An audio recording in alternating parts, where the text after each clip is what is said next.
Mesdames et messieurs, bienvenue aux séries éliminatoires du championnat national de Dodgeball. J'ai avec moi mon traducteur professionnel, nul autre que Dwayne, notre président Dodgeball Canada. Merci Dwayne, merci d'être mon traducteur. Alors, chers joueurs, simplement vous informer que vous devez mettre vos effets personnels dans l'estrade numéro 7 et l'estrade numéro 8, puisque tout à l'heure, toutes les estrades seront remplies pour vous encourager. This is just a reminder to all the players to put your personal belongings in stands number 7 and 8. All the other stands will be filled by spectators, hopefully for the day. So if you could leave your belongings there, that'd be great. Également, les spectateurs qui ont un billet VIP, simplement vous informer que vous devez passer par la porte numéro 4 pour venir vous asseoir sur les sièges ici, directement sur le terrain. For those of you who have VIP passes, please use door number 4, and you can use that door to come in and sit right here in the seats behind us. Maintenant, mesdames et messieurs, j'aimerais qu'on donne une bonne main d'applaudissement à toutes nos équipes qui sont toujours dans la course des playoffs.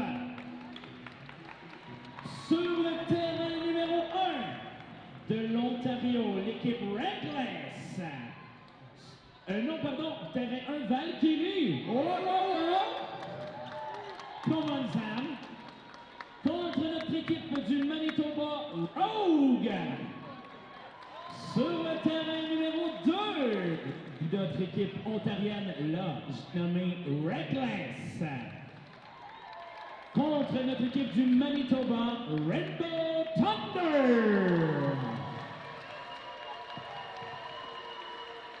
Alors, merci à nos partenaires, merci à Dwayne de sa présence, et tous nous souhaitons de bonnes séries.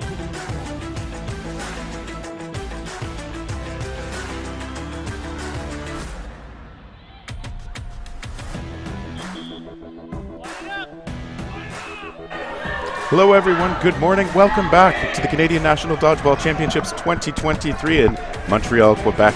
Terry Thrasher here with Kendall Stelmach. How are you doing this morning? I'm great, Terry. How are you today? It's surprisingly good, well rested, thanks to my Airbnb. I've been staying in a lovely hotel, been enjoying the city. Montreal is très bon. Yeah, we've had some great experiences here so far, and we've got some great dodgeball coming up still with Valkyrie and Rogue. This is going to be a fun one because I think Valkyrie and Rogue, they faced off last year. Rogue taking home silver, Valkyrie's taking home the crown. So we'll see if one of these teams gets eliminated fighting for it and who's it going to be, because this is a grudge match. No, you are spot on. Rogue and Valkyrie meeting last year in the finals. I did my homework, Terry. Thank you. Right. Rogue, the silver medalist, I think the first time a non-Ontario team in years had taken silver in the women's division, so they have been a team to watch all tournament, facing off against the juggernauts of Valkyrie, who are still looking sharp coming out of round robin. Yeah, speaking of which, they are off and running. Brady, number 3, takes an ankle shot at the player on Valkyrie on the opposite side of the court and takes her out. That's going to take Valkyrie down to 4 players now. It's a 4v4 situation for these two teams, and poor Alex, the ball retriever, gets pegged in the head by one of the Rogue players. We've got 2 Manitoba teams facing off, so for those of you who are looking for the Rainbow Thunder game, that is on the TTV2 channel. But stay with us for the gold versus silver grudge match. Oh, exactly. Only one of these teams is going to get to move on. Jess Gray is going to be down on the sideline after that shot. Valkyrie still with 3, though. You know, arms are getting a little bit tired today.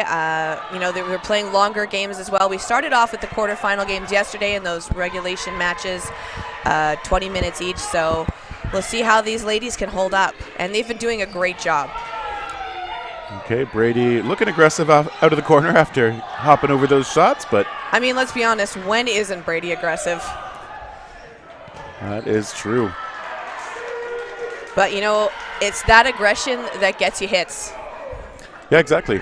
For some players, that aggression is exactly part of their style, a core part of their game. She makes it work out of the corner for this Rogue squad.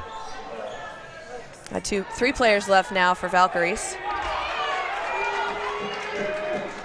Brady's shot toward Cooper does miss. Yeah, very close though. I think like almost like a microfiber of a jersey, just barely missing her, but it did miss. Jenna DeSanch going out now. That's going to take it down to a 3v3. Yeah, that's right. It looks like McDonald making the call from the middle. Co-captain. Okay, Flanagan taken out on the shot by Sanfilippo. Sanfilippo, a veteran of the dodgeball scene. She's really done so much for the sport in Manitoba. Can't sing her praises enough for everything that she's taught our players to bring them to this level of play here at Nationals. Yeah, she's got that national program experience from 2017, 2018. Those are the years I remember for sure. Yeah, even when she wasn't playing at the national level, she's still a national level athlete regardless. And she brings that into the sport every time she plays, and she teaches that to us, which is great. Because I did not know how to throw to save my life before she taught me. Okay, they send a couple of attacks toward the Valkyrie players. Cowie, though, popping up big fakes of her own to drive them back. Can you send me that? All right, McDonald making that play call again. Okay, and Brady is taken out. Cooper surviving the exchange, too. Brady was dropping down to get a catch there, came a little bit wide, tipped her on the fingers, and she is out. That's going to be now just McDonald and Sanfilippo. Sanfilippo, great honesty going out. She's not 100% happy with it, but a great honesty, great sportsmanship coming from her end. Okay, and with this first point up for grabs, McDonald's still out there. Cowie and Cooper have done a lot for Valkyrie so far. McDonald on the counter, looks toward Cooper, but blocked and skipped short. Okay, she gets another ball from the sideline, not undefended. Valkyrie setting up to be spread out, attacking from angles. Well defended by McDonald. All right, she's still playing it defensive. We'll see if she does the same, comes up after the throws and tries to attack. A little more tentative. She skips that one a bit short. Cooper right away. McDonald also dropping the balls, maybe looking for a catch, and takes out Cooper. That was an amazing. Honestly, I don't think she saw that one coming. Like, that was a very surprised look on her face. Exactly. Cooper usually very active on the dodges. Now Cowie's going to have to try and do the same. McDonald's shot blocked.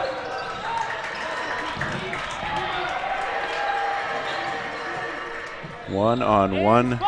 Both players collecting themselves, collecting the balls from the sidelines. McDonald again goes defensive. Counters on the rush. Cowie. Okay, so that one might have gotten on the leg as Cowie kind of backed off and tried to block at the same time. I think there was the hint of a celebration from McDonald. Yeah, it looks like they're confirming it.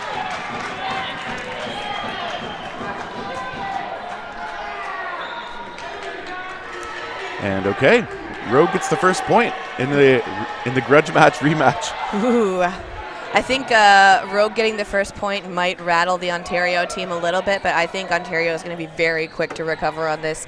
They are, again, they faced off each other so many times already, and a lot of them have played together on the national level as well for Worlds, I should say, and so they kind of know each other very well, their play styles. A couple new players on the Rogue side. They picked up some really great support players this past provincials.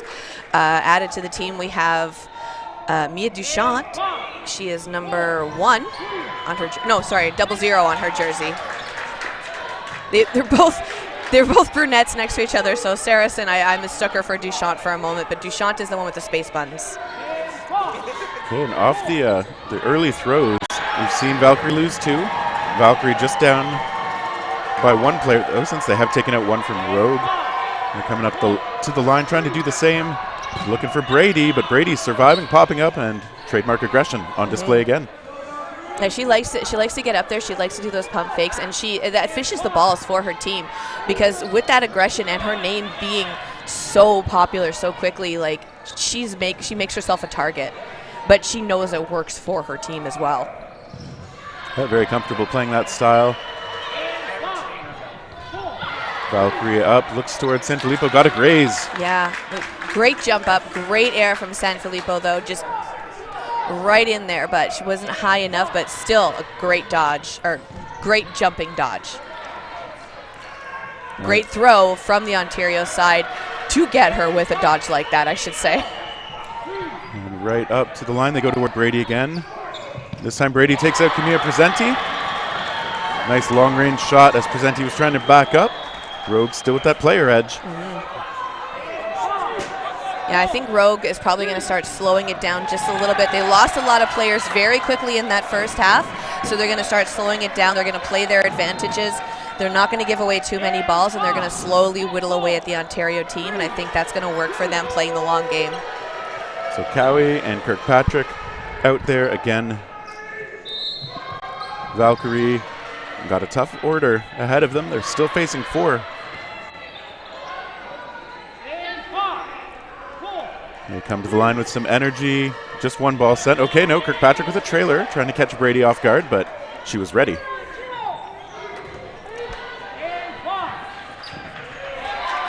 It's another hit. That's Kirkpatrick out. Okay, yep. So Rogue, 4-on-1, looking to extend that lead to 2-0 here. It's Cowie facing down 4. She knows Brady's going to be aggressive. Fakes to try and draw something out. Now going to have to back up. No, Brady just with a fake. Convincing one, too. Cowie taking those slightly safe shots from about half court. Going for Saracen. Saracen getting out of the way. We got Duchamp in the middle now. Giving her ball over to Saracen. Duchamp playing a very smart game. We've got Sanch hanging back, making the play calls for the team, letting them know what's going on. Jenna D. Sanch, one of the captains of Rogue. Yeah, both teams with co-captains this year. Cowie settling into a more defensive setup here. And okay, finished off. Rogue takes the second point. They got that 2-0 lead. Yeah, that's almost exactly what I predicted. Again, playing very slow, not giving away too many of their balls. They're, I think at this point, because the points don't matter, it matters for the win. So they want to play the game the way they know best. They want to take out those players.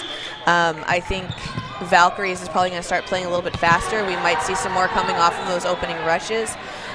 They're going to try and trip up Rogue a little bit and try and, get some cracks in the absolute wall that Rogue is presenting to them right now. San Filippo's had those big shots off the rush all tournament. That is a staple of Rogue's opening strategy. This time not connecting as she looked toward Curry. Okay, and a preemptive shot from Flanagan gets Brady out. They've had a lot of trouble with Brady so far this match, so that's a big out for the Valkyrie side. Berkeley sending it in towards Sanch. Got Nicole Marovich taking over that left corner for Brady now, and taking up Presenti on the far side with San Filippo.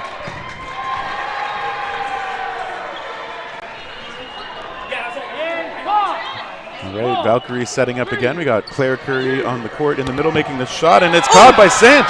That is a huge catch by Sanch there. She loses her footing a little bit after recovering after that catch. She goes down, but pops right back up.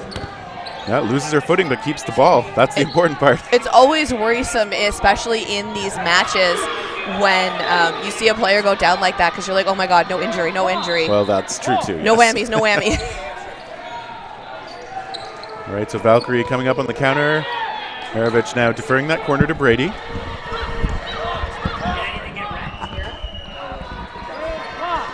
Okay, they look toward Gray. Gray just putting that pressure out. Kirkpatrick and Berkeley relaying the call now for Valkyrie, facing down 6 again from Rogue. They look toward Brady. Okay, that final shot does find Sanch. Brady's attack is the counter, and she misses. Brady calling her team up. And they go toward Flanagan. A counter shot does get Brady, so Gray takes her out. And another shot. Flanagan this time with the connection. San Filippo blocks that harmlessly off to the side. Takes out Captain Kirkpatrick. Not the captain this year, but it just feels reflexive to say. You gotta love that block from Filippo. It going up and over, almost taking out Moravik, but very good defensive move. Wasn't trying to go for a catch. Just, nope, this one, just take it off the court. We'll get it later from the ball retriever. Okay, San Filippo out there. I'm not sure if that was a line. I actually happened to look at the other corner when that was happening, but she's off. And so it's just Moravik alone now. Takes out Berkeley, though, with a great shot. And Gray, we're back to another one-on-one. That happened so fast. Like, she was still down on the ground, and she just throws right over Berkeley and takes her out. Takes out Flanagan, I think? Well, she did now. Yeah. Woo. So Flanagan hit on the knee, and Rogue with a 3-0 lead. Strong start from the Winnipeg side.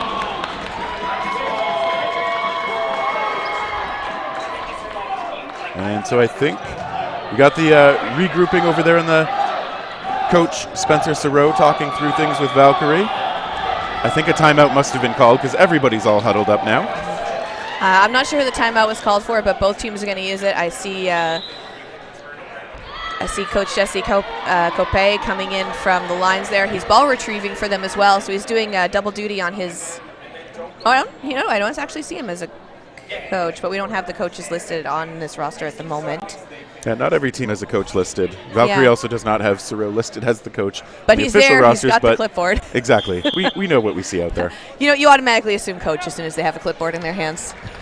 You can do a lot of damage just walking around with a clipboard. You know what? It works great. Like you got some people in line getting mouthy, getting out of line, just bam with a clipboard.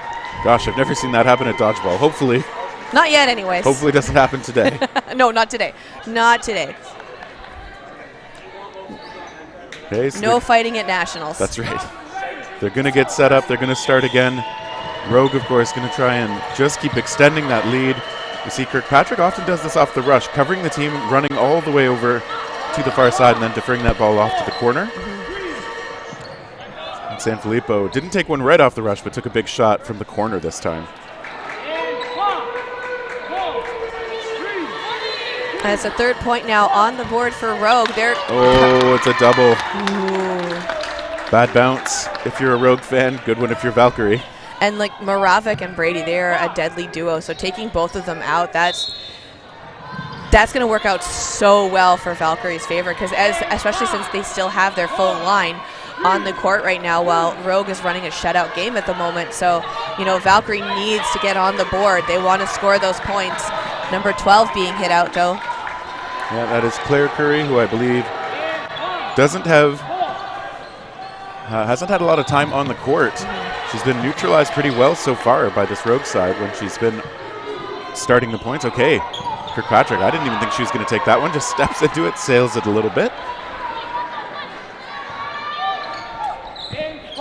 All right, they send two over toward the left side between Berkeley and Cooper. Well, that's going to give them 4 balls now, so they're going to have that burden to try and take out the Rogue players, which they do. Got 2 right on Sanfilippo, who obviously has been taking them out with some powerful shots so far in this match. So, and Sanch as well. Okay, Valkyrie firing back right now. Drawing out a ball for McDonald. I love that when the players on the Rogue side, they go off it. Hey, this is what happened. You got to watch out for this. Keep your eyes on it. Like, great coaching all around from the players, and it's just, it's amazing the camaraderie that you see, especially at this high level when tensions are running high. It's still supporting each other. Saracen was getting real close to that back line, but we do have a line judge right there. Okay, and Kirkpatrick bailing out her teammate. All right, there's one of those team catches that you love to see. Kirkpatrick sliding out aggressively for the ball, staying alive, and okay, refs are talking again. Yeah, we just had, I think a couple things happened really quickly, so I think they're just taking a moment to figure it out. I think there was a couple hits made. I think the potential for someone, I think someone had gotten tapped out. We're not too sure, so I think one of the throws may or may not have been invalid, which is going to, might change the lineup. But I think the refs are just confirming it. Again, huge shout out to the refs for these high-profile matches, especially with coaches in their ears. Okay, Valkyrie going to try and close this out. They do have 5 on the court, so they got a big edge, but Saracen up to the task, taking one of those safe shots.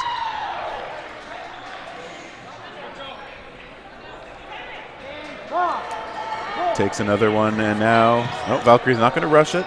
Yeah, she's hugging that back line there. She's staying very defensive. Yeah, exactly. That one, I think, bounce. No, that's a hit. Okay. Yeah, the ref calling it. That's going to be the first point now for Valkyrie, which we can hear being chanted from the stands. Everyone here is in high spirits, ready to go. And it's Beautiful weather here today. Like I said the other day, the city is nicely thawed out, so people are not only enjoying the nice weather, we've got beautiful natural lighting here in the facility. We are at Centre Pierre Charbonneau. My French is not great, so I apologize to the francophones on stream. Ooh. Oh, that's a bad break for Sanch. Yeah, a little bit of a fumble off of that opening rush, drops it, and it rolls over to the Valkyrie side. And it leaves her vulnerable too. Okay, Curry stepping into a shot there. Brady trying to return fire, but all right, so far the only one off on this point, Sanch, after that unfortunate bobble. So some more conventional play. San Filippo, of course, taking the shot. Berkeley still in it. They still have Moravec on the side for Rogue. They still got Brady. We still got San Filippo. They are amazing catchers. So there's a chance that we'll see Sanch back on the court for the set. Okay, Brady gets low under those. Kirkpatrick trying to hold the line. Blocks one. Cooper hops another. Brady, no, isn't the target. I thought for sure she would be, but it's Moravec instead. Okay, after that, Rogue ends up with the advantage in balls. I will say, though, I think both these teams right now, they're being very throw heavy. They're being very block heavy. We have not seen a lot of catches from either side yet. Yeah, the throws have been too good. Oh, yeah, absolutely. Okay, San Filippo just tagged out. Especially some of the power in these throws, too. Like, you know, they're finger breakers, and both these teams still want to advance, so. Exactly. A lot of pride on the line for both teams. They have both the medalists. They won it again. Yeah, this is the gold medal rematch, essentially. Ooh. Okay, Curry did take out Brady, but was countered as well, so 1 for 1. Looks like she was going for Gray there, but Gray manages to pull her hand back right at the last second. Gray stays in. Well, Berkeley tagged out on a great shot from Ravik. And struggling off the court a little bit. Hopefully she's okay. I think she's going to take a second. She got her hand up saying, yeah, I'm good. I think she just needs to walk it off, so. All the best down there. I hope she's okay. Oh, Cowie almost dodged right into that one. Moravec with a good spot for that ball. Amazing peripherals to be able to see that coming from the wing over there from Moravec. Kirkpatrick tagged, and okay, nobody able to bail her out that time. 3-on-3. That was a shot from McDonald. That was a dead-on shot from McDonald, we should say. Valkyrie now on the back pedal. They lose Cowie. Again, Rogue playing that very defensive game. They do have that 2-point lead, so they're taking their shots, you know, one-on-one, just going for that target. They're not taking any unnecessary moves, and it's working so well for them right now. Yeah, they're connecting on those solo throws, and that's always a big advantage. If your singles are connecting and the other teams aren't, that time they double up because they can afford to take out Gray and reestablish the 3-point lead. Yeah, they're really only taking 2 shots now when it's down to getting that point, and that's going to, again, another point there. So right now we have Rogue in the lead with 4 points, Valkyries with 1. We're still in the first half right now. We have some time left on that game clock. Find out how much soon. And okay, off the rush, nobody's taken the shot. Okay, so a bit of a don't have connection to the refs for the game clock yet, but we will keep you posted as soon as we find out how much time is left, or it'll go into no blocking and we'll let you know. It'll be obvious if that happens, yeah. Presenti hit out. Okay, they get Saracen as well, who is doing a great job with the counter punches, but San Filippo with the counter of her own, taking out Cowie. Rogue keeping up the pressure here. Brady with a block. Now, I know I know you're an Ontario dodgeballer, so how much, like, Valkyrie as a team, how often do they practice together? Like, is it... Oh, Curry with the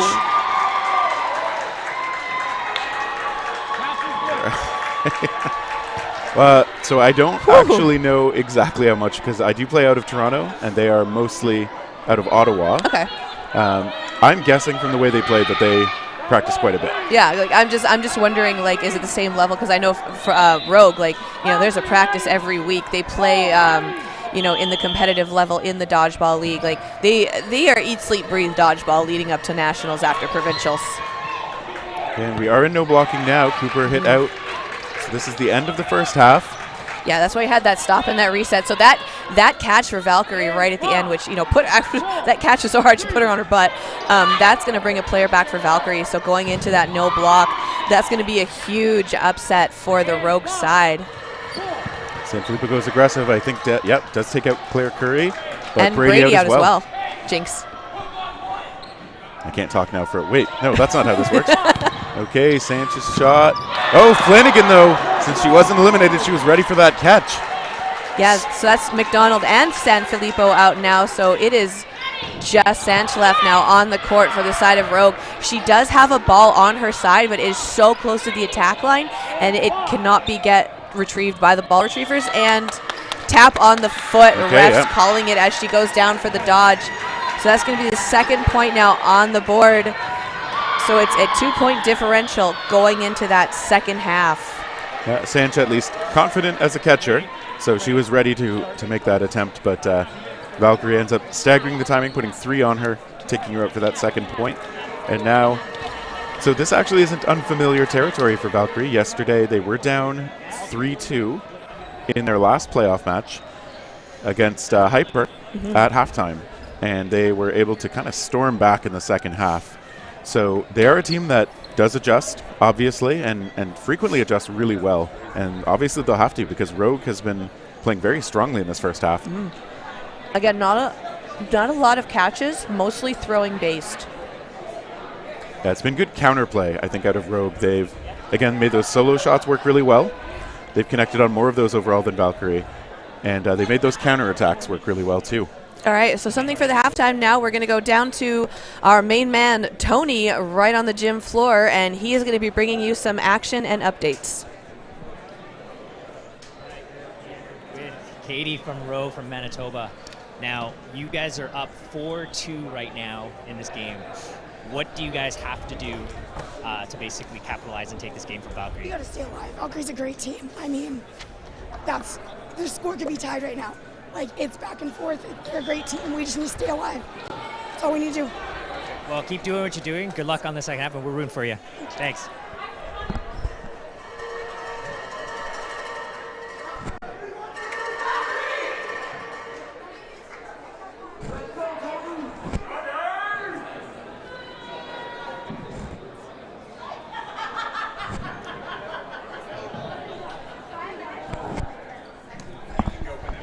All right, thank you so much, Tony, for bringing all that interesting information to us.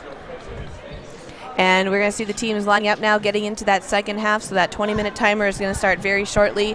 Heads up to Mitch, our production guy, who we love to give grief to, but we also have to thank him for doing such an amazing job for putting this all together and being able to bring you this production quality. So for those of you who can't join us live here at the gym, you're joining us at home and you feel like you're part of the action.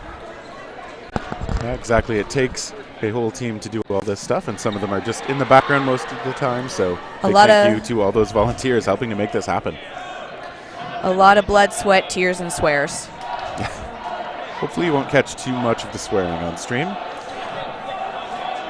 No, I don't think we can afford that. And so the team's still talking.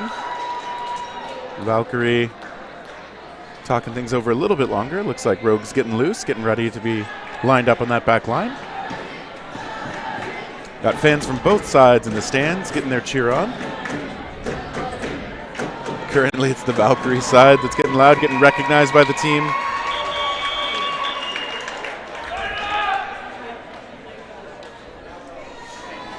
Looks like the Rainbow Thunder side on the opposite court, they're also having a little chat, kind of figuring out what's going to be going on for them. We don't have an update on the score, but we'll see what we can do to potentially get you one. Exactly. That is predictably also getting underway at the same time. And now Valkyrie is lined up. Rogue getting lined up as well. Rogue with that 2-point edge coming into the second half, looking to move on and put the defending champs out. Off the rush. Okay, neither team going aggressive again. It's been a little more defensive than I'm used to seeing from these sides.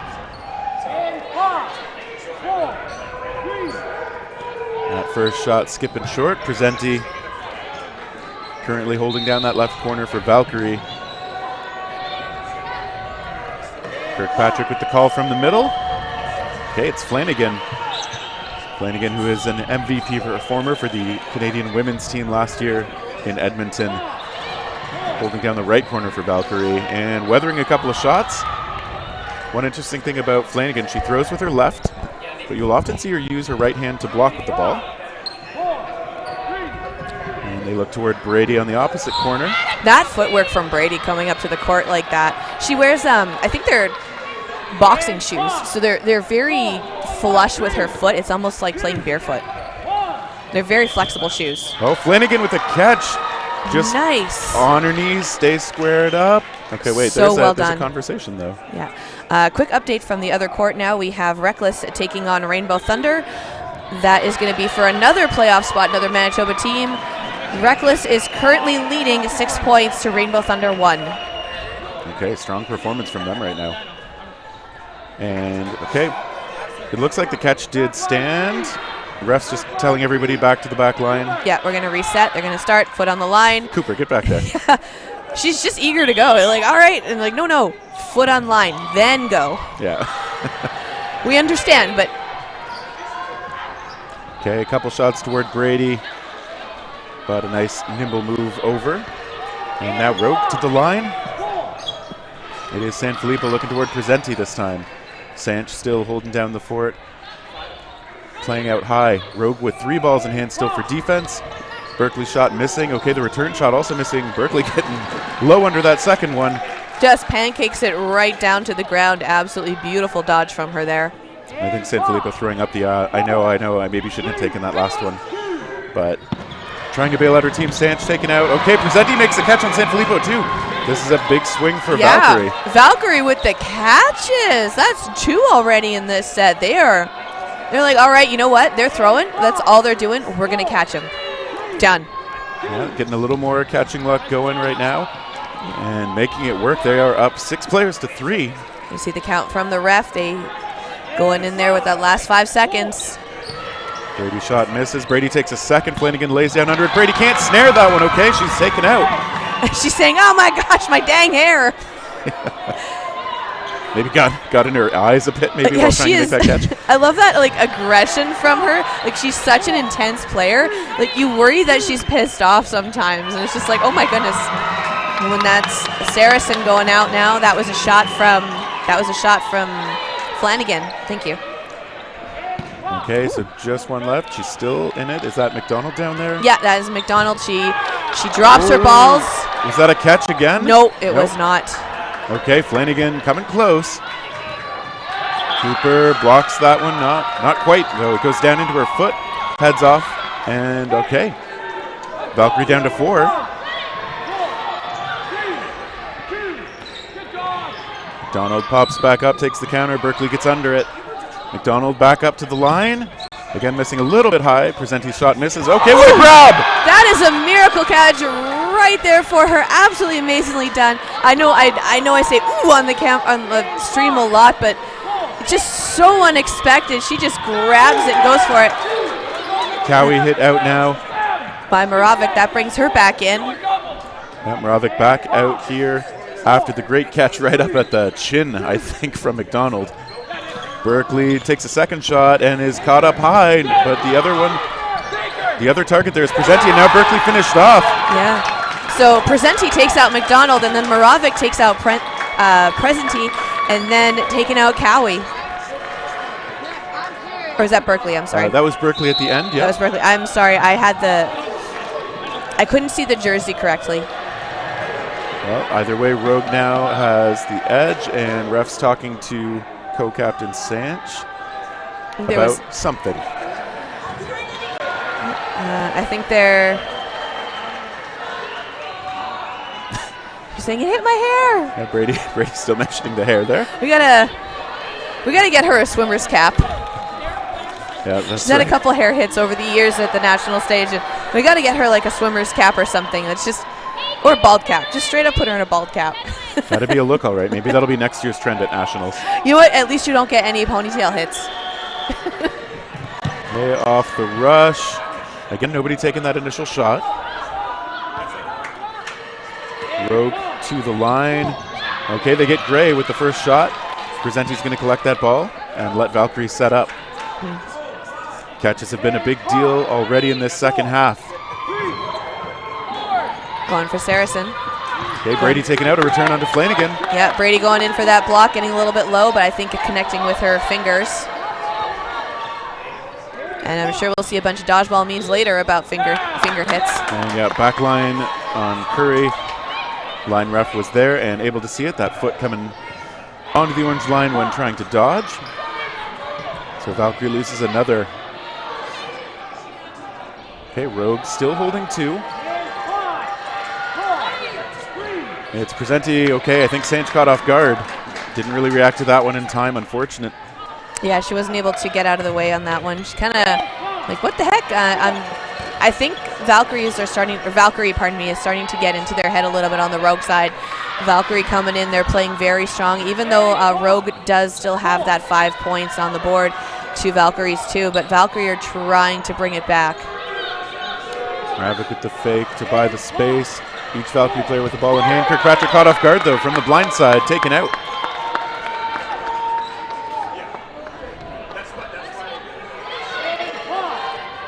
Coming to the line, still facing down. 4. Moravik gets over it. Okay, they send a couple balls her way. They may pay for that. Not yet. Berkeley, okay, those balls collide midair. Everybody hopefully okay. And Presenti tries to capitalize, not able to. What a scramble. So we see, 10:35 on the clock at the gym right now. We are in those 20-minute halves. We started about 10:20, so I think we only have about 10 minutes left to go. Presenti in the corner with Berkeley. Somehow nobody's been hit for a little bit. Oh, that one coming close, but Presenti's shot just missing. It's Moravik. It is blocked. Berkeley blocks another one. Presenti sliding away. Okay, and McDonald hit out. So we've got Presenti and Cowie left. Now that is Berkeley out there again for Valkyrie on the right side with Presenti. They go and they find San Filippo. Okay, big shots. Rogue having only had 1 ball in hand. Why do I think it's like the way the jersey numbers are folding in. I think that's why I'm seeing it wrong, because they are furthest away from me on the court. So I do apologize for that one, Terry. Oh, Berkeley was hoping for the bailout. Presenti not able to get there and now stuck alone. And hits, yeah. Okay, so Rogue up by 4. Threateningly, I mean, seedings-wise, it's an upset. Yeah, we see Coach Spencer calling for a timeout right now. All right, so yeah, Rogue, like we said, they came into this as kind of a lower seed than you might have expected. Rogue with a tough pool. They were one of 4, I think, 3-win teams in their pool, or 4-win teams. I think everybody expected them to be a strong team after that silver medal performance last year. The round robin had some shaky moments, but they certainly had the talent and the discipline to get here. And they've been putting the defending champs on the ropes at this point. Yeah, Reckless coming into this in the women's pool B. They had 7 wins, 0 losses. Rogue with 4 wins, no ties, but 3 losses. So they are number 1 and 2 position in their pool right now. So they are playing for that gold medal match, I think. So we've got the timeout winding down. Valkyrie is lined up already. Well, I think they're playing to see who goes on to gold and who goes on to bronze. I should specify that. Yeah. Both teams, however, do want gold. I would imagine so, yeah. I would think so. It's fun to go home with. Hope it doesn't set off the metal detector at the airport. Valkyrie, again, off the rush. Both teams kind of playing it the same, the last several. And if you're Rogue, why not? It's been working. Okay, they get a clip onto Cooper. And so the first blood drawn off the Valkyrie side this time. Sanch is returned. A lot of those 1v1 exchanges, I think. Rowe's going to try and dominate the court here. That takes out Cowie. Yeah, Cowie off to the side now. Ray sidesteps those shots. A little bit of time pressure is going to start coming into this now for Valkyrie. They're down 4. They get 2 shots. onto Maravik. One ball rolling back over to the Valkyrie side, the friendly bounce. Kirkpatrick making that call again. Okay, the shot is from Flanagan and missing. Brady tries her luck with a return. Gently gets the ball in from the retriever behind her. Flanagan stays in, staying nice and low. Absolutely smart move on her part. Kirkpatrick going in for the throw on Sanfilippo. Yeah, we're likely going to see these Valkyrie players try and keep one ball each to keep those defensive options. Flanagan willing to go low. She's getting close to that back line. Got the line judge right there watching. Flanagan has to go low when Brady's throwing against her. Sanfilippo, okay to get 2 hits. Valkyrie losing 2. It's Gray alone out there. No balls on the Rogue side right now. So Gray will have her choice of targets. Looks toward Brady, misses. Brady's going to get another ball in hand to defend with. You know she'll look to be aggressive with it. All the players for Rogue right now are on their toes trying to get into catching positions if Gray takes a shot at them. Sanfilippo going for a ball, getting down right at the last minute. Gray deciding not to take that shot at her. Okay. I like the discipline from Rogue. Okay, there's a hit by Gray. Yeah, I like the discipline from Rogue, not taking like spare shots when they don't need to. They were willing to wait for that 3rd ball. They've got time on their side. And that's what they have been doing. They don't mind taking like a 2-ball shot at the last player left on the Valkyrie side. So it was really interesting to see them change that up because it did. Gray did take out Saracen, which leaves Rogue down now to 3 players. Gray trying to find a low shot that is blocked. Rogue now advancing, and there's a catch. Gray squeezing the one from Sanfilippo, bringing some help back in the form. Connor Cooper. That was a huge catch by Gray. We can see the stands erupting with cheers. And they send them over toward Brady. This 2v2 is going to be a nail-biter. Absolutely amazing catch. Can't say it enough again from that Valkyrie side. That's going to be a little TSN turning point for them. Yeah, we'll see if they're able to let this swing things around. They look toward Brady again. A counter does miss Gray. Brady sends that ball over to her teammate. Valkyrie again looking toward Brady. They try staggering that timing again. Another ball invested from Gray. Brady returns, takes out Gray. Brady hit as well, so we got a one-on-one. Yeah, it's McDonald against Cooper. Co-captain Jenna McDonald staring down Connor Cooper. McDonald to the line. Cooper gets low underneath that. Gets her balls up to block. Very smart move on her end. Okay, and Cooper finishes it. So that catch by Jess Gray making it a little more possible for Valkyrie as they're now down 3. Yeah. That takes out McDonald right in the side of the leg. She was going for that dodge. Didn't get out of way in time. Valkyrie, huge morale boost for them with that hit, with that catch.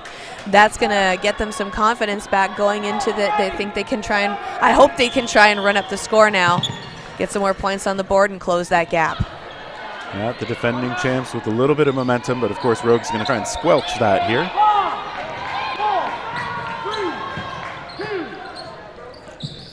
Back and forth, but still everybody in it a little bit. Some fakes at the line to keep people honest. Rogue sending one in to Maravik, but she hops over that. Now Sanch with the call as Rogue comes up. They look toward Flanagan, who blocks, gets under another. Okay, Brady, okay, calling herself off after getting hit in the knee. Maravik with the block up at the line. Staring everybody down. I love the sportsmanship from Brady saying, yep, you got me, good job. And I think a potential for a call was made, and yeah. Yeah, Berkeley. I think that was a backline call. Berkeley called out, so everybody resetting to the back line, and here we go again. These matches, we've got 6 refs watching from every corner, so nothing's going to escape our officials for these matches during the playoff rounds. Rogue coming up to the line, lots of fakes. Okay, they disguise it well and just send one in. And again, time's on their side. They don't need to force things with over-aggression. They just need the right amount of aggression. Okay, Sanfilippo with the right amount of aggression onto Lynn Kirkpatrick. That was a huge hit on Kirkpatrick. We heard it all the way up here in the commentary table stand booth. Yeah, that's right. It's good shot. Solid contact, which is not a surprise out of Guylaine Sanfilippo. I wouldn't be surprised if someone made a dodgeball ASMR channel of just solid hits. Crescenti gets under that shot. Okay. So Sanfilippo is out. Moravec holding down the line again for her side. Sanch calling for her team to settle.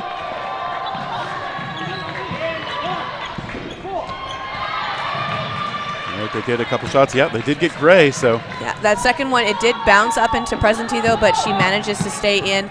The ball was dead after it hit Gray. Presenti taking a shot at Sanch as she comes up to the attack line, and no hit made. Sanch passes the ball over to Saracen on the wing there. Yeah, real quick to get those balls over to the corners. Okay, there's a shot. Presenti taking out McDonald. Yep, McDonald going for the catch, going a little bit high. She did get down to catching position on the knees, but wasn't able to grab it. Cross-court try missing Presenti. Sanch. Okay, just putting the pressure on, not actually taking those shots. Sanch steps into an underhand that Presenti punches down out of the way of. Sanch with those windmill throws because of that softball background. Okay, they do get Saracen. the 1-for-1 though, as Presenti traded off as well, so Cooper's going to be out there alone again. Up against Moravec and Sanch. They send to Cooper now. Elects not to take the shot in the back pedal. Is going to lose that ball, I think. Yep. Moravec going to make it too hard to get to. Sanch. And Moravec 2 balls each. Cooper just goes for the blocks. Yeah, comes close to that back line, but that was really close. Sanch got that extra ball off the block, and yeah, Sanch connects. That underhand delivery getting under any blocking ball chance. That underhand is going to get under their skin. There are a lot of those softball throws here in the women's division. There's a lot of interesting sports backgrounds that you see people come from. Like I was doing a women's match with Nikisha the other day, and she had mentioned that I think it was one of the Ontario players actually comes from a tennis background. So the footwork going in and seeing how they maneuver across the court with that like tennis background footwork, that's absolutely really interesting to see. I know we haven't seen a lot of Duchamp play for the Rogue side. She comes from a Taekwondo background, like she also does that as a sport. So she's got really good agility from those moves. Also makes her scary as heck. Yeah, you can get a lot of mileage out of training and experience you've put in from other sports. I love that cross-training aspect of it. Obviously, we got a lot of people from softball, baseball, throwing sports that let them bring those throwing skills directly over to dodgeball. And false start. Yeah, something from the backline judge behind Rogue. I mean, it's definitely one thing about that Manitoba and Ontario share in common is we get a lot of snow during those winter months. So for those players coming from that softball, baseball background, those outdoor sports, you know, dodgeball is the perfect indoor sport to get out that aggression so it doesn't get built up during the months you can't go outside and play their sport. It's definitely one of the ways I keep active during the winter. Shout out to Dodgeball Toronto for providing a good competitive home for me and others like me. Dodgeball Ottawa, also where I got started as a competitive player, which was founded by Lynn Kirkpatrick and coach husband Spencer Sereau down there as well. We see the refs coming in and they're having a chat with head coach Ian Asang. So that's going to take Moravec out for this opening rush. Rogue is going to be starting this one off with 4 players. So five. I can't count. My guess would be that perhaps somebody's foot came off the back line before it was allowed to. Even if you're not the runner, you do have to start on the back line. And if you move off of it before the whistle goes, you can be called for a violation. And that's my guess for what happened to Rogue. And normally it's 2 false starts before you start a player short. So it could have been 2 players started short. So that counts. That might have been count for 2. That's why we're going to see Rogue playing 1 down. That's my best guess. Don't quote me at home. Yeah, that's right. Curry did get a hit, but Kirkpatrick hit out as well. So 1 for 1.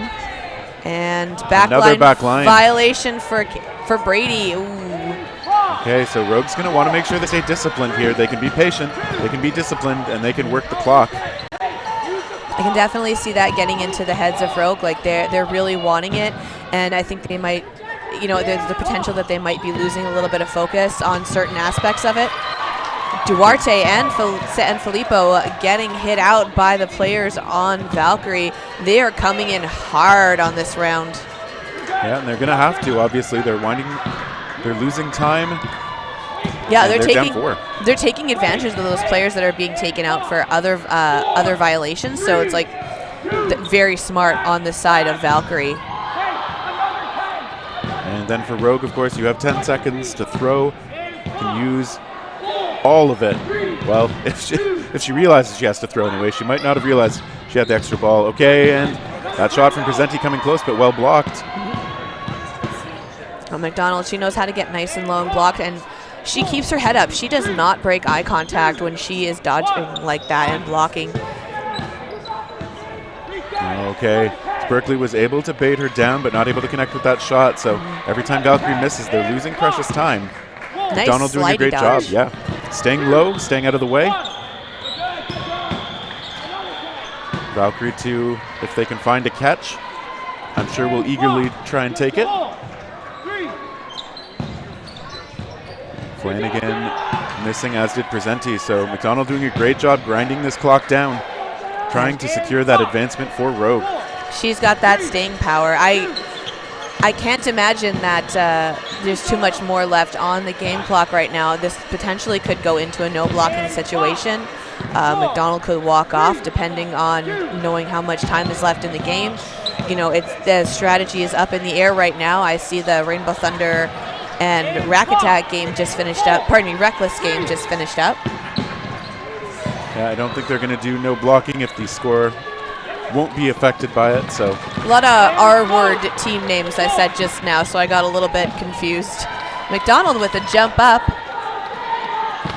McDonald still doing great. Flanagan just trying a bit of a frustration shot, I think. And okay, yeah, maybe a back line or a hit. Yeah. Yeah, I think that was a hit on the side of McDonald. I think that's what the ref was calling it. I think the ref on the sideline made that call. Yeah, it wasn't the flag for the typical back line, so I think you might be right there. Cool. That's one for the day. Yeah, that's time. They're not going to go into no block because there's too much of a point difference. So Rogue taking out last year's previous gold medal champions, moving on to the final, and we're going to see that later today coming up on the stream at 12 p.m. Eastern Time. Yeah, with Rogue actually got as many points in this match as they did in the gold medal match last year with 7, but they held Valkyrie from the 12 they secured last year to only 4. So yeah, really tight play by Rogue. They will move on. Congrats to them.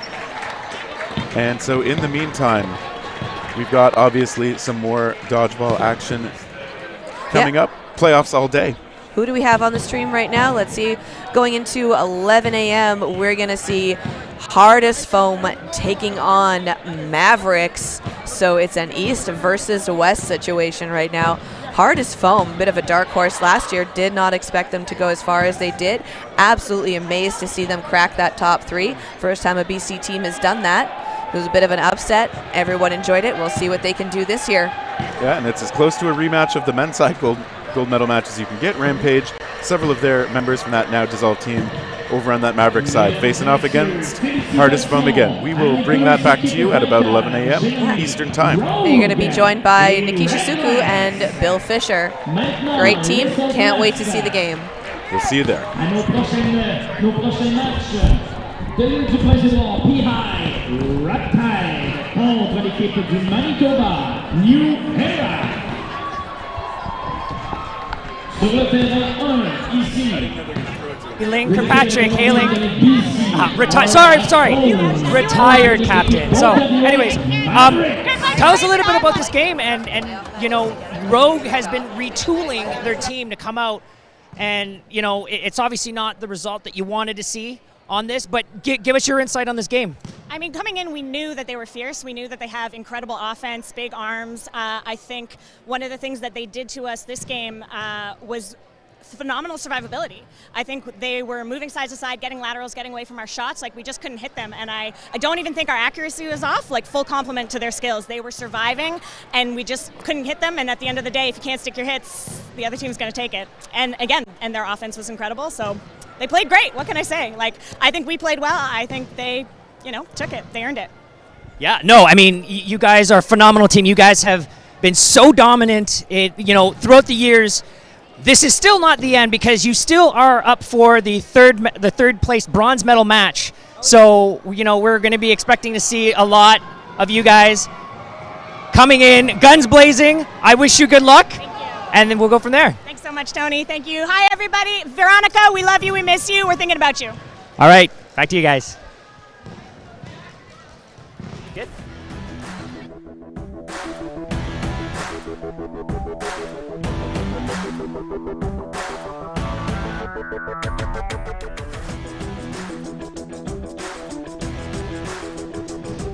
All right.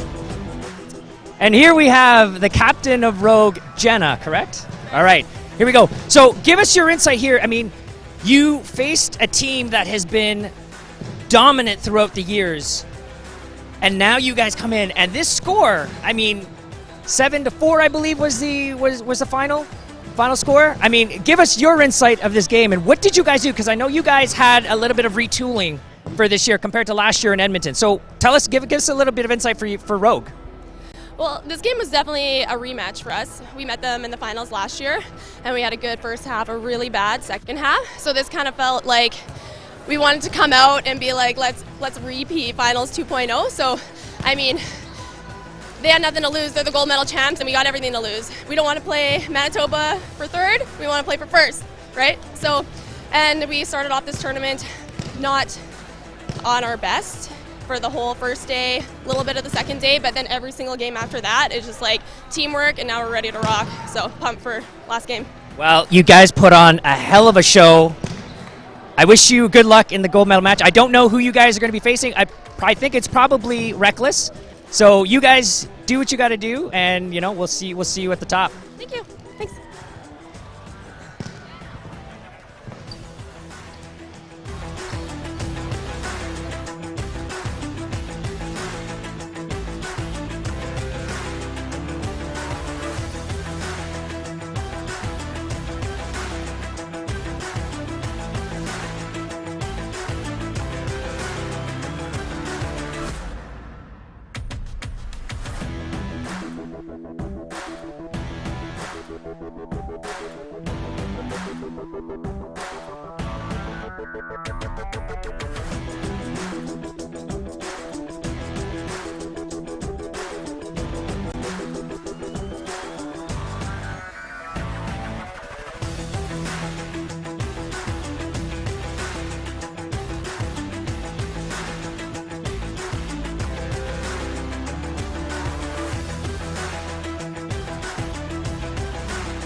We are live here at Championship Sunday.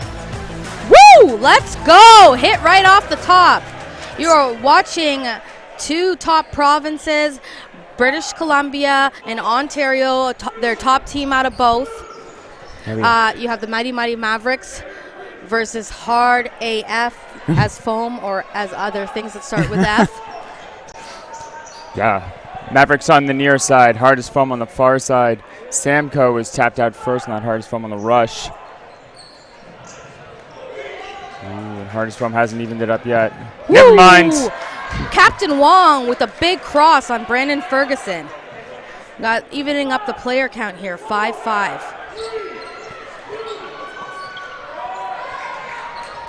Evades. Dr. Von Steb chooses not to take it. Ranigan taken out by Von Steb on the cross. Just tapping the leg. Always a dangerous throw to have anywhere near his pocket.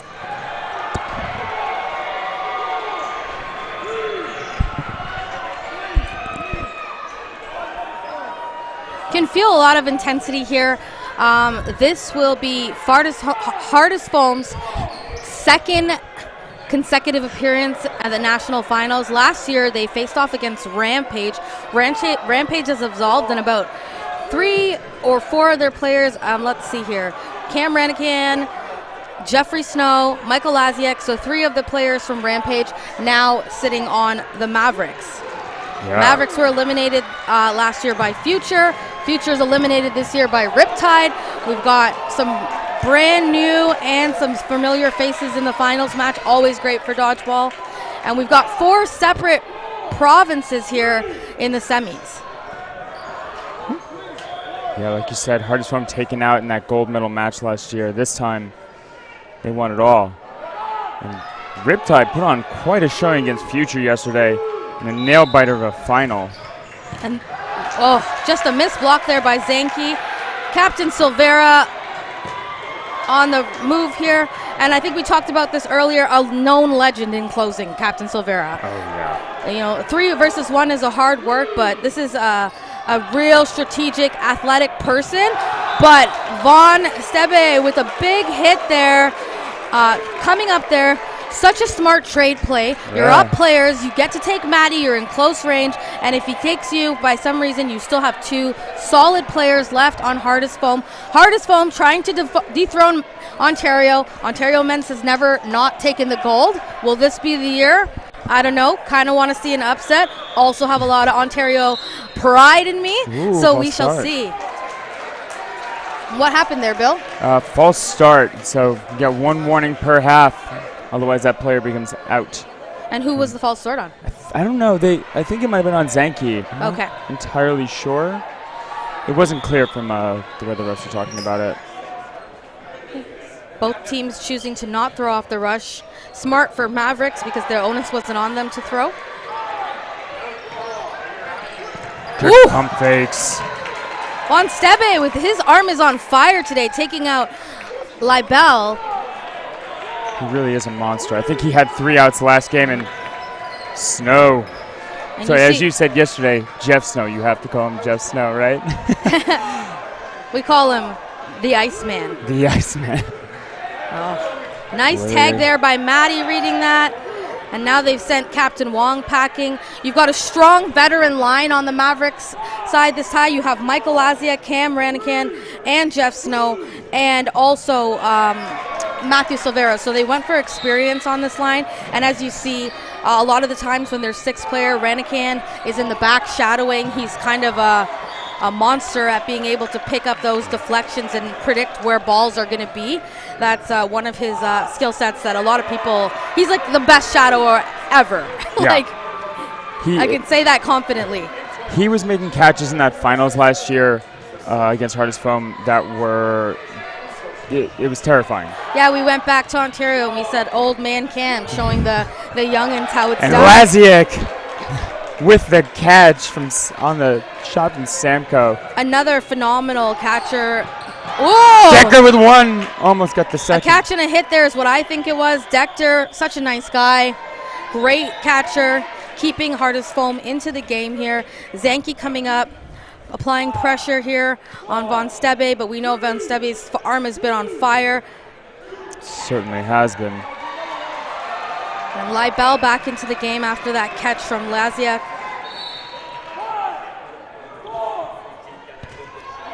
Block.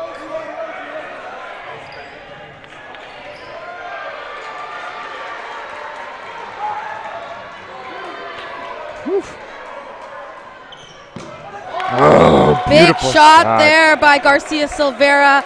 I know, he's wearing his headband. I don't know if you know what that says. It says Matty the Batty. So he just did a batty throw there. So earning the rights to that headband. I think this is the 3rd nationals for Hardest Foam, if I'm not mistaken. For who? For Hardest Foam as a team. I believe so. And I know they came out of the scene real quick and made a splash. And every year they've gotten better, so to do better again this year is taking gold. So do you have 2 Hardest Foam members that were on the men's foam team last year, first time? Both Chris Valance and both Byron Wong, both activated, both doing amazing stuff. And what I learned from them is that they are phenomenal leaders. Absolutely. They have such great mental game, excellent strategy. Ranahan with the Ranahans. Victor Gravilli choosing to keep the same line on here after having a good success. Sometimes you want to let them go. Great shot there by Burke, taking out the very annoying Zanke. Just up in your face, kind of like another Dan from Future. Just, Dan Lack? Yeah, you just want them to just be gone.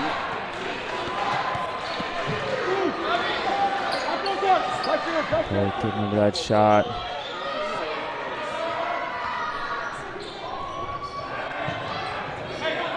Michael Laziak calling the play here. Jeffrey Snow just missing.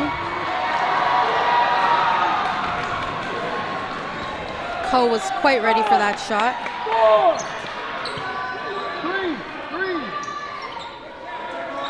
For those of you who are new to the sport or your first time watching the Mavericks play, we have ambidextrous Jeff Snow on the left wing for the Mavericks. Throws with both his left and right arm.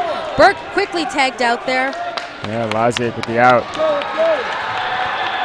And Coe with his work cut out for him here.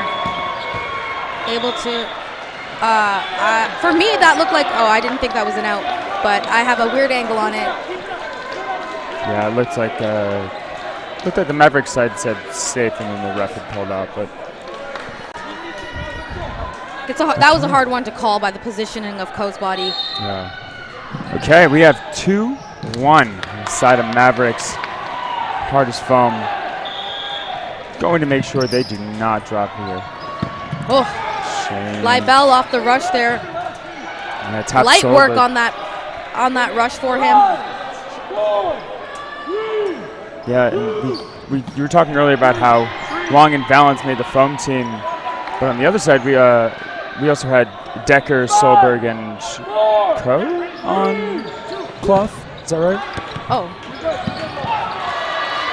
that makes sense. All the catching, especially from Decker, that I'm used to seeing. Oh, and Burke. I think Burke was also on cloth. Amazing. Silvera there with a big throw, but Burke being able to get away from it. 5, 4, 3, 2. Shots everywhere. 3, 5, 4, 3. Valance tapped out. And let's shout out to Stella, Valance's wifey here, shagging for her life there on that side, putting in work. Decker going for lazy but short, and Matthew Silvera catching Burke off guard there.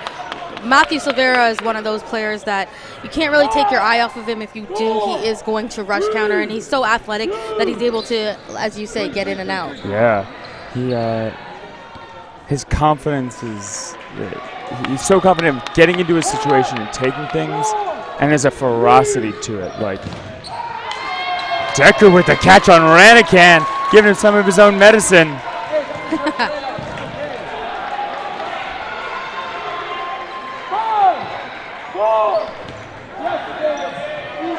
Solberg, known for his catching, brought back in by the hands of Decker. Byron Wong on the other corner.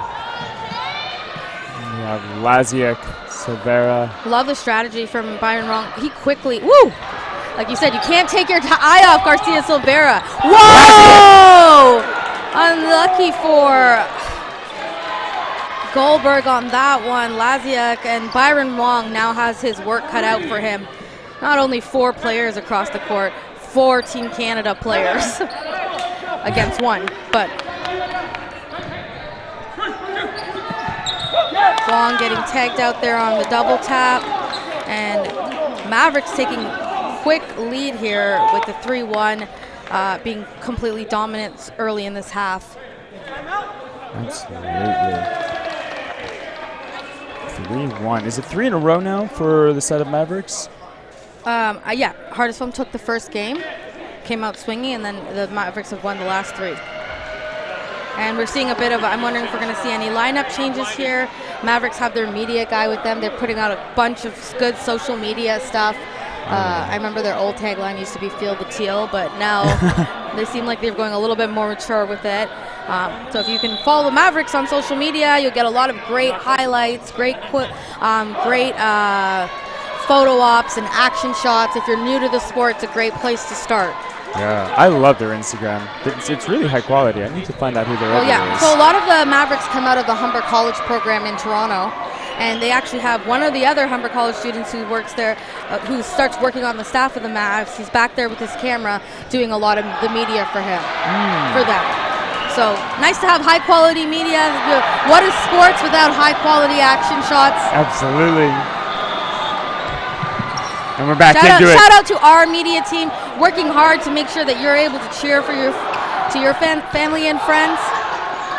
Thanks to Bill beside me here, who is a jack of all trades, commenting, fixing live stream screens, so that you don't have to come to Montreal and enjoy the action from your home. Zanke coming up there, taking that trade, but even though he did not make the hit, he was a juicy target. He got hit by one, but he was able to bring in 3 balls there for his mighty Mavericks. And quickly taking out the captains. They said, get out of here, captains, and also taking out Willier. That's three balls thrown alone, 3 big hits, and the player advantage quickly dissolves for Hardest Foam. Solberg alone here. Yeah, Vanish taken out there as well. That was a quick turnaround by the Mavs.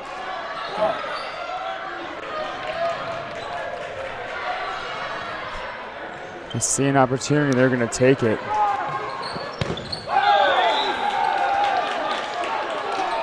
Solberg tapped out. 4-1 Mavs. Hardest Foam has got to find a way back into this. I mean, we've got a lot of time here. These are 40-minute matches. I'm wondering what kind of strategy they're going to do here, how they're going to maybe slow the game down, because the Mavs are playing pretty fast. Seeing a lot of going for grabs right away here and getting missed. Maybe they need to dodge a little bit more and wait for the right one, because once you start playing a little desperate, things will go hard for you. But it's hard not to play and get the anxiety into you when you're down 4-1 in the finals. Yeah, I feel like catching only gets better with the day, and to start the day off,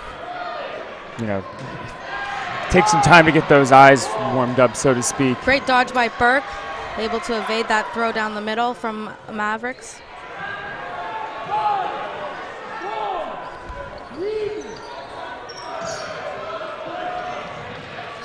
And we're seeing the same line from Victor again, whereas we know the Mavs have a very, very deep bench as well. Wondering if we'll see any roster changes. What happened Good call, there? ref. Is that a line out? Okay, line out by William. Refs out here working hard. Jovan on the other side over there. A real no-nonsense ref. Love to see him on the court, especially in medal matches and important games. He's a great ref. Great dodge, by the way, by Von Steb, jumping to get out of the way, and then as it came in, it started turned his shoulder and just got around it. Severa tapped out. Tapped out on the counter. Decker tagged out as well. A lot of players just gone. That's really what dodgeball. So much is something breaks open. Big shot there by Wong. Hey, at the very least, going for that and making it look like it's catchable. Got the extra ball from the other team, right? Sometimes you just get some extra balls thrown by going for it. Cam on the cross, misses Von Stebe.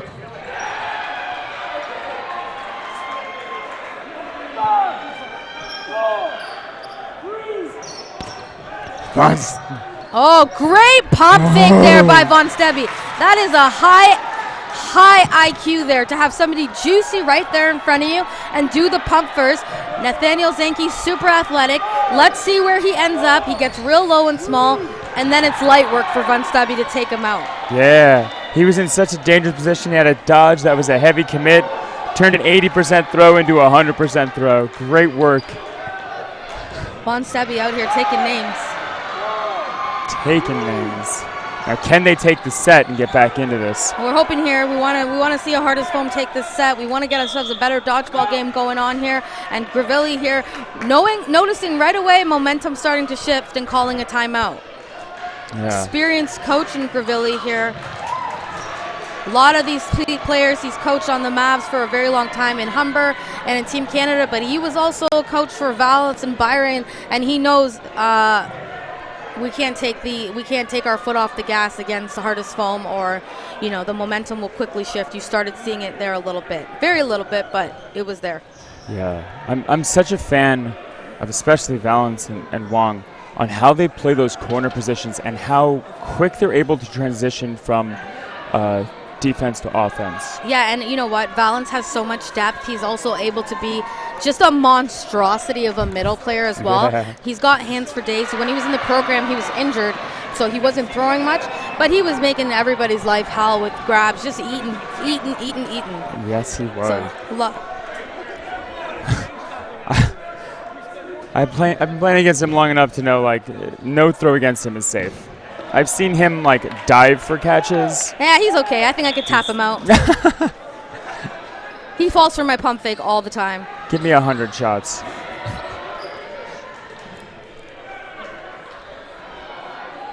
We're back in it with a 3-on-3 game. Onus is on Mavericks to throw. Lazy with the sneaky cross, but Burke ready. Oh, Von Stebby again with that dirty pump fake, making the athleticism play. I love what I'm seeing from him. Ranican last in. Wong tapped out. Ranican with a perfect placement. Ranican has 100 throws in his tool box. Oh. Von Stebby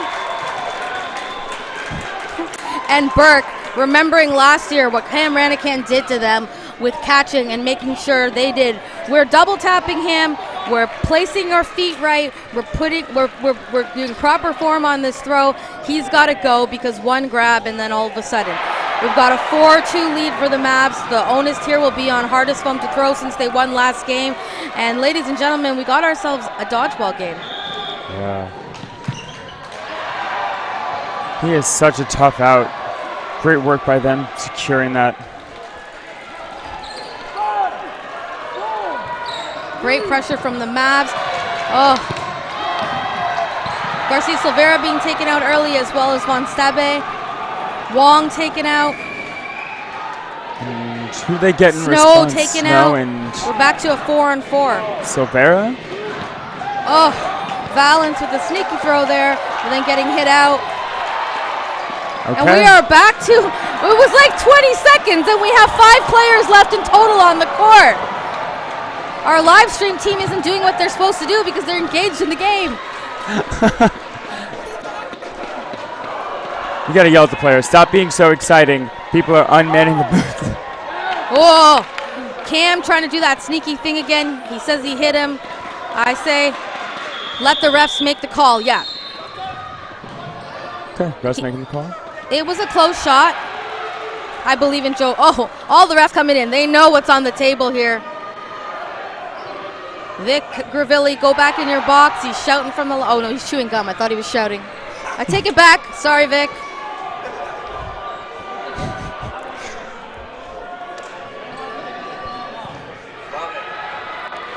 And they're going to call it a clean slate.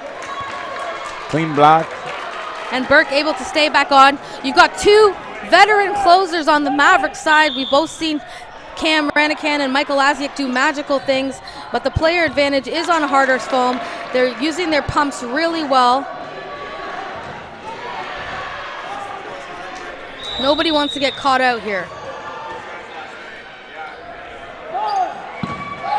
Ranican for Burke. Burke and Cam going for that trade. I like it. I like it. Still have player advantage here for Deckler and co. Burke did his job here. Now Deckler and co.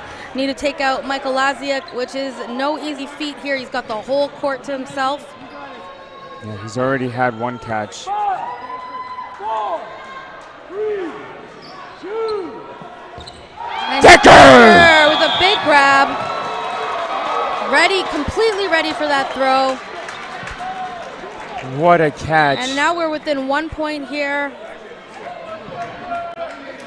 We're seeing no lineup changes on the Mavericks side. You better be showing your support in chat, anyone from VDL, SDL, RDL. Dodgeball Toronto.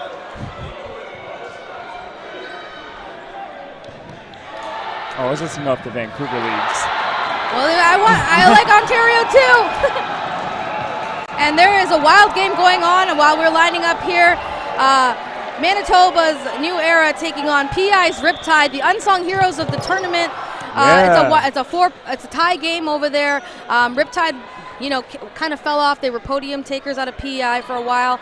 They weren't really on the radar much, and they came back this year, and they have just been destructive. Yeah, they came out of nowhere in the day 2 standings and just took it. I was not expecting that. No, but I'm happy for their little island. They're good people. Whoa, great toss there by LaBelle. Not falling in, going like he wasn't going to throw into that backtrack by Vickish, and then totally taking advantage of that slide back. And Byron Wrong getting tagged out there. Wrong tapped out. Hardest foam, 2 wins in a row. Can they tie it up before the half? Ranikin light on his feet. Yeah.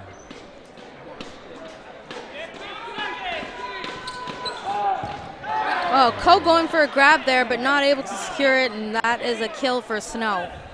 4, 3, choose. What? Snow thinking he hit Burke, or asking if he's out. Jovan calling Snow out there. I was just saying this about Ref Jovan, like he's friendly with so many people, but once he gets on the court, he didn't know you like that anymore. What's the discussion? It looked like Decker started to walk off. I'm wondering if it was if Snow hit him in time before he was out. I'm not sure. He might have just been pacing too, 'cause it doesn't look like any of it.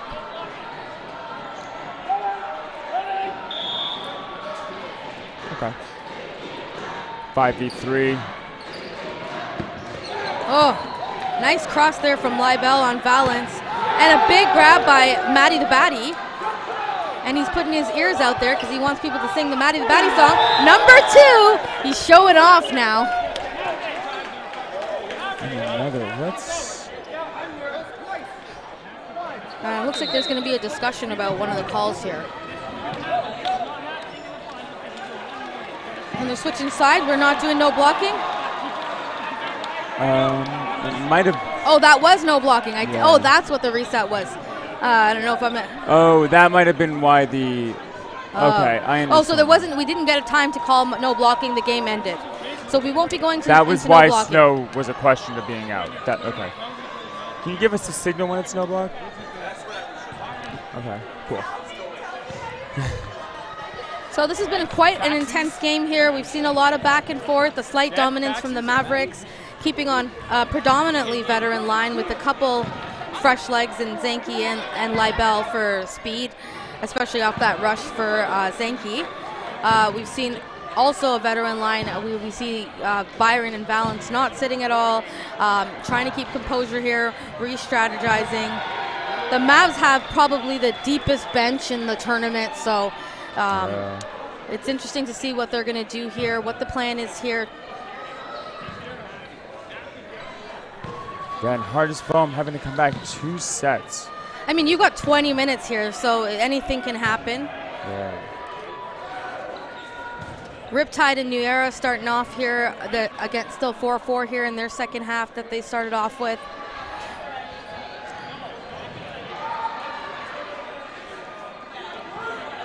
I feel like if hardest foam moves away from some of the catching, they'll be okay.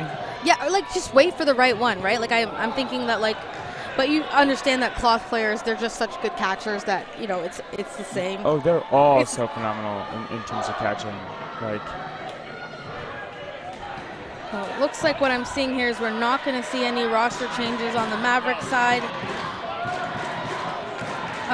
Malik Yassine having a birthday this week. Shout out to and a happy birthday to Malik. We hope he gets to take home a gold medal as a gift. Either way, he's going to be going home with some hardware as a gift. But we would love to see British Columbia here with their first gold medal at Nationals. Lining up here to start the second half. Anybody's game. And this is semi, so not necessarily everyone going home with some hardware. That's my bad. But everyone will be playing for some hardware is what I meant to say. Yeah. So both of these teams in round robin have either the Mavericks lost once, Hardest From tied once. Neither of those two teams is in anymore. So for the teams left in, these two are undefeated. Yeah. This is so intense. I keep thinking it's the gold medal match. Yeah. I can't believe this is semis. I can't believe that one of these teams is going to not be in a finals match. Yeah, just a peek at the other court. It looks like it's 4-4. Correct me if I'm wrong. It's hard to see through that net. It is 4-4. 4-4, New Era Riptide.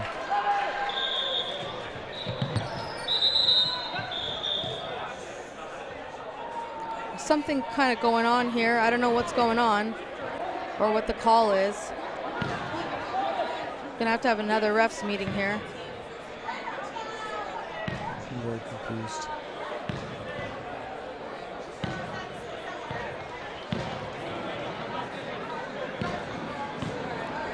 If you're tuning in from home, we are just waiting to start the half here. I'm not exactly sure what's going on or what the call is.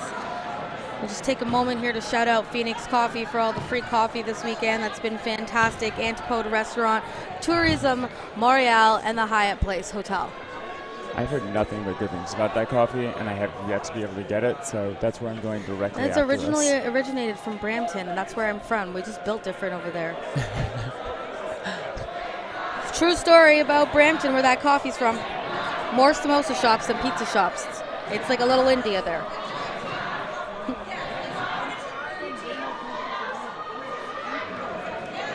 If you're coming to watch here, you better start making your way in. The good seats are getting taken real fast.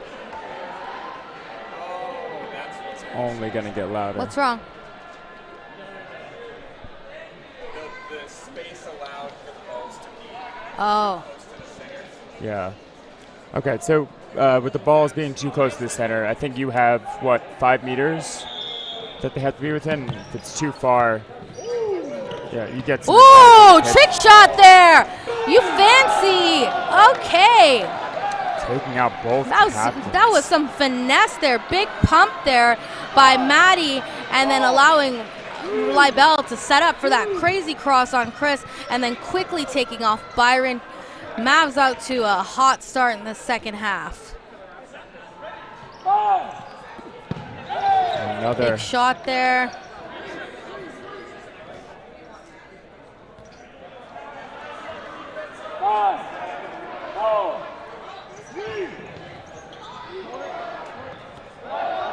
Ooh, 5 balls now. Problem with hitting so much right off the back is you feel like you can keep doing it, but eventually the Hardest Foam is such a good team. They're going to move, and Sankey, Libel taken out.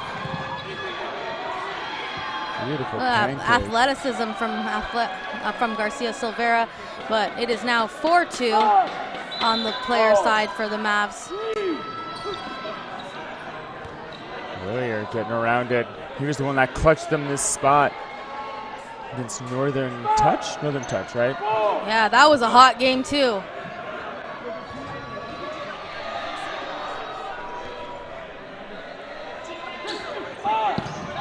Woo!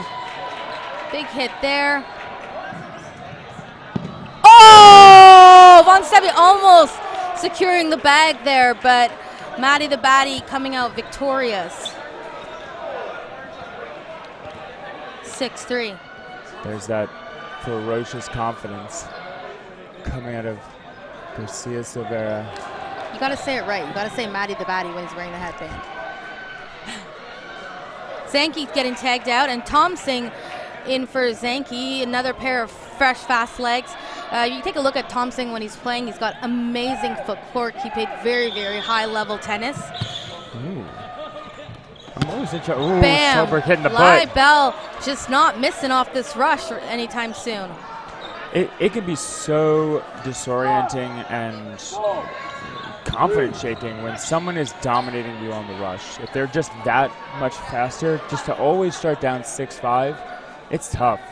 So Mavs is a very, if one thing that the Mavericks have, it's a speed team.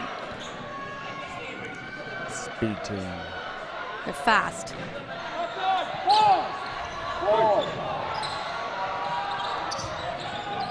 Oh, chasing down that ball.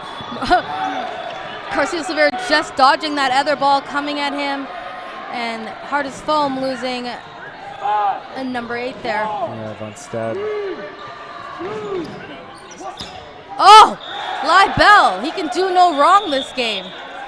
Oh, he did do wrong. I spoke too soon.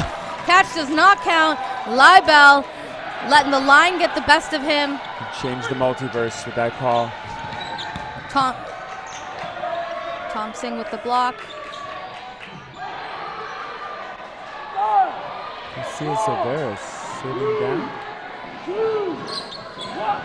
Oh. Michael Laziak making sure Thompson getting back in there, applying great pressure, doing great support things.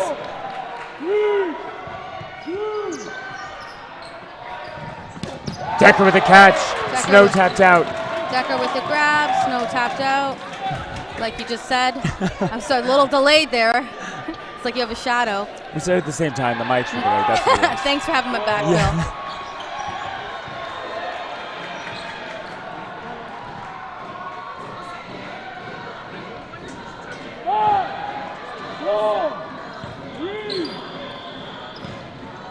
Ranican short on the cross. Lazy getting over that counter from Wong. Yeah, that kind of inside cross court that Ranican threw on a foot shot. That hits Tagging out Lazy. You calling him lazy? Laziak tapped out by the shot of Decker, I believe. Ranican getting taken out. Bounce there on Wong from here. Clear bounce. The legendary catcher versus the... And I'm looking here. We have the Mavs closer to our side here. And what I can see here are two fabulous pair of sneakers. Whoa. One pair gone. Beautiful shot there by Hardest Foam. It doesn't get much cleaner than that.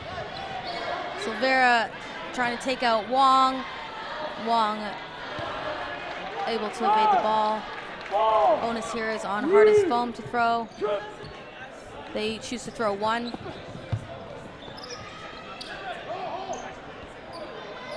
Good pump getting him down.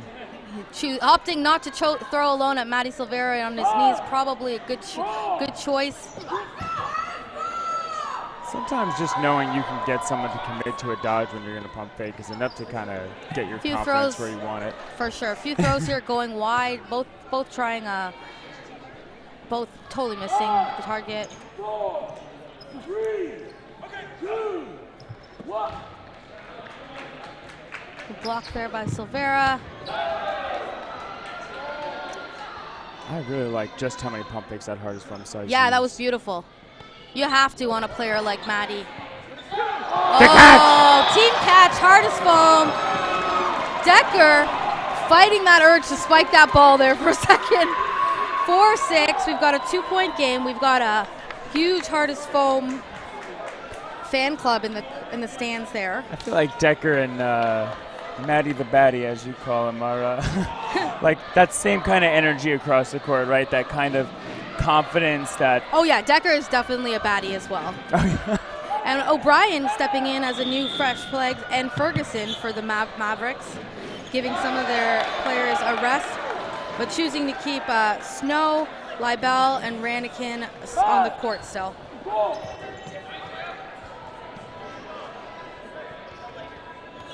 Byron Wong going to sit this one. Ferguson taken out early in the game.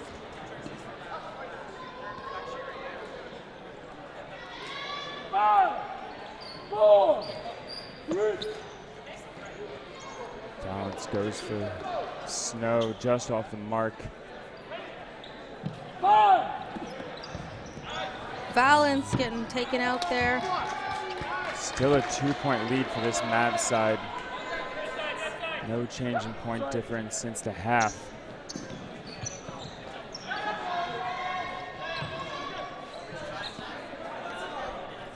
"12 minutes left in the half, lots of time. Plenty of time. And at the same time, not a lot of time. Both these teams know how to hit the brakes.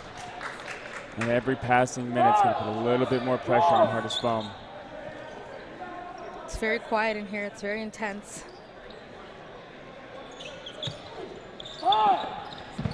Ooh, big cross there on Ranican from Decker.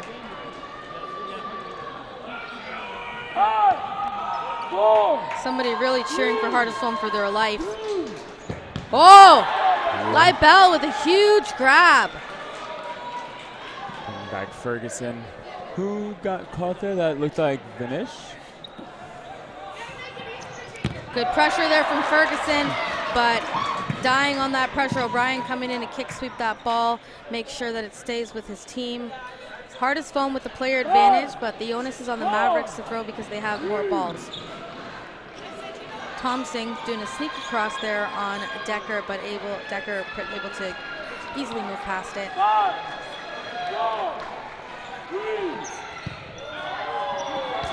Decker top Snow with the block. Oh, O'Brien coming out of nowhere there and tagging Jeff Snow, and we've got a completely different game now. Two Team Canada vets here, Thompson and Snow against. Oh, great defense from Hardest Foam. Oh! Silver! Let's go! Both catch! He gets it! 2 in a row! They're saying they don't think that second one is a catch. No, the ref called both confidently. Ref, Jovan, don't take no from nobody. He say it's a catch, it's a catch. Oh my. Solberg known for his catching, and if you didn't know it before, you know it now. Watch that, man. Yeah, he gets just in took a the roll. soul right out of the Mavs. Yeah. 6-5. And we've got a 5-4 game going on right now at the other court. Court 2 on the other men's final, Manitoba versus Prince Edward Island. New Era versus Riptide, 5-4 for New Era right now. So we got a 1-point game on both medals. I mean, both semifinal courts. Anybody's medals here. 4 teams and 3 medals up for grabs. Sorry, I was staring at Solberg walk out of that huddle with a little bit more confidence than I've seen. Just you saw some swagger there, eh? A little bit like more, chest up, looking forward. He's ready. This is his half now. False start. And that was on the Mavericks, a false start. Mavericks got to let the calls be the calls, not let it go. Exactly, yeah. Get your mental game in, O'Brien's saying. I agree with it. Because Hardest Foam is mentally strong right now. Look at them. Yeah, composure is so big. Got both captains back on the floor for Hardest Foam.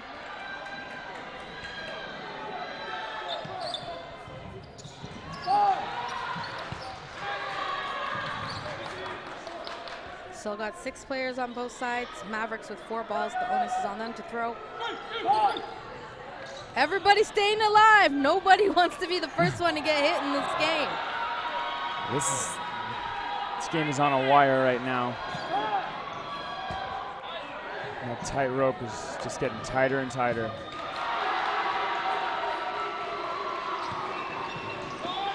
Whoa! Decker! And he is feeling himself on that one.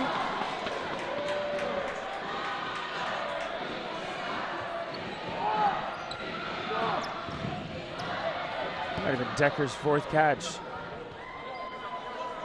It's been phenomenal this game. He is such a pain to hit. Balance. Toe tapped. 1 for 1 here. 5 bodies on both courts. Ball, not ball advantage. Onus is on hardest foam to throw. See Silvera in that corner. Oh, the bell on the. Did he hit the outline? Not sure what happened there. Also, I'm surprised to see Garcia Silvera move to the corner, unless I haven't seen it much, but he's been playing middle so much. He can play anywhere. He's like got one of the most depth in the country.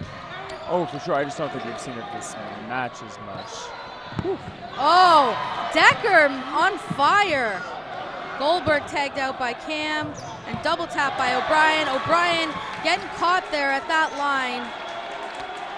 Yeah. Player advantage here for hardest foam, but it is for the Mavs here to throw. Balls always take priority. Cam Ranican making the call there. Burke with the block. It's unfortunate for O'Brien because I believe Shane was already walking off when he committed for that throw. He so was. Burke being able to come up and take that was. Oh, Ranican! Great hands on the Ranican! Just by the tips of his finger. Tell me you know how to not give up on a play without telling me you know how to not give up on a play. Arms outstretched, brings it back from the void. And bringing in a fresh Iceman from the dead. Well, that looks like a bounce to me. I think everybody agrees with that. Every time you say the Iceman, I think of the old Brisk commercials with the snowman.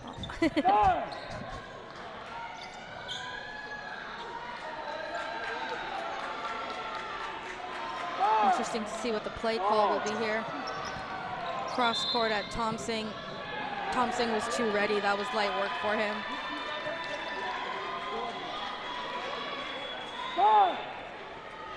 Maybe 2. Snow not able to connect there. Hardest foam needs this right now. They will have finally tied it. Otherwise, they're going back to a 2-set gap. Oh! Ranican just missing that catch. Beautiful throw from hardest foam.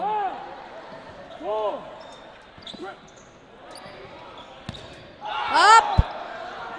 Oh! Team catch here for Mavericks. You've got a fresh Libellin.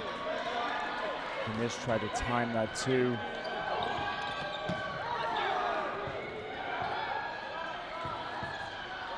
Bell celebrating a little bit too early on that block. 5, 4, 3, 2.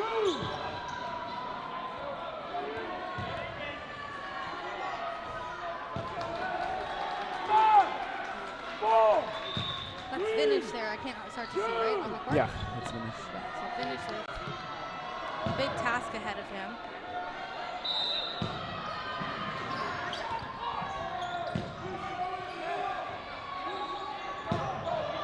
Wonder what the play call here will be. Mavs choosing to just send one ball.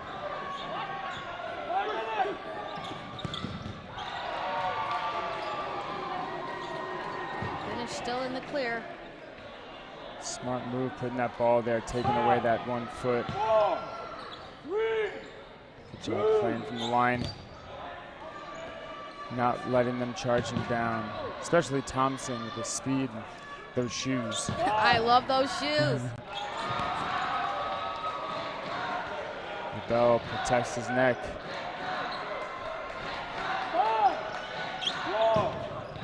Oh, Finish just able to continue to dodge those balls from the Mavericks. Being smart here, preserving energy, staying, not doing crazy dodges here. He's got a big task ahead of him. Oh.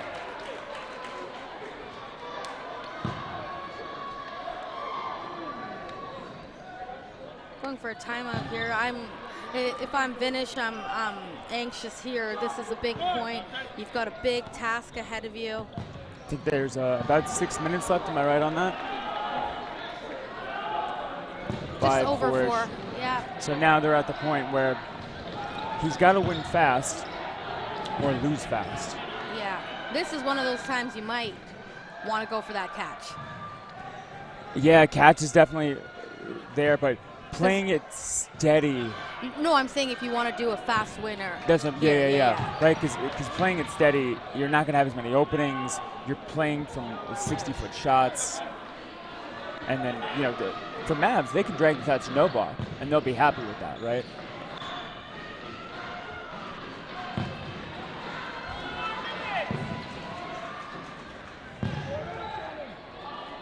Let's see how Denise approaches this now after the timeout. What adjustments are they making? All right. Whew, I'm anxious.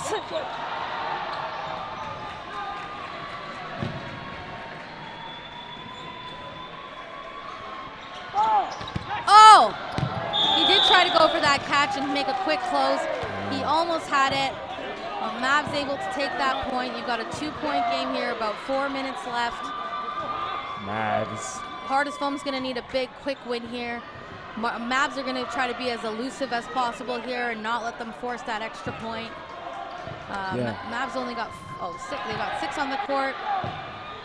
Mavs, Hardest Foam only needs to win 1 in regulation time. They're going to have a no block no matter what. They just have to win 1 before this time. And Mavs. There won't be a no block if the Mavs run away with the score. Yeah. They need to win this set right now. In order to get a no block, correct. Yeah. Mavs. They see the win. And Hardest Foam looking to take it away. Silvera attacked. Tagging out Silvera. He's been having his number today a little bit.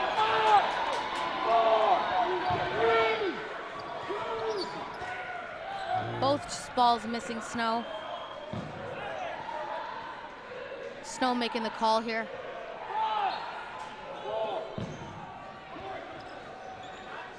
That was such an important throw.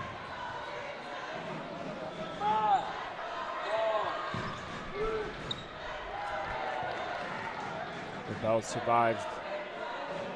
Incoming shot from Decker. Looks like 4-7 in the other court, by the way. Balance stays alive by a smidge. Whoa! Ranican catches Von Steb.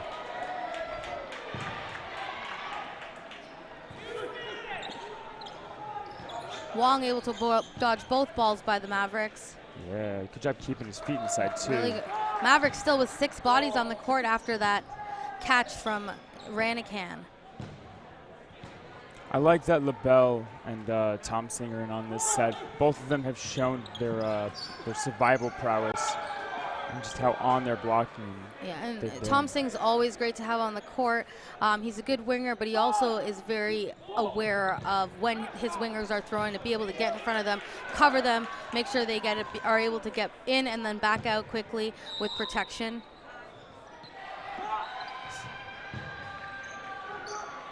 Pressure, pressure. Valance takes. Valance catches! Whoa! Valance with a big grab there. Mavs still with a 5-4 player advantage. Whoa! Whoa! Oh! And Thompson on the how the tables have turned here so quickly with that. All began with that momentum-changing catch from Valance. Captain V, they're here to save the day. That catch and then 4 more taken out quickly from that full side of Mavericks. Thompson last in, and we said he's in for a reason. He's shown his survivability. And right now he's taking clock. If he survives for the next however long it is, that's enough for a win. Got him! Valance put that set on his back and brought it home, 6-7. Once again, though, a must-win situation for Hardest Foam. And we've got 1 minute left of regular game time for this thing. Hardest Foam fans going crazy in this building. Mavs only on the back foot in terms of most recent win, but they're in the lead. Michael Laziak and Zanke back in, Leibel out, O'Brien out. I like the lineup here for the Mavs. Hardest foam, looking hard AF, ready here to push this into an overtime game. Yeah, we've seen Mavericks just capitalize on an opening and take 3 or 4 from it. Zanke caught out. And we are in no blocking. Byron Wong trying to get his team just to come down a little bit. Snow dodges and survives. Ranican with the big pump, trying to get his team the balls back. Mavs got to make a play here. Byron Wong ready for Jeff Snow's throw.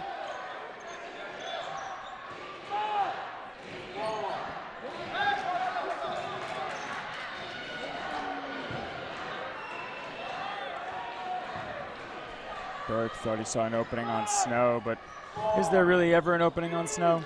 Ooh. Ooh, Oof. through the screen dodging. Ooh, I'm stressed! And everyone on the court looks calm. Hi. What are they doing to us? Wong tapped out by the shot of Snow. And Laziak tacked out as well. 1 for 1 for each team.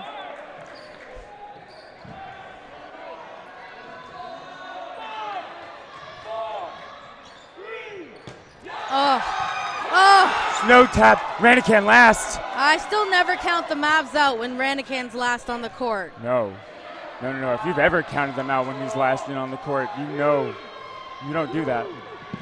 Oh, Ranican saying, out of my house, Decker. This ain't over till it's over.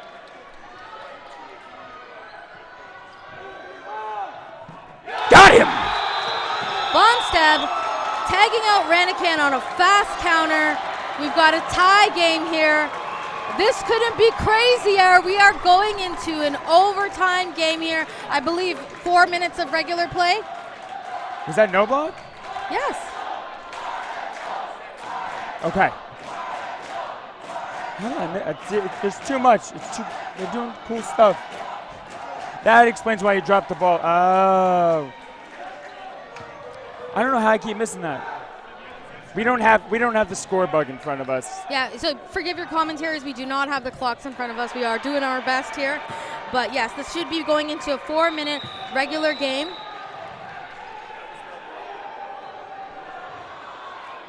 There are 2 provinces. 7-7. Mavs dominating the first half of the game. Hardest foam clawing their way back here. Slow, steady, sure of themselves. Adjustments, strategy, some outstanding plays by Valance and Decker and Bonsteb throughout the game, keeping them very much in this game. One of these teams will be playing for bronze and one of these teams will be playing for gold. Yeah. After this, it's anybody's game. I think the turning point was that Solberg double catch to end the one. Oh yeah, that was gross. But yeah, as you said, clawing back, it's the right way to put it. Both these teams have been on big stages plenty of times. Who's going to take it out? LaBelle survives. Once again, it is not no block right now. This is a 4-minute overtime. Regulation rules. And then we go back to no block if it hasn't finished.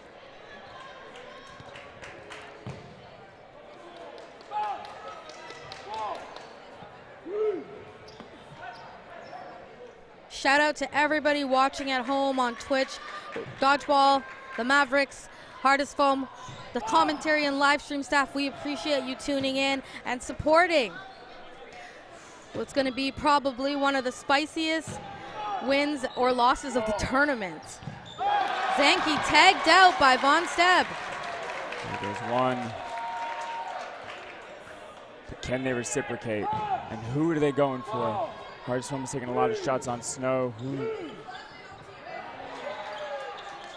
Bonsteb taken out. Okay, 3 minutes left. Bonsteb was instrumental in the early wins for Hardest Foam.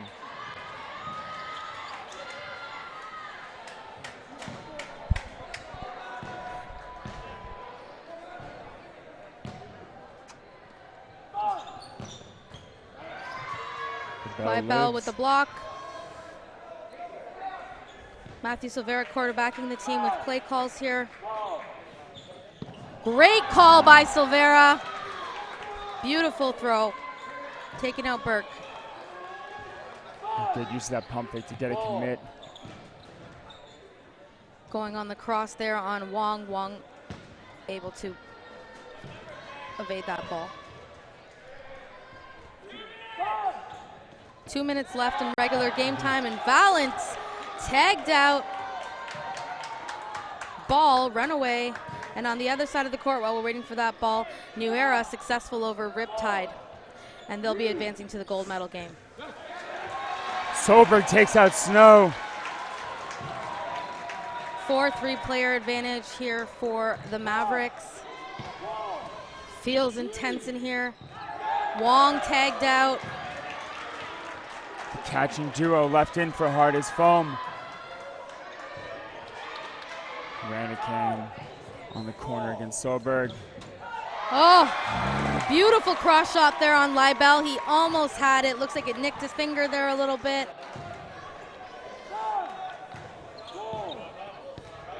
Great block by Solberg. Solberg and Decker been instrumental in the hardest foam game here today. Both have some great nerves of steel. Solberg taken out. He thought he took Silvera Garcia. Ref saying he was safe.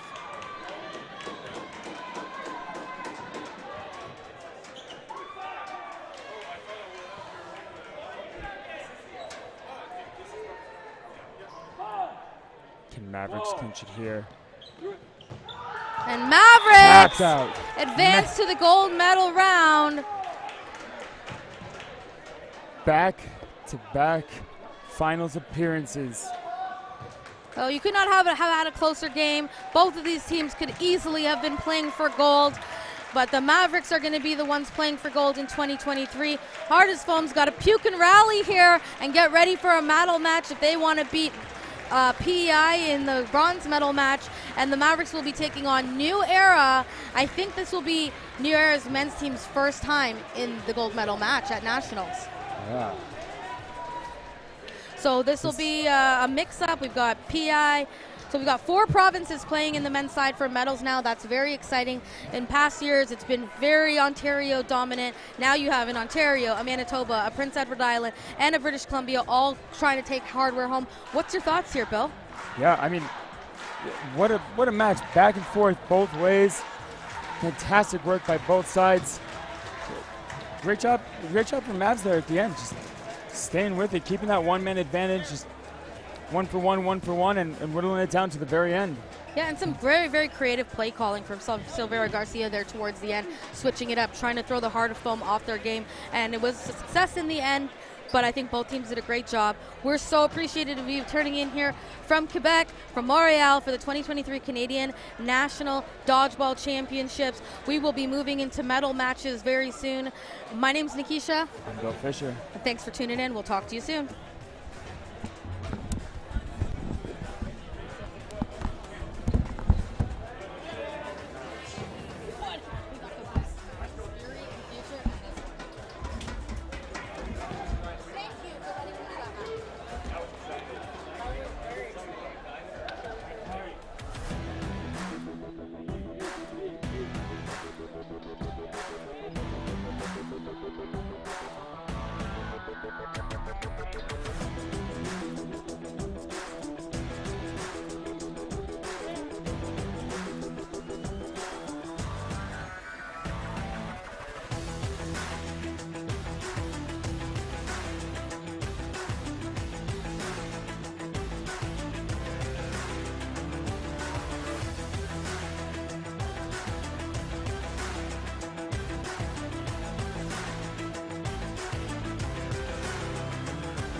The captain for Mavericks, Jeff Snow. Jeff, give us a little bit of insight.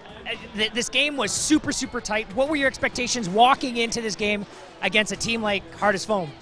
Just trying to stay alive. They have some power arms on that team. I'm trying not to get caught as well. So like putting 2 balls on guys. Yeah, that's about it.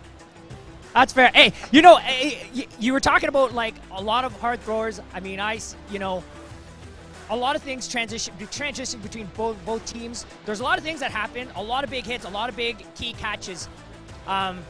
What did you find, like, to get that last game to win the set? What did you guys have to do, or what did you guys really tweak about your game to get that last win? I think it was just more ball control, just trying to stay calm in the back and not just throw away the balls for no purpose.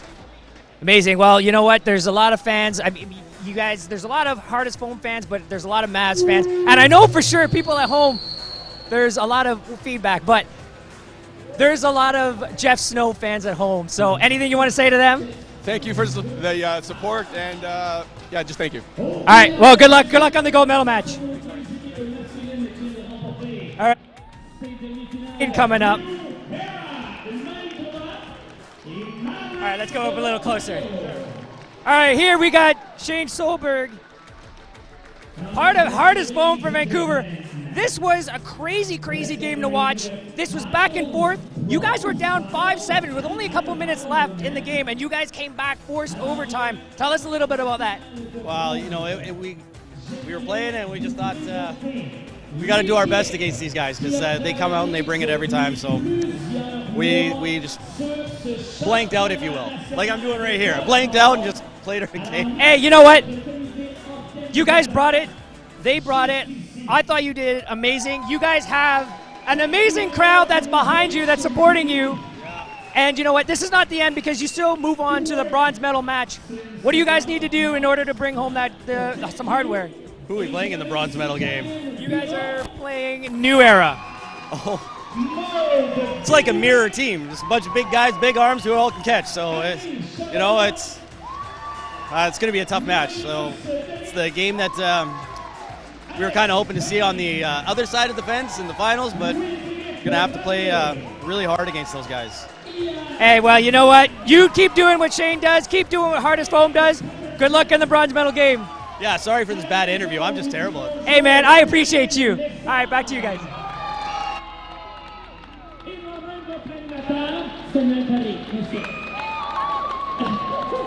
Maintenant, une bonne d'applaudissements pour notre équipe au streaming team, thanks to Mitch Johnson et Samuel Nadeau. Alors, mesdames et messieurs, c'est un gros événement, le championnat national, et c'est pourquoi nous sommes très fiers, l'équipe du Québec, d'avoir travaillé ensemble pour ce succès. Alors, Maude, je vais te demander de me traduire pour les personnes qui pourraient parler anglais ici. Alors, merci à tous les bénévoles. On parle ici de plus de 50 bénévoles qui nous ont aidés depuis jeudi soir. Merci! Merci les bénévoles!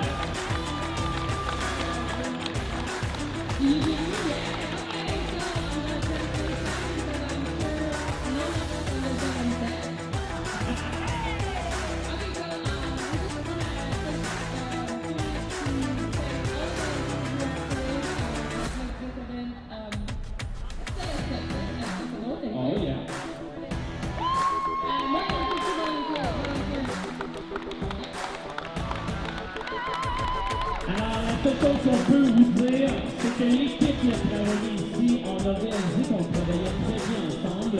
Et c'est pourquoi, moi j'ai lancé dans l'air, on pourrait voir une autre organisation venir bientôt, ici même au Québec, étant donné qu'on s'aime.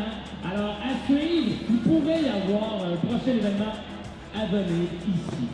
Okay, so I'm going to translate for you guys. So he said it was the first time that, thank you, all of us work together for the same event. So like we have Drummondville, Montreal, Quebec, and Ontario. But we realized that we are working so well together, and stay tuned for maybe next event someday. Maybe.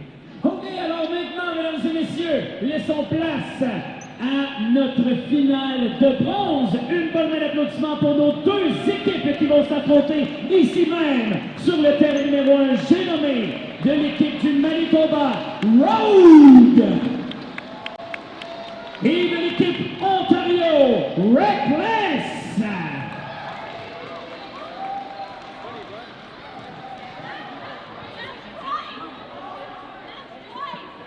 Et c'est un mensonge. It's a lie. It's a bronze final. Come on, suivez la game. Alors, Manitoba Rainbow Thunder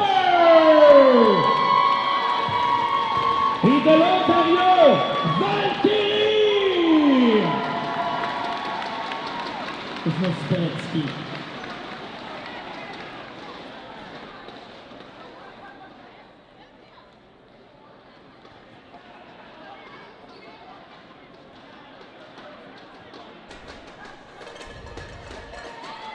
All right, we are now starting off the medal matches. We see the teams entering the court for the women's bronze medal match. We have Rainbow Thunder from Manitoba coming onto the court right now, taking on Valkyrie. I'm Kendall Stelmack, joined by Stephanie Ness. And we are here at Saint-Pierre Charbonneau in Montreal, Quebec for Dodgeball National Championships 2023. This is going to be a really exciting match, I think. You know, both teams coming off a disappointing loss, and we can expect that they're going to come out swinging. I mean, I would. Oh, yeah, absolutely. This is that medal that you have to fight for, right? You either get to go home with something, with some hardware, or you go home empty-handed, and that's not something that either of these teams want. Both teams have been fighting us so hard. This is actually my first time. I am a Manitoban myself.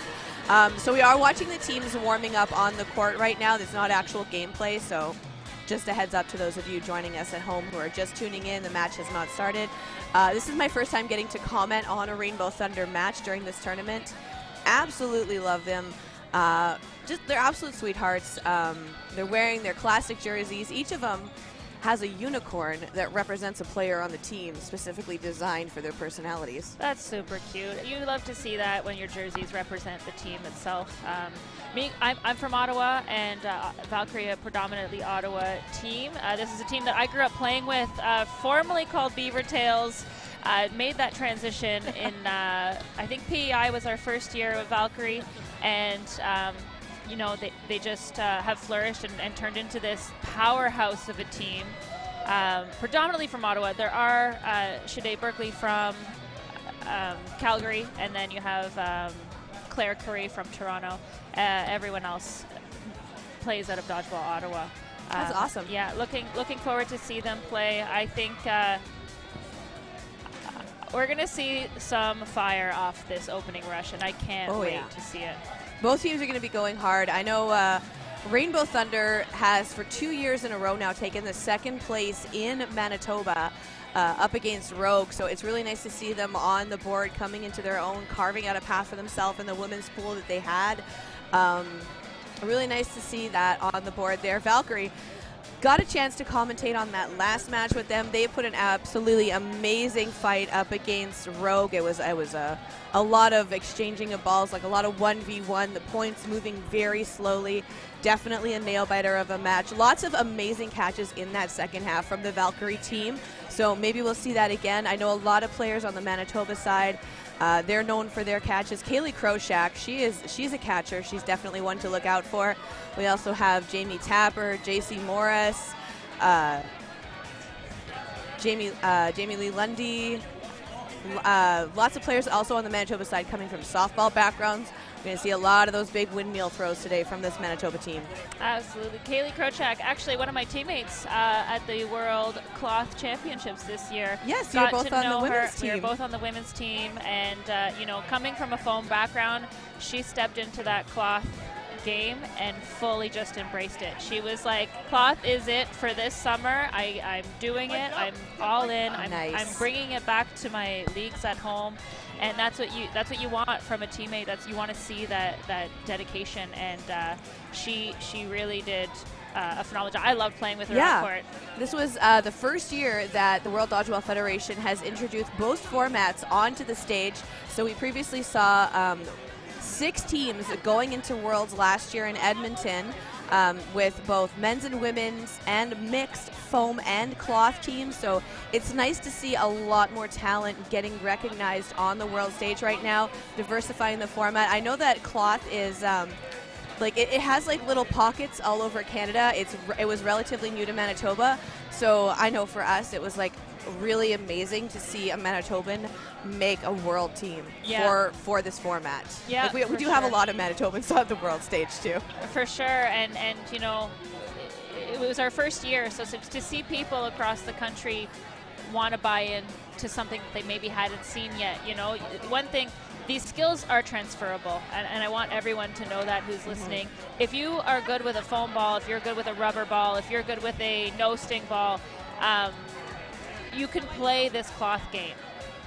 The strategies are different. The things that you learn, and you know, some of your tools will be used in different ways that you have in your dodgeball toolbox, but all of your skills are transferable, and that mentality of playing competitive sports is the most important thing that's transferable. So having someone like Kaylee, limited cloth experience with the ball, but have that drive and have that commitment to being an athlete in our team was really paid off for her, and you could see it. It was so great to have her. Excuse the pronunciation, but for the francophones in the audience, she is très formidable. Yes, très formidable, for sure.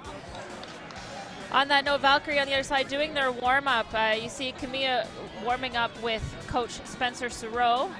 Coach Spencer and Lynn Kirkpatrick, women's gold medalist at the World Championship in Edmonton this year. Amazing job from that side. Came in first year coaching, came in with a plan, added some structure, and really did nail it. Yeah. Exactly. I've been watching Valkyrie. I've had the privilege to commentate on a couple of their matches as well.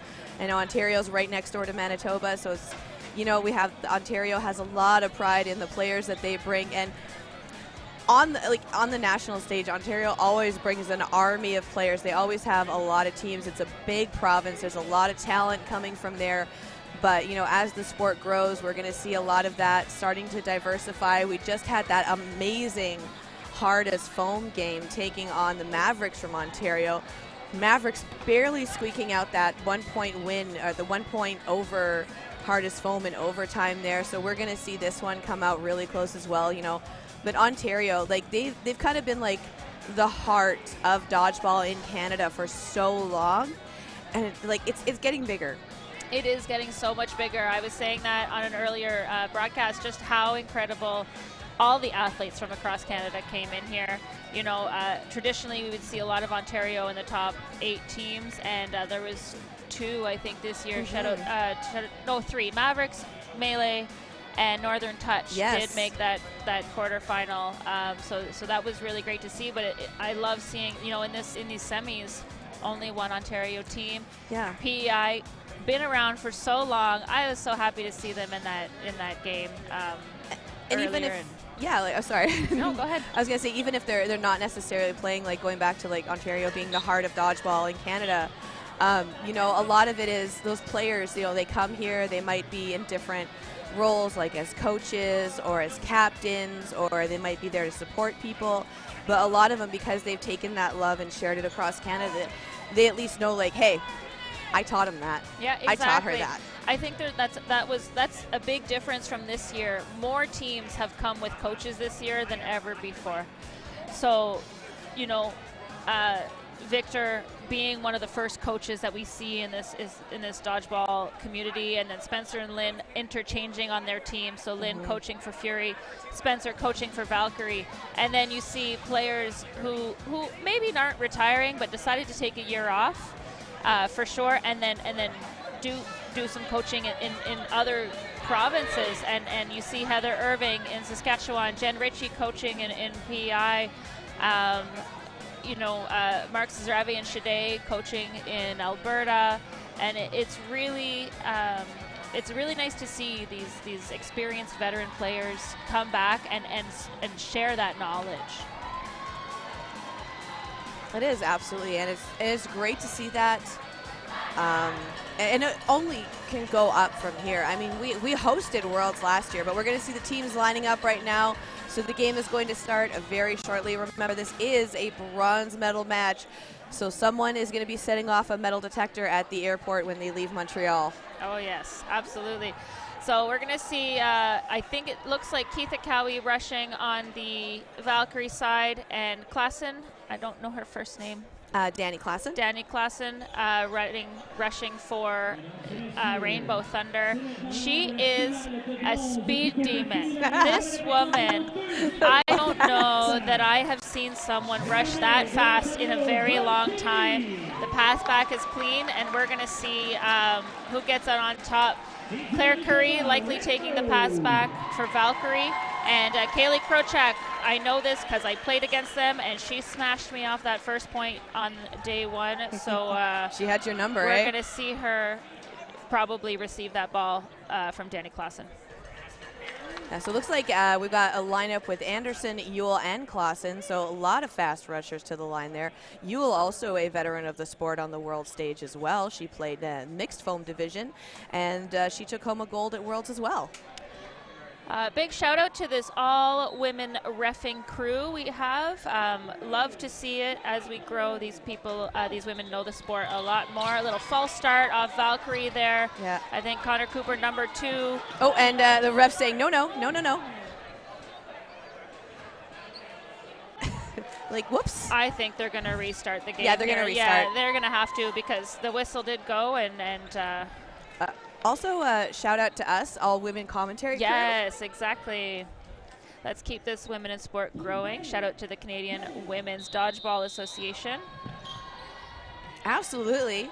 We have Jenna D from Rogue, and we have Jessica Smigelski from Edmonton on Edmonton Thunder. They're starting it up and can't wait to see what happens with it. Big hit off the rush from Kaylee Krochak onto Keitha Cowie. We got a hit there on number 8.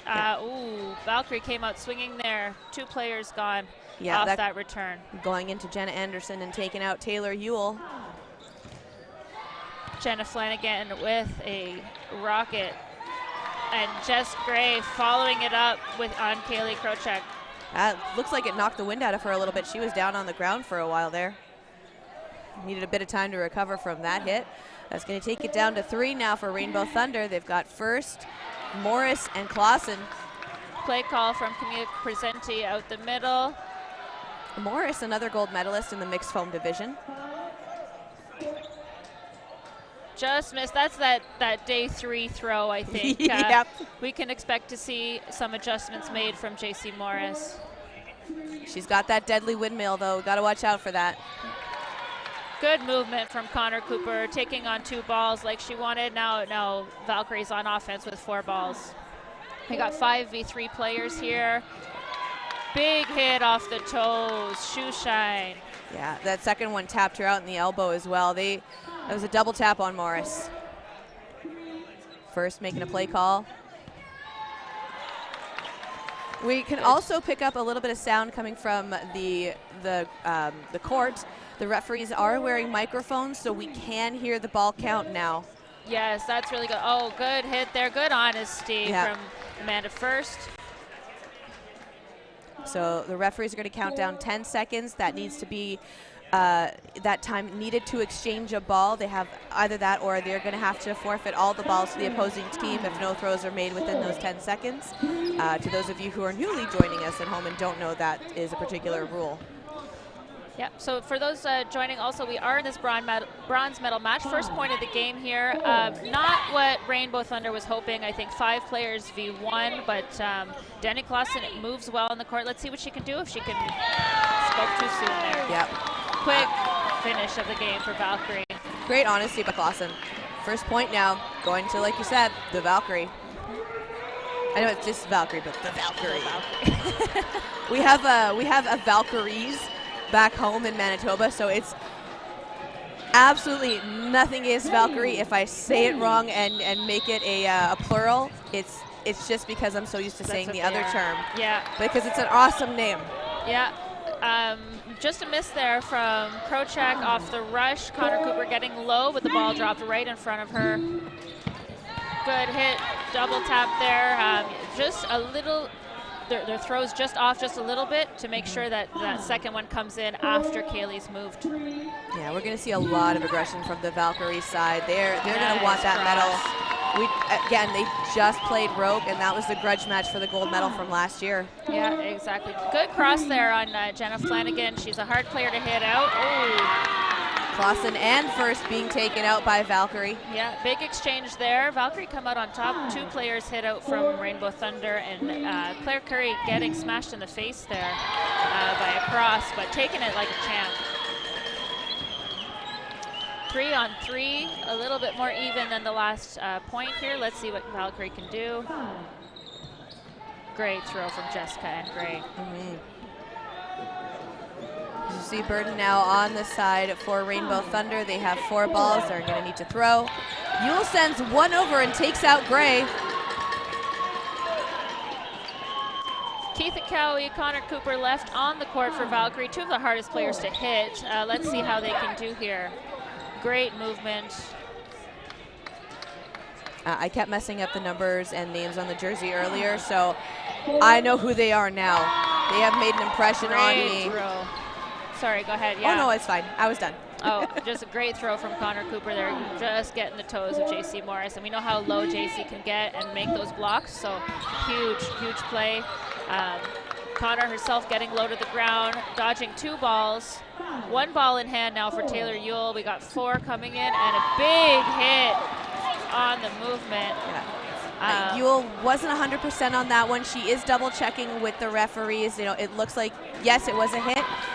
You know, she's just confirming it. She thinks it was a hit. She just wants to make sure because it was close to the ground.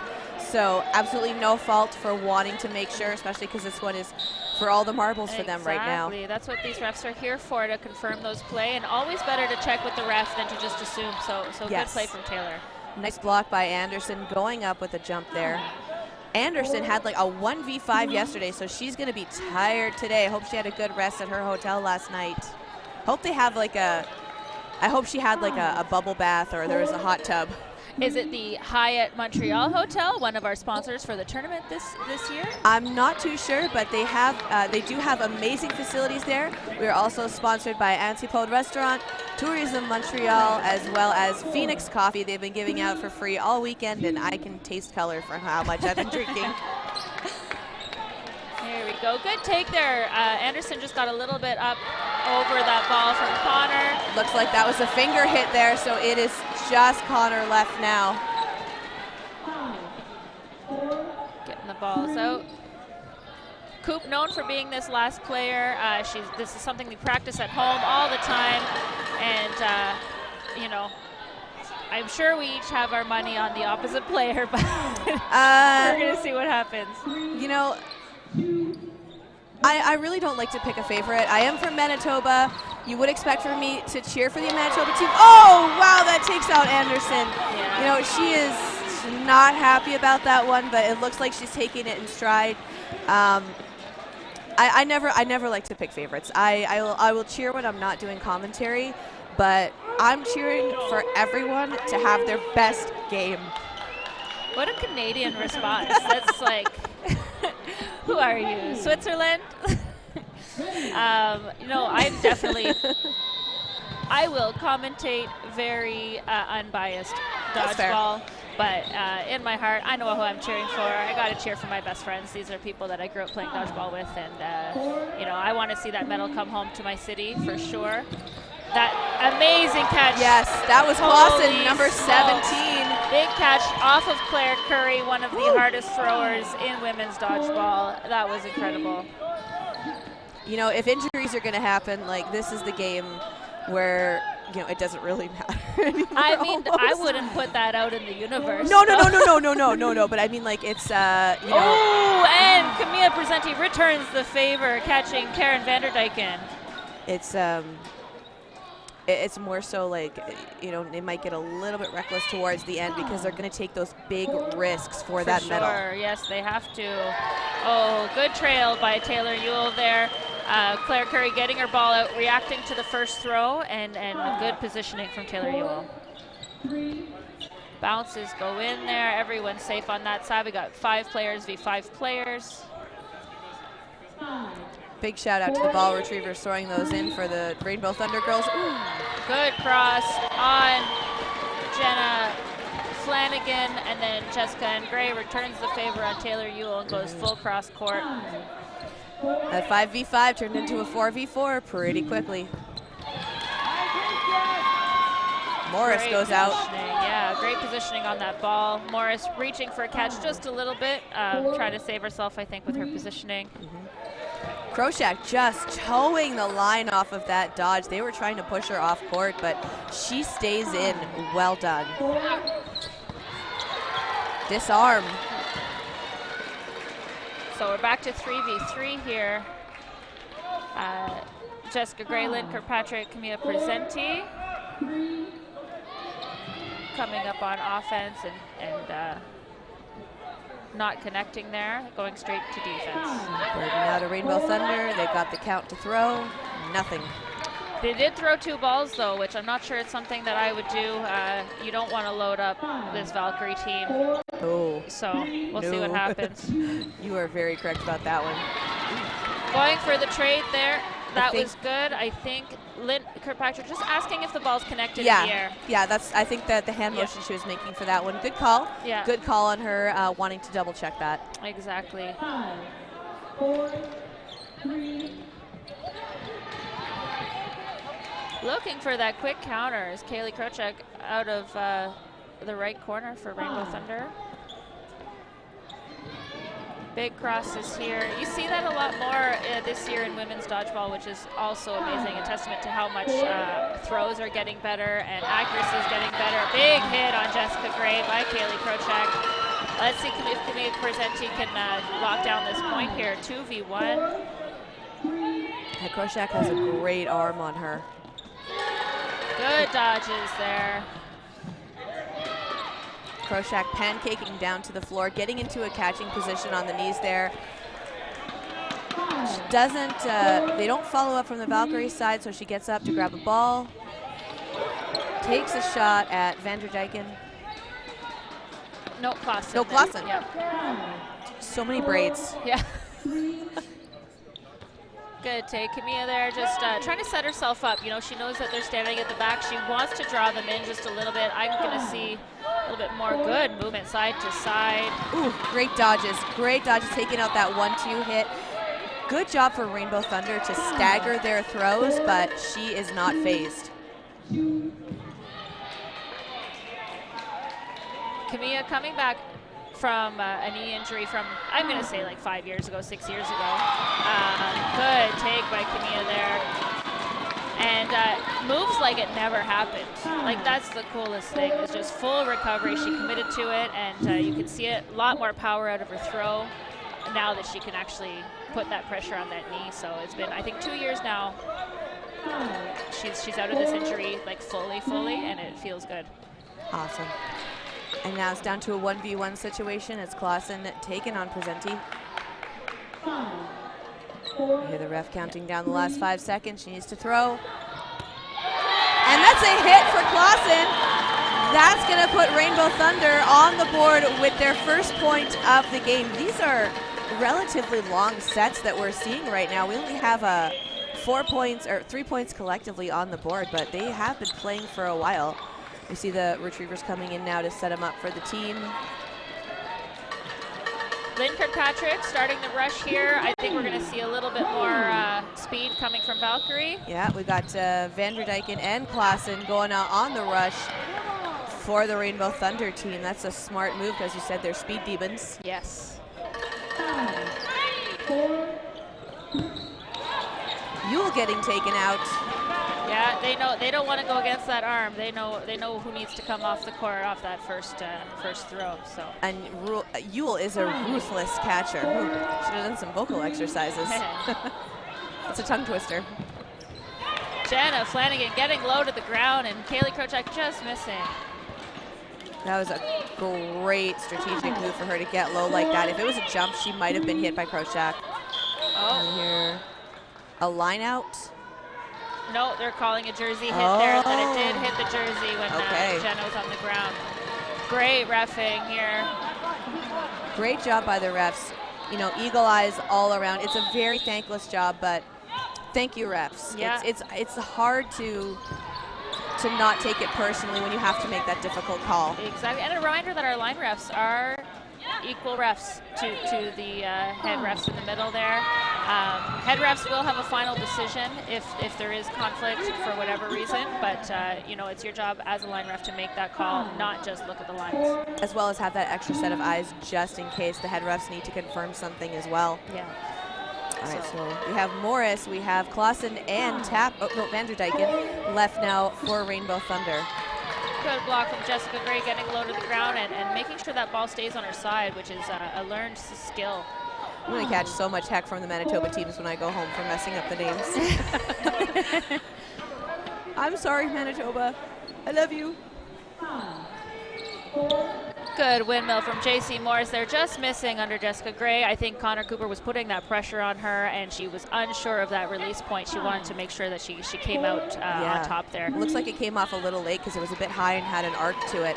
But again, Morris, she's known for that windmill throw. It was actually featured in a Dodgeball Dude episode when they were filming for their series here at Worlds. Amazing. When did she make the transition from softball to dodgeball, do you know? You know, I actually did an interview with her that we're going to be posting up on our social media later, so I don't know for sure when she made that transition, but it has been a few years now that she has been a double threat on both the softball and the dodgeball scene. Which social media account? Dodgeball TTV on TikTok, Twitch, YouTube, and potentially Facebook as well. Perfect. We are having Make sure everyone gets a follow. All right, 5 players versus 3 players still. Valkyrie playing it, you know, at the back side of the court. They're trying to just, I think, I'm not sure how much time on the clock, but I'm sure they do, and you can kind of see them. Here we go on offense, that transition. Shade Berkeley making the play call and just missing. Again, I think that's a day 3 kind of arm throw. I suspect she will make those adjustments throwing later on. Great block from Jessica Gray. Again, making sure that that blocked ball stays on her side of the court. Really hard to do, but you can tell that she's been training that. Confirmation now from the court. There's between 4 and 5 minutes left in the first half, so they whittled this time down very quickly. We see the refs coming in to have another little chat. Unsure what they saw. I do think Morris is safe, but they're going to call her out there. They saw a hit. Yep. Absolutely well done. Great discretion by the referees. Potential for that second point for Rainbow Thunder with that 5 minutes left. If they can whittle the players on Valkyrie down, it's going to be hard for them, but I think it could still be anyone's game with the players that are left on the court. Clausen also with that softball background. Good discipline here from Valkyrie. You know, they're rushing down. They want to make those hits, but they're making sure that their teammates are there. They don't want to risk throwing a catchable ball. They're playing against 2 phenomenal players, and they know, so they're trying to get that ball advantage and make sure they do it right. There we go. Great hits. That was a double tap on Vanderdijken. Karen Vanderdijken, yeah. Just Clausen left. We hear a cowbell from the stands. We've been hearing it all weekend from the Manitoba side. Good run down from Jessica Gray there. Shade trying to become that target. Like, she wants to be the target here. Trying to fish balls for her team. Yeah, and open up create some openings for her teams to take that throw without Clausen looking at them. Clausen jump dodges that one. She manages to stay safe off of that throw from Gray.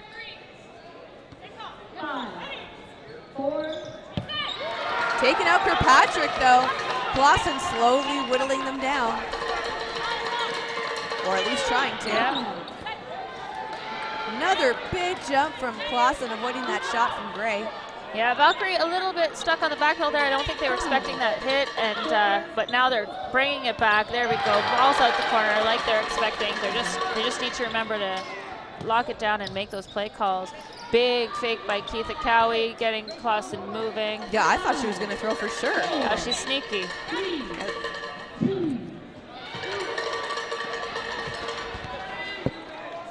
only giving up the amount of balls they need to from Valkyrie. They want to set themselves up quickly. They want to finish this point quickly, so they're not trying to give up more because they know that. Great throw by Klassen.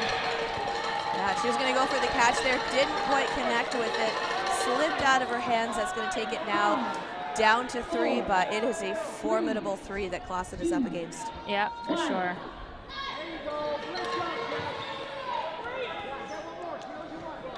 Klassen owes them 1 more ball. She's got 10 seconds to do so. 4 seconds to do so. Good block by Connor Cooper. I suspect we're going to see a pump fake and some corners throwing here. Timeout called by Amanda First on the Rainbow Thunder team, just to give Klassen a break.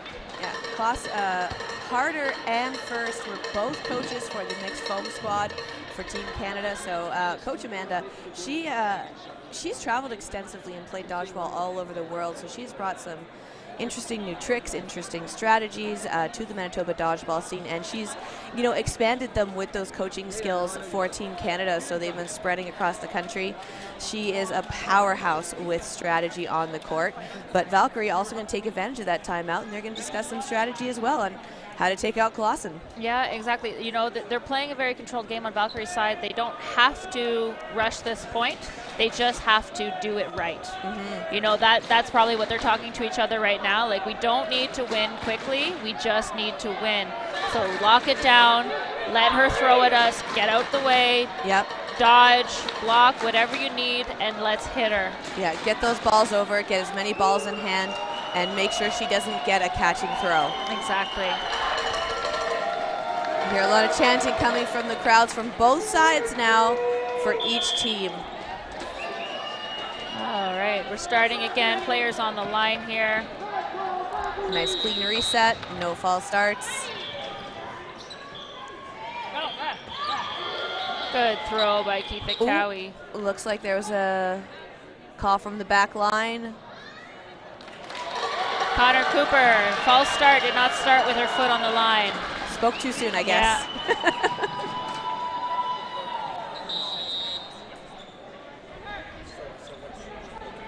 So it really helps Klassen's game when the players take themselves out, unfortunately for Valkyrie. Good move. You like to see that. That's something that a lot of intermediate players, to get into that competitive game, you'll notice Valkyrie, rather than search for a block or stop moving their feet, they'll opt to get out of the way, and then you block as a last-ditch effort, right? Yeah, that's definitely been changing in this sport. A lot of teams have been very block-heavy for a very long time, and Klassen calling herself on the fingers. Great honesty by Klassen, absolutely well done. So we're going to go into no blocking now. That's going to be the end of this first half with this next set coming up. So teams are going to be resetting with the 3 balls each. There's no opening rush for the no block.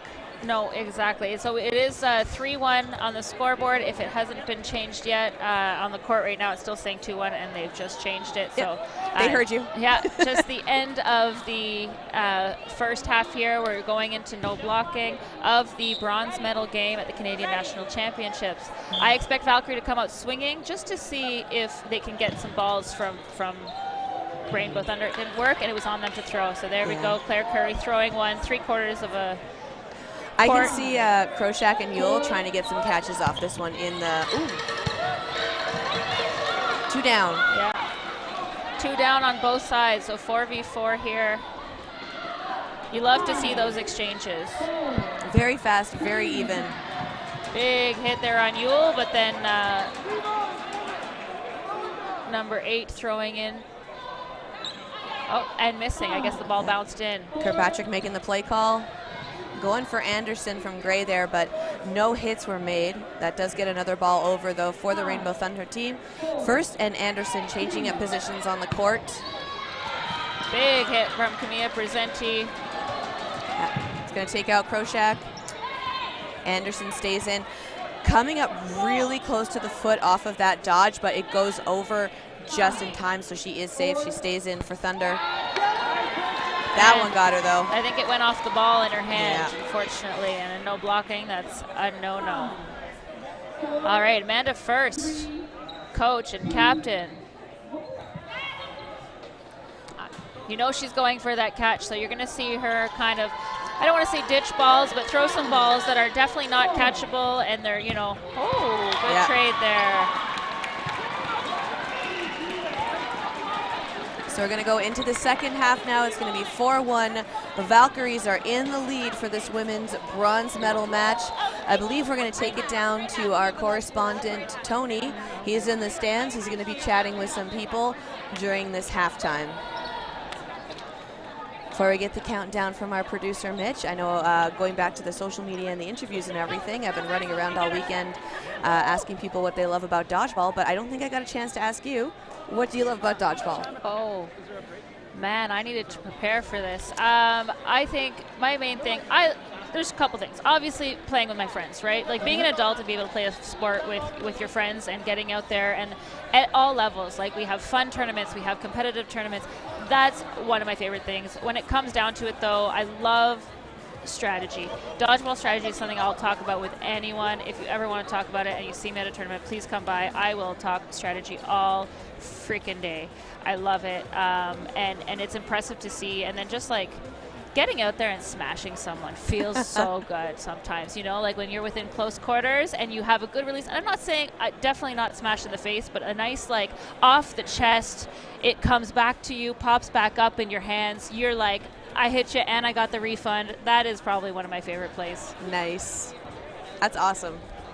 Oh yeah. So teams talking now to themselves, I suppose. Strategy. Recapping, yeah. Strategy meeting. Exactly. Recapping what went well, what didn't. I'm sure you know, Rainbow Thunder's looking to adjust. Valkyrie looking to just keep that chokehold that they have. 4-1 is a pretty good lead in this game.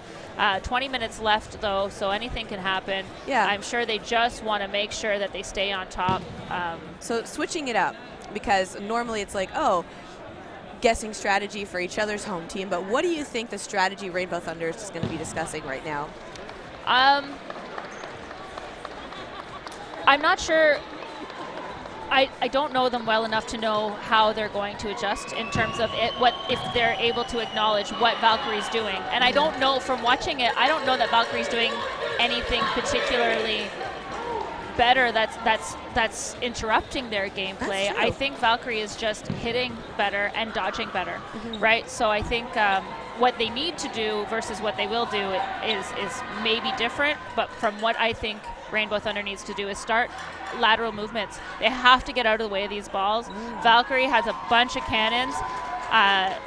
They're accurate throwers, and if you can't get out of the way, you can't play dodgeball. That's a great observation. Thank you so much. They're off. So we've got 20 minutes on the clock now. This is going to be the second half for the bronze medal match for Women's Nationals 2023. Valkyrie's taking on Rainbow Thunder. Good trade there. Connor Cooper taking the throw on Kaylee Krochak, but getting punished by JC Morris. That's the type of dodgeball you like to see. You know, active throws, quick throws, but they're accurate, and they hit hard. We heard some booms. Oh, yeah. And we're all the way up here in the stands, so if we can hear that, you know that that's a hit. Yeah, for sure. 4-ball play here. Absolutely love the rush to the line from Kirkpatrick. Amazing footwork from her. Exactly, and you see she threw in that fake a little bit early just to get the teams looking at her, and then the other balls came in swinging, and that's definitely that's on purpose. You know, if Lynn Kirkpatrick's doing something, it's for a reason. She doesn't do anything on accident. It was really cool to see because it almost makes you think she's going to release while she's still in motion. Like, does that make her a target you want to hit? Yeah, and people do. Oh, absolutely psychs them out. Yeah, it's great. I love it. Exactly. She's not only is she doing that to make sure that people think she's throwing, she's doing it to try to get some balls to come in at her. Yeah, it's a very interesting strategy when you add in the psychological aspect of trying to bait the opposing team in there to try and take that throw. And I think it's absolutely smart. I love seeing teams do that. Yeah. Big fakes there from the corners, and Claire Curry lets one rip off to the other, to the left side corner. Yeah, bunching up there. That's going to take out Keitha Cowie and Jessica Gray. Okay, that was Cowie and Gray. That's what I thought.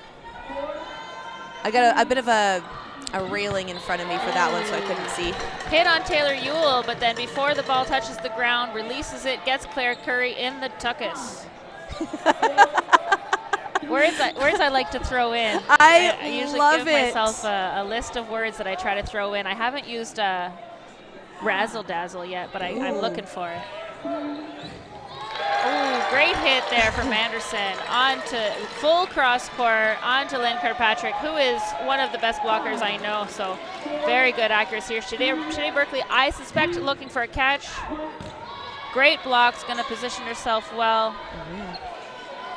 Great job from the ball retrievers as well. Like a lot of strategy on their part to make sure they get a ball up there so they can put 2 in her hands so she can dodge. Oh! Yeah, looking for that catch. You can see it, releasing that second ball. Normally we would teach not to release that second ball. You want to give yourself that protection, but Shanae knows her strengths, and catching is one of them. We've seen it all weekend, and so she was hoping to bait that catch in. Great positioning and reaction from Anderson to know how to throw at her. Yeah, and I think that might have been something that Valkyries might have been talking about during that half was, you know, if you think you can do it, go for it. Just give her. For sure. This is the last game, so both teams opting to go defensive. As a commentator, I'd like to see some flash and some razzle-dazzle there at we the go. rush. We got it. But, you know, not today, I suppose. They want to lock it down and play as a team. Who wants to play as a team? Ooh, that's that catching from Ewell that I've been telling you about. She doesn't even break her stride when she does it. Like, she will get those catches that will end a set. She'll walk off the court like it's nothing. Yeah, a little bit of that swag came off there, but holds it on her right hip and just, you know, yeah, I can do that too. Impressive. You know, when you do something that's impressive, you gotta just make sure everyone knows it. But she never really acknowledges it when she gets the praise for her teammate. She's like, and like, 'cause she is that catcher. Yeah. Also, shout out to the ball retrievers on the Rainbow Thunder side. We have Jason Mergler and Devin McManus on the back end.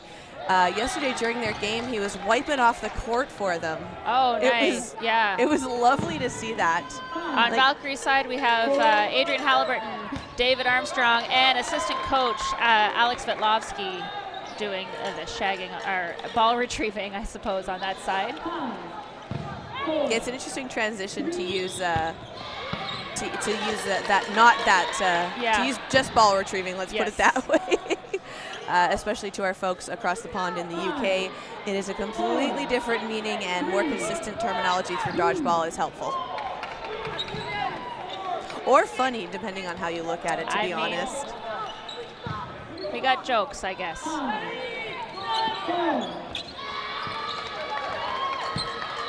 Presenti stays in. Yeah, and the ball just goes over that line before ball retriever can get it for Valkyrie here. So we have 5v3. Big hit from Jessica Gray, throwing into the middle there, and no ball coming back off of JC Morris. No, I think they're going to be a little bit reserved on the Rainbow Thunder side, and they're not going to give away as many balls as they were doing during that first half. It's going to be very strategic hits coming in. Ooh, great throw from Connor Cooper, and almost caught by Anderson. Yeah, right in the ankle, pops right up. There was a chance to catch it. I think she was a little bit disoriented at first, and she went for it. Good job on her for going for it. Absolutely. Importance of your team. Everyone should be yelling up when a ball goes up. Just like that. Like that. Klassen with the diving catch. Amazing. That's going to bring Ewell back in there. Presenti with a hit. Connor Cooper, last player. I've seen her turn these points so many times. Oh, yeah. You know, it's not over for Valkyrie yet. That ball bounces in. Good throw there. Ball's on court, so they can't check. The ball retriever can't get it, but 3 balls on Cooper's side. Good movement. You see Morris with the ball in hand. They're sending one over now to Ewell. So they've got 3 balls now for the Rainbow Thunder side. Burden now on them to throw. How many are they going to send over? Good this too. footwork from Cooper, real good. Taylor Ewell not having it, not even backing down. That third one taking her out. Not only that, in cloth, I think that would be a catch if it bounced off of her. It would, correct. It would, absolutely. I mean, not that it mattered because she was the last, Connor Cooper was the last player in, but that was fancy. That's one of those plays that I like to do, a smash catch. Yeah. You know, you get that refund. It's always nice. That's the razzle dazzle. Yeah, the razzle dazzle. I hope people use razzle dazzle in their everyday Yeah. life more often. We need to bring back some of those fun old timey sayings. Yeah. You don't really hear that anymore. Like, you only hear it in like the 1920s movies where it's like, let's give them the old razzle dazzle, boys. Yeah. 3 balls here for Valkyrie. We got 6v6, so it should be on them to throw. They do have bird in. Yeah, no one lost off the exchange. The rush. I'm rushing. It's such a strange vocabulary changes across the country. I usually say when you have it, ball advantage. Jenna Flanagan with the catch behind Shade Berkeley. Shade also calling herself out off a hit off her forearm. Absolutely great honesty from both sides. Really love to see that. Refs stopping the play, so in my opinion, Valkyrie should get those 2 balls back. But and they do. Head ref Leanne knowing it, and no nonsense Leanne making sure that those balls get back to where they started. Gotta love those refs who don't take anything from anyone. And we see coaches coming in there. They're gonna chat with the ref. They're gonna just confirm that. Amanda says, "Okay, we're good. I understand why you made that call." Very good. Just great sportsmanship all around from both sides. Like, you know, we'd love to see a nice, clean game of dodgeball where both teams know, like, yeah, there's only one of us is going to win, but at the same time, let's have fun as well as be serious. Like, you know, you can't take it too personally. No, for sure. And as athletes and high-performance athletes, they know that. Yeah, and it's just great to see that sportsmanship. I love it. Jenna Flanagan with the cross court on the ankles, and then the catch on Karen Vanderdyken. What a phenomenal athlete. This woman can do it all. She is your world championship MVP. Catch from Clausen! Amazingly done. I'm so sorry about that one, but whoop, had to shout that out. Oh yeah, when cool stuff happens, you gotta say it. All right, 5v4 right now. And back line call for Kirkpatrick. She knows it too. Yeah. Kirkpatrick disappointed with herself, I'm sure. She knows. Oh, big hit by Jenna Flanagan. They avenged her. Yeah. Jenna Flanagan, Canadian women's baseball player as well. So she's represented 2 sports nationally. Double threat. Yeah, she is. She's I believe a right fielder, but someone, I don't know which one's right field because I don't know if it happens when you're looking at the plate or looking out. Is it stage right or right? Yeah. So I get that. I do think she's a right fielder though. Wherever the right side is. Yeah. Little delay on that block. That curve came in. See Berkeley noticed, and that's going in the Rolodex of tricks that Anderson has. Absolutely, you gotta bank that one. Bounce in, good counter by Flanagan. Kaylee Krochak caught a little bit flat-footed, not able to retaliate. Shot from the middle going in. Keeps presenting in though, going a little bit short up in front of her, so it's a 2v2 situation right now. Is this still the first set? No, they switched sides. No, the first set of the second half. Oh, the first point. No. Oh, they did get a point, yes. Yeah, they did, so. This set feels like it's been going on for a while now. Again, just the athleticism and the staying power of both these teams. Go for the cross there. Camilla Presenti getting clipped on the back pedal. Anderson on fire right now, making a lot of those hits for Rainbow Thunder. Big hit by Jenna Flanagan. She wanted to deal with one athlete, not 2. Yeah. So she made a statement. Krochak releasing the ball she has in hand. You know, a strategic move that she does very often because she was hit out, but she can still release the ball and throw before the ball that hit her dies on impact, so she could potentially have hit out Flanagan. But she didn't. So she stays in. It's a 1v1. Good movement there. Get some hops going from Anderson. Oh, Jenna wants it. You could see her. She's, yeah. You can see it in her eyes. You almost feel like it's like a shark in water. You know, she's just walking around the court. Big hit there. Oh, that's the point! Rainbow Thunder tying it up now, 4v4. Absolutely, Anderson getting the ball of that point, and that's for sure. She was on fire. She deserves to stay on the court. Timeout called now for Valkyrie. I don't think they liked that Rainbow Thunder came back and got 2 or 3 points in this half so far. Here's some cheering coming from the crowds now. If you haven't, I don't know if you've seen any of the footage coming up in the stands, but the volunteers for the tournament have been coming around. They've been handing out party favors. So we got inflatable banging sticks, we've got noisemakers, and we've got little clappy hands. Clappy hands. I love the clappy hands. It saves the voice. All right, Coach Thoreau looking at his team going like, we know what we're doing here. Let's just lock it down and play. I expect, you know, this is, again, I don't think anyone's doing anything wrong. No. It's just, you know, and I'm sure he walked in there and said, Anderson doesn't get to play. I think part of it too is, you know, they might be feeling a little bit tired, and whether or not they need to discuss strategy, you know, just taking a second to take a breather, rest up the arms, do a stretch if you need it, because they stay in certain positions when they are playing, and when it's a very strong defensive game for both sides, you don't really want to get that stiff, so maybe you just need to, like, not only take a physical but a little mental break for yourselves, and you know, you have the timeouts, so might as well use them. Yeah. So on Rainbow Thunder here, they have advantage to throw. Ooh. Block from Camilla Presenti. Big catch from Taylor Ewell. And a hit, though.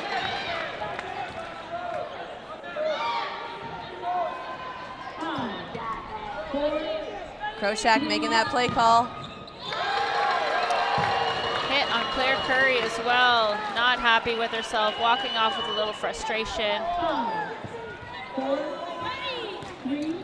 It's almost like a compliment to be like one of the first people hit out, though, because you know you're a deadly target. Yeah, it sucks you don't get the play time, though. Yeah, it's true. But it forces you to get better, right? Oh, yeah. Learn how to dodge a few balls. And that trail by Vanderdyken hitting Flanagan right in the chest after that block. 4 players now for Rainbow Thunder. Taking a shot at Vanderdyken. No hits made. Oh, yeah, it was a hit.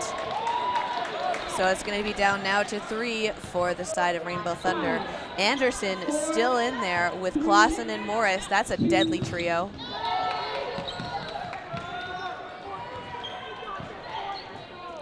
See what happens here. Having a little chat in the middle. Unsurprising, they're going for Anderson, who locked the point for them for Rainbow Thunder last time.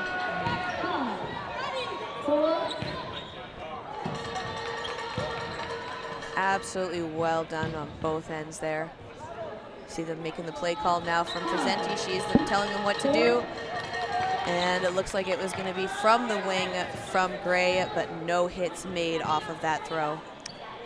Changing positions here, just trying something new. Berkeley and Jess switch corners. Oh, they did, yeah.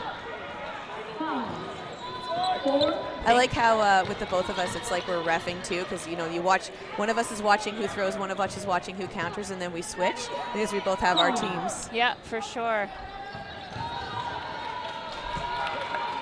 4 balls now for the side of Valkyrie. Berkeley making the Presenti, pardon me. I don't know what. Presenti making the play call. That's all right. It's been a long 3 days. It has been. We're all tired. So many names, so many numbers, and the rosters we got didn't have numbers on them to start, so I had to relearn a lot of people. Gotcha. I hadn't seen you all since last year. I missed you, but y'all got new jerseys and the numbers are different, so it's throwing me off. I love the fashion that comes out of the jersey trading at Nationals. Oh yeah, and the jerseys are just getting like fresher and fresher every year. They're so good. Ooh, good take there by Jessica and Gray with the follow, but hits the ball on JC Morris, although I don't think JC Morris saw that second ball coming in at all. It was a very desperation block, but it worked. Yep. Definitely helped protect the face, too. And Valkyrie switching positions again. Shade wanting to go in the middle, you know, trying to find their right matchups, right? Changing players. If it's not working, you switch them around. And this is the benefit of having a team where everyone can play anywhere. You can trust every one of your teammates. Oh no, a little bit of a miss. Yeah. Ball retriever for Svetlowski. Lost the ball. Ooh, Morris going for a catch, not connecting it as she drops down off of that shot. It's just going to be Clausen and Anderson now going up against Presenti, and an unfortunate error. Actually didn't turn out so bad. It's still 2-2 enough, you know, and so ball retriever just got to shake it off and work at it. So now these two on Rainbow Thunder are hard to hit. Valkyrie's going to have to find a way to get them closer to them to make sure that they can connect. And see, they're throwing beautiful block from around. You can see they're using their three-quarter court. They're throwing at that clear line rather than at the green line, and it's because they want to give themselves that space to come back and survive. See what I mean? There's Shade throwing at that green line instead, at the middle line instead, and that counter comes in a lot quicker when you don't give that space. So Clausen and Anderson left now. And a back line call. Rainbow Thunder takes a 1-point lead now. It is 5v4 against Valkyrie. Those back line calls, oh my gosh.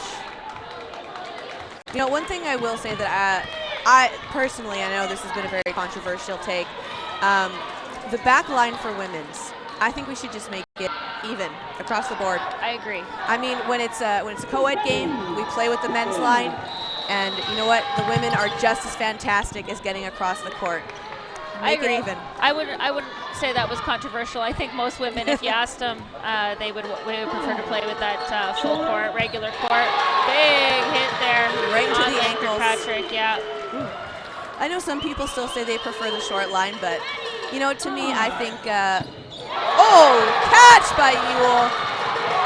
I think it's fair to say that in leagues at home, you can do what you want. You know, if you're trying to build a women's community, maybe having that shorter line. But once you get to this competitive level, these women throw 100 kilometers an hour, most of them anyway. So exactly, what's the difference? And like the footwork, the athleticism, the dodging, the movements, like they can cover the court just as easily, getting from the attack line to the back line. Valkyrie now. Ooh, there's those windmills we've been talking about. We see Rainbow Thunder coming in hard now, lots of aggression. Valkyrie now needs to find a way to bring up the energy. They're playing a little flat-footed. They seem a little, you know, they're not dodging like they normally do. They just need to find that energy in the last 2 minutes, I believe, left, around 2 minutes left in the set, or in the half. And so, and a hit there on Clausen. That's good for Valkyrie. They need to put that pressure on. They only need to win this point before the time runs out. Minute 30. So they have time. 30. They still have time. As long as they can finish this point before time runs out and come out on top, it should be fine because they'll go into the no blocking. Ooh, that's a big hit there from JC Morris. It's going to take out Connor Cooper. So 4 players left now for the side of Rainbow Thunder. You see them coming up to the line, taking a shot at Curry. Great throw by Jessica Gray. She counters and a backline call. Nope. Backline call from the refs. Yeah. Lots of cheering now, super loud coming from the stands. This is another really, like the point difference. It's so close. We're going to see a lot of close matches going into the rest of the matches for the day. Rainbow Thunder slowing it down, really using their full 10 seconds because they know if they can close this out before. Wait, are they up by 1 or 2? Maybe it doesn't have to go to no blocking. Okay, it's just 1. So Valkyrie can use all the time they need. Sorry, I'm going to correct myself. I thought it's Rainbow Thunder is up 5-4. There is no ball in the stands. There is no time limit here now. They're going to go into no blocking. Valkyrie just needs to win. Yeah. Well, Valkyrie needs to tie it up, because if Valkyrie gets another point, we're going to go into another overtime match. Valkyrie just needs to win the match. Yeah. Like the point here. Yeah, Valkyrie needing that 5th point on the board to take it into overtime. Timeout now called by Rainbow Thunder. Smart move, smart move. Valkyrie known for being one of the better teams at the no blocking. They train this regularly. They play full hours of no blocking just to get used to it. Ooh, and smart. So I love that idea. Just a whole no blocking game. Yeah, we've fully done it in Ottawa a lot. When we get together and we do our training, we'll often do 2 points of regular, 1 point no blocking. You guys are like Spartans. All right, we're gonna see it coming in there. A lot of hype train. There we I think go. I'm gonna need to stand for this to watch it. Claire Curry getting hyped up, feeding off the crowd, ready to go. Curry and Gray left now for the side of Valkyries. They are just standing there like, bring it. We're at the line. We're ready to go. Trying to psych them out. We're being told by producer Mitch there is only one Valkyrie here. I do think Valkyrie is already pluralized. Valkyrie is a group of women warriors, is my understanding. Yeah, Mitch is just loves trying to give me an Claire with a little bit of the mind. Going break down there. Reach from Taylor Ewell trying to end the game early. Jessica Gray with and a block. That's a hit on Gray. Rainbow Thunder takes this one. Oh my gosh. Wow. Rainbow Thunder taking home the bronze. You know what? That is incredible for the community of Manitoba and Winnipeg. Wow. The work that they've put in over the years has finally paid off for them. They're coming in and, I mean, Valkyrie, they put up, that was such a hard match for Thunder. Was. They were, it felt like they were struggling through so much of it because, they're just, they are tired. They are worn out. They have fought their hearts out. They had a difficult pool. They fought their way to get to this spot, and going up against a team like Valkyrie, that was like the ultimate challenge for them. And even though Valkyrie, they didn't take this one home, just the athleticism coming off of them was amazing to see. I absolutely loved every minute of that. Shout out to both teams. Exactly. That just goes to show both teams really finished well. It's a 40-minute game is a long time, and people tend to forget. I think they were down by 3 points or 4 points in a 40-minute game. That doesn't mean much. Any team can come back, and I always say this: if one team can win 4 points and a half, then you can win 4 points in the next half. Oh, absolutely. There's no lead that is too much. So the next game coming in here, we have the men's bronze. Yeah. It's going to be Riptide versus Hardest Foam. So PEI versus BC. We're going to send it down to Tony on the court now as he leads you into the next match. Oh, I did not know. Tgive so much, Stephanie. And I was Kendall Selmack. The captain. We're one of the captains, Jess Gray from Valkyrie. Give me a play-by-play action. What happened? What were your thoughts? What was your game plan going in and moving forward here? It's hard. It's been a long tournament. We're all tired. We really wanted to bring home some hardware, but I think we put on a good fight. It was a really good match.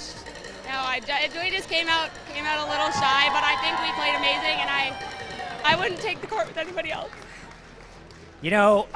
Watching your game, you guys, Valkyrie, you guys have been not only teammates for a long time, but you guys consider yourselves family, and you guys have been a phenomenal force, really, in the women's division in Canada. And even though you don't walk away with, any hardware today, I don't think you should ever hang your head low, because realistically, you have tons of fans here. There's a lot of people back home that are definitely rooting for you, because I've been watching the chat. So is there anything you want to say to the people back home? I love you, thank you, and we're going to keep fighting. So. Well, we expect to see you back next year, better, stronger, and then hopefully a better finish.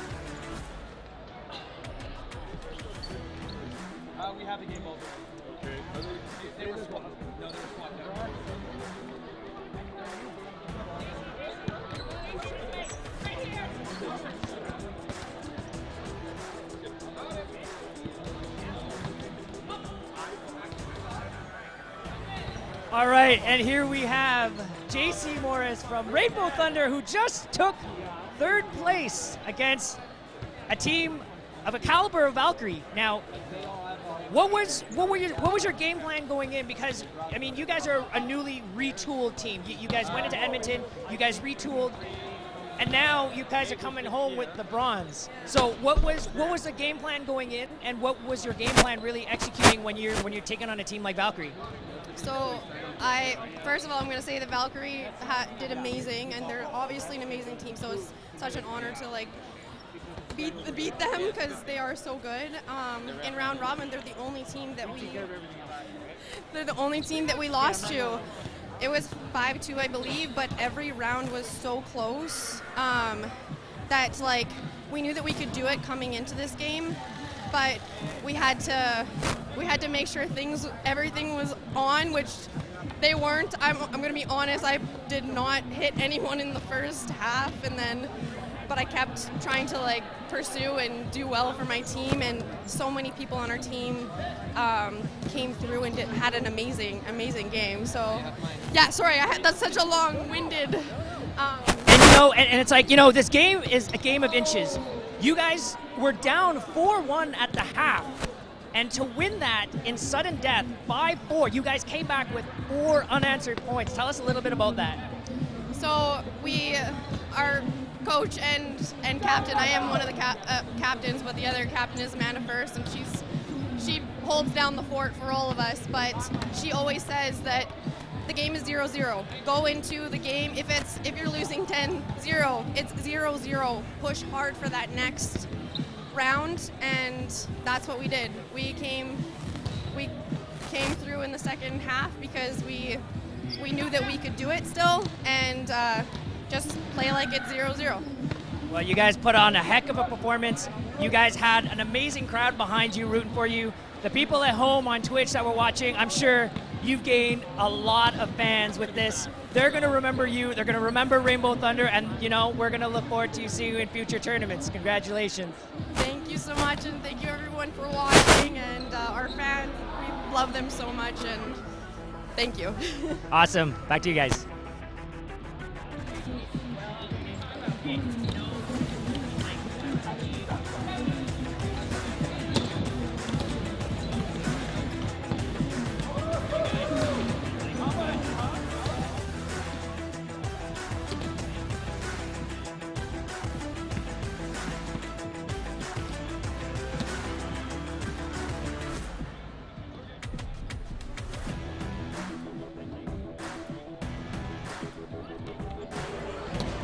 And we're back, ready to watch the men's bronze medal at the 2023 National Dodgeball Championships here in Montreal.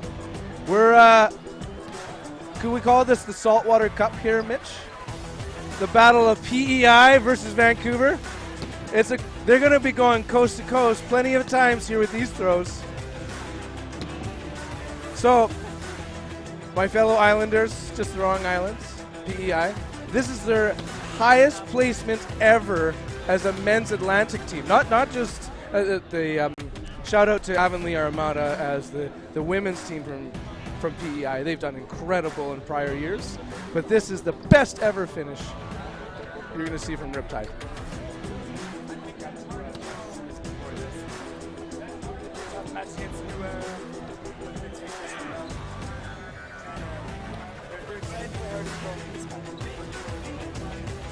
Two very different play styles. Yeah, we're gonna see that sort of light chaos of PEI's Riptide against really the deliberate up and down motion that you're gonna see from Hard as Foam. They're very solid, stable catchers. Yeah. There'll be these like fly ups in the air. Riptide brings it in. You're gonna see a lot of flexing toward each other.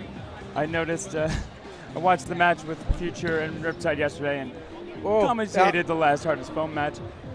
There's a little posturing back and forth, a little shout out to the crowds. Yeah, nice little. I like the energy. Some excitement. This is an elimination sport. it is appropriate to throw hard and hit someone in the face. So a little bit of cachet is okay. And also, you said, the island, right? And you're from an island? Yeah. Correct? Well, when they're And like, "Hey, I'm Islanders," from an I was island. Long Island, New York. Okay, baby. all right, Long Island. I keep What's thinking up? Seattle. That's where I am now. You know, I actually had some Long Island wine the other day, and that was actually it was pretty good. Held up. So we're a few minutes away from getting going on this bronze medal men's match. That Later wine was today. made from the Bordy Barn. Is that where it's from? What was the vintage? Where's the? Oh, that's a good question. I didn't remember. It was just more entertaining that it was Long Island wine.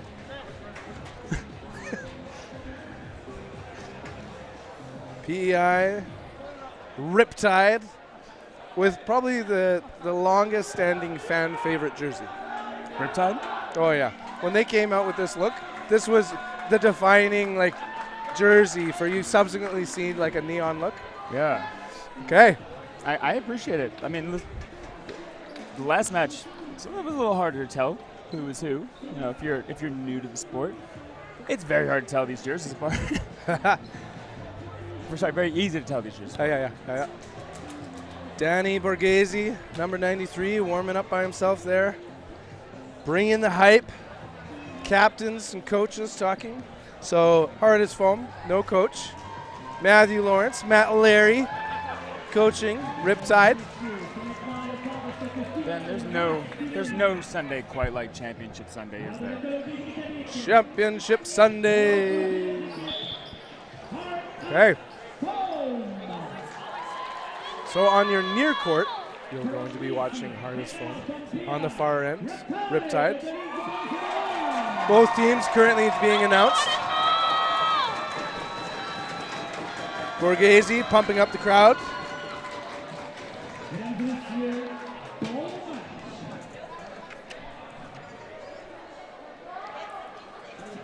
Also, I want to give a shout out quick to Riptide here. Their ball retrievers are on their roster. Whew, that is a workout. I will shout it from the roof. Ball retrievers deserve medals. They better get them if Riptide wins.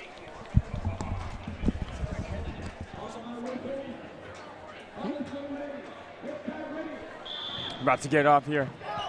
Yeah, I could have said that better. We are underway here, Bill. There it is. That's the right sentence. Hardest foam. Big hit to start this off. As Simmons is taken out. That's Colin Simmons. His brother Devin Simmons on the board right now on the far right. Hardest foam sends it hard as foam can go. And a big catch opportunity missed by Chris Valance. His finish is taken off as well. What a start for Riptide. Borghese with the play call, 4 to the line. Maybe with a hard, deep throw, coast to coast, as we say. Yeah. 2 walk-off inside of Riptide. Pump fakes, solo throw, a late trailer, and a cross. Conway's staying alive, but Von Seabay's taken out. Okay, 3 apiece. Even Stevens. McKenzie being very aggressive, getting tagged out. Long, nice cross-court, just grazing that hip. Burden, hardest foam. Hard on target, but a great block by Groman.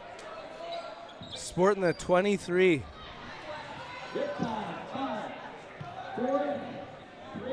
No Riptide. that ball from the middle. Clock counting down, big up, and out. Now 3v1. I appreciate that move.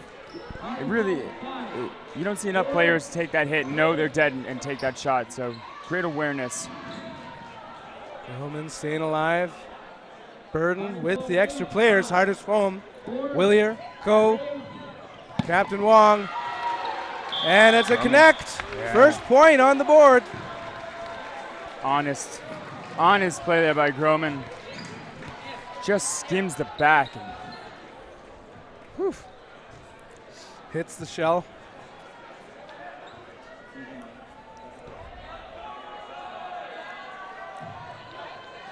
Groman now on that left wing. Let's see this opening rush. Riptide was the first to pioneer the triple toss back. Now they're doing the double.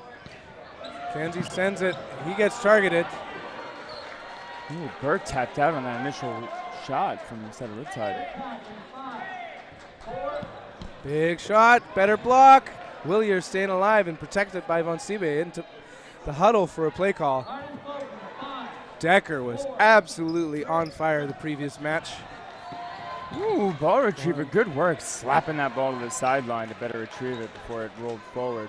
2 taps, leave 4 remaining for Riptide. 4 on 4. Solo throw, Willier missing Borghese. Crowd starting to get fired up.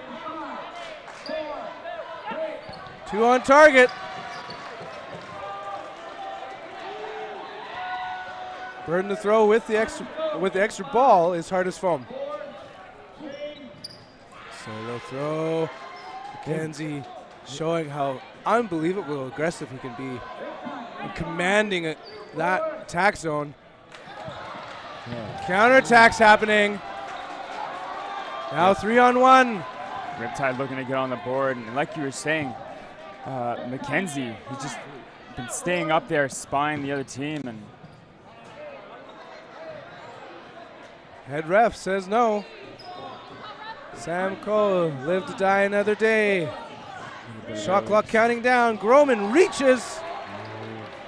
3 to 1. Borghese now taking the right wing. Dalton McKenzie squares up. 2 misses. anytime I think of Ko, I think about, that out. I think about his match against Fury last Nationals in the semifinals, or in the quarterfinals, where he took like 8 minutes off of the clock. And just, that's like a 3 or 4v1. Right after the other side had done it as well. I think it was like a 2-1 half. Square up, 1-2, both well missing. Wouldn't want to be on the left side of Riptide right now. Ko has been lethal there. Yeah, you're right, 2 in a row on that left corner. Watch out, Watton. He squares up against Borghese instead. Borghese right to the line. The control! Well, that really worked out for Riptide there. As distracting as Borghese was, Watton was so sneaky, took that opportunity. Way to create an opening. That was definitely coordinated. But no, what It's body like the control? curb stop. They're just boop, boop, boop. Yeah. What control? So it looks like they're rolling out a continuous top line here for Riptide. Same players again. Shane Solberg taking the opening rush for hardest foam, passing the balls to his teammates. Does the nest egg strategy, putting it all in one basket. They only have one basket though, Ben. You guys spread it out. Here we go, to the line. McKenzie pump fakes. It's Groman with the throw. The captain Valance now on the right wing, staying alive, pumping hard throw. Winger on winger, and a calamity ensues. Best shot yet for hardest foam, down to 3 players for Riptide. Full court, hardest foam. Thank you, we'll take 3, says hardest foam. As we know, that is now called a trio. Oh, yeah. Here we go. They made that a meal. The Riptide trio with the combo. Right on target, but too low. Finish is staying alive. Von Siebe finish. Von Siebe with the throw. Simmons quick to the line. And his brother sends it too. Finish to the outline. Borghese, Simmons, and Simmons, Borghese. Oh, it's okay. It is double Simmons. The law form. Here we are. Big shot, big limb, no trade. Burke just staying out of the way. Same with Valance. Still a player lead. Solberg, ever so brave, getting that ball for his teammate. As the shot clock was counting down, solo throw to Borghese. Focus, 2 balls apiece for these men. Fakes. Balance. Sends it back. Nice and hard. 1v3.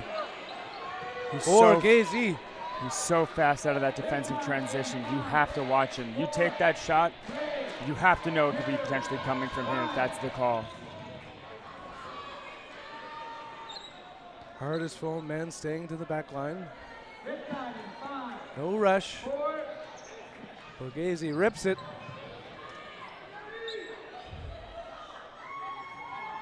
Here they are. Just that constant waterfall you see from them of not knowing who's throwing. They just happen to coordinate the off swing pump fake. And right on the knee. 2-1. They're so good at that. Just constantly pump faking, either in time or just out of time. They know who's going to throw, but they know that they can get people to commit. Right? At some point, you're going to dodge. And when they do, they're there to capitalize on it. They have 10 seconds, they're gonna use it. So they brought Conway in for the opening rush, number 89. Tosses it back. Big toss back.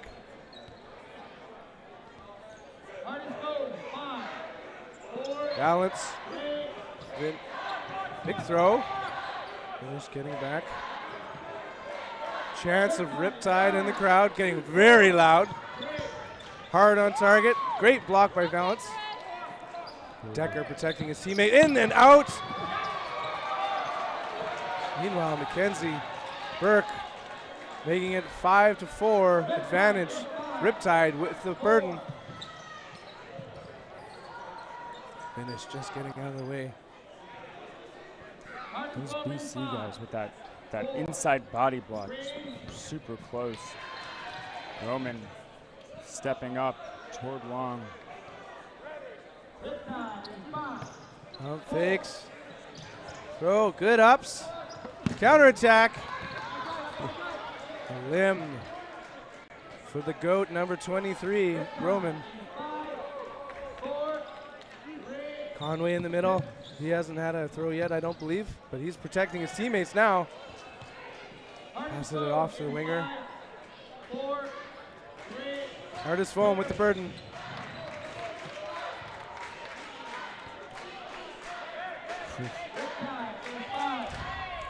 Shane, the only one without a ball in that hardest foam side. And big catches from that last match. They get balanced though. Skim does the job.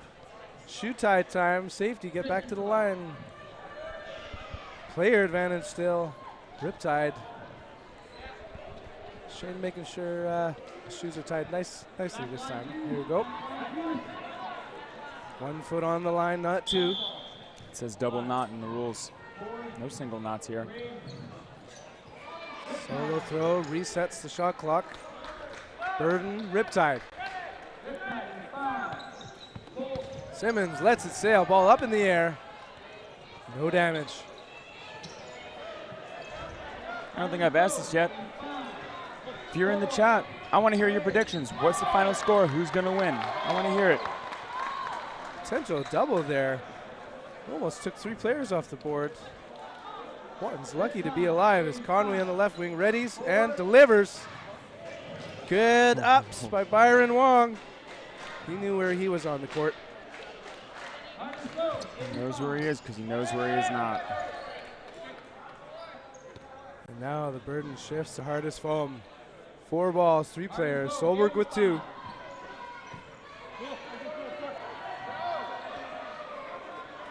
Burden still hardest. Oh, I think it's hardest foam with the burden. Yes. The ref confusing me. Conway's taken out. Watton rips it. As the burden shifts again. Hardest foam. Ball apiece. Preemptive throw. Takes him out. Delivers another one. Soul Man for the catch. The tip of the Solberg.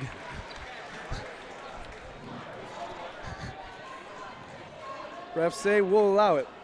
There's an iceberg. Yeah. Get out of here. How dare you? How do you know it's a dad joke? How? When the punchline becomes apparent. Can we mute him? Is that? I think that's what he was pressing just there. we get an eject button?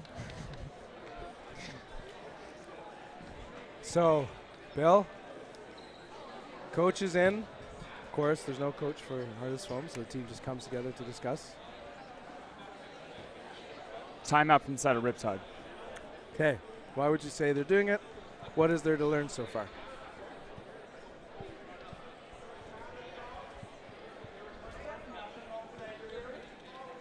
I'm sorry, say that again? Okay, thanks for paying attention. Riptide calling that timeout. Yeah. What do you think Coach Matt Lawrence is trying to say? Anytime you go down 2 points, it's tough, right? It's a buffer. Feel those butterflies a little bit more. Yeah, especially, you want to go into this half as close as possible or up, right? There's some pressure there, right? And that you don't have to do it once, right? Like, you can get a lucky break once. Twice, you have to earn it, right? And so, what's the adjustment here? What are they doing? You see McKenzie there taking the left wing. That was likely one adjustment.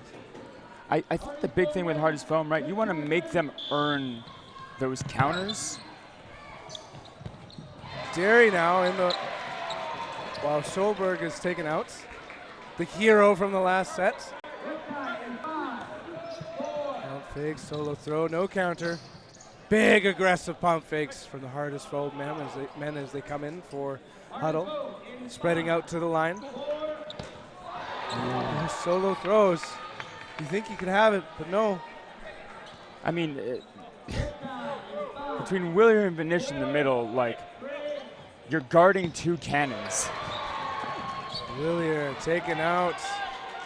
Shot for shot. Watch out for McKenzie. He's quick into the tack zone. Waiting now for his teammates after the play call. Von Siebe getting nice and up. The doctor is in. Quick in transition. Watton eliminated. 4-on-4.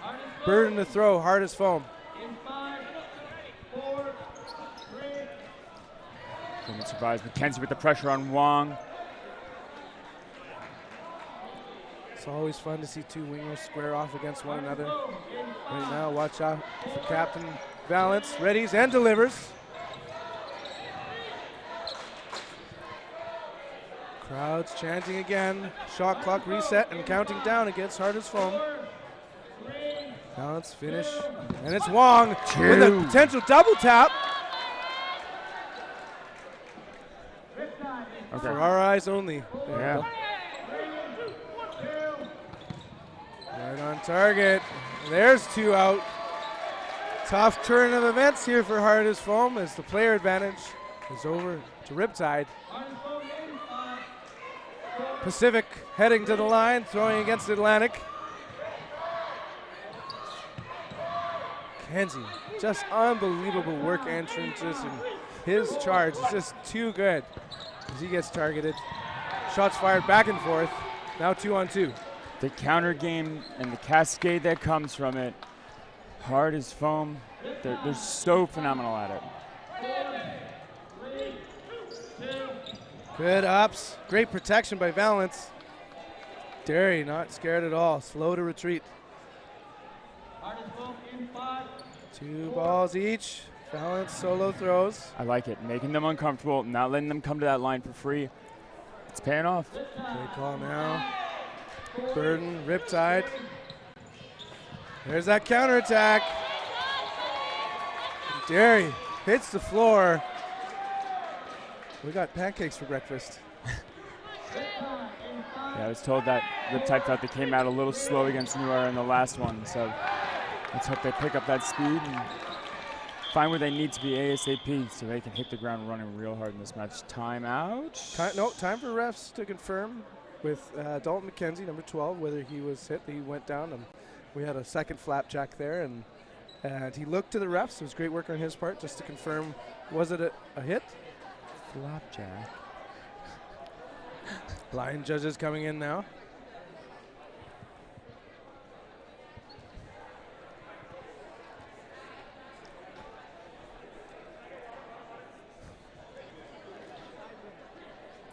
Timeouts are big.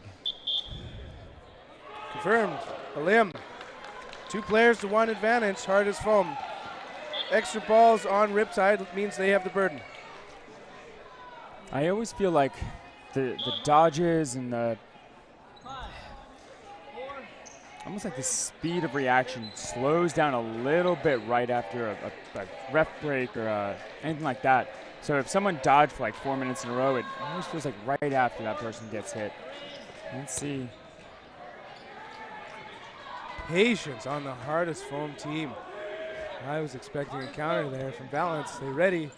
Pump fake. Hard fastball missing. Barry's foot going over that line. Not touching, but like floating over it in a weird way as he kicked through. Shot fired, resets the clock.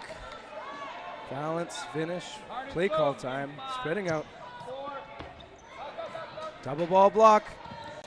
Countered, nearly missing those shoes. When he threw one ball, I thought that tricked me in thinking he was about to head out. Whew. That is as active a blocking as you could do. And he snipes and then finish! What? Pulls it right in.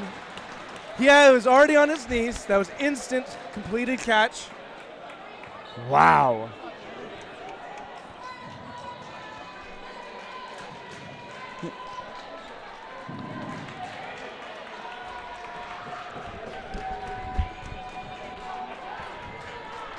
They head to the line again.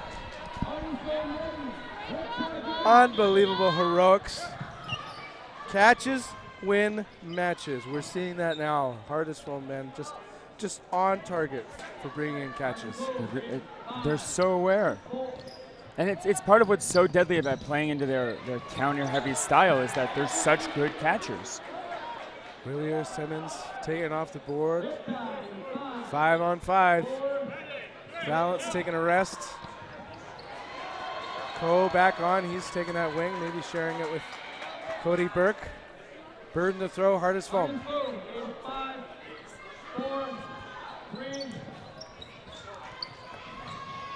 Quick stepping McKenzie again. They're keeping him on that left wing. He likes playing that spy position. And it always seems to be when he's lined up against Burke. I'm wondering if that's intentional, because I don't think I really noticed in the future matches much. But oh, what a team catch! Decker, half a point. He gets the assist, keeping it up there. Sam Coe, ready to be a hero for his buddy. Decker with the bump set and Coe with the catch. Unable to repeat. Great attempt on the right wing. Can't bring it in. Heads up shot by Willier. Absolutely. What an incredible match. Familiar faces. McKenzie and Derry holding it up 2v3. Shot clock counting down to 3. Just in time here. Looks like just about a minute and a half left on that clock. Hard on target. 2-on-2.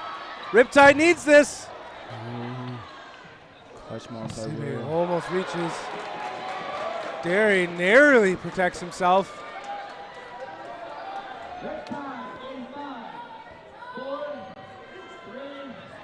2 seconds on the shot clock. Preemptive throw on Seabay, not connecting. He gets targeted and a counter. Catch. Simmons returns. Captain Colin Simmons. 1-2 punch, does the job. Keeps this game within reach. Yeah, McKenzie uses that caught ball to finish out the set. 4-2. Dalton McKenzie, no stranger to the national stage. Showing us that the Atlanta is back, baby. Bookending provinces. And throw, no counter. Coe deciding to show with his teammates.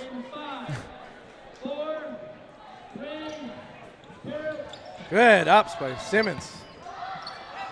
Woo! Oh, McKenzie. baby! McKenzie! Just how, like, He's loving that attack zone too. He doesn't mind shortening the court at all.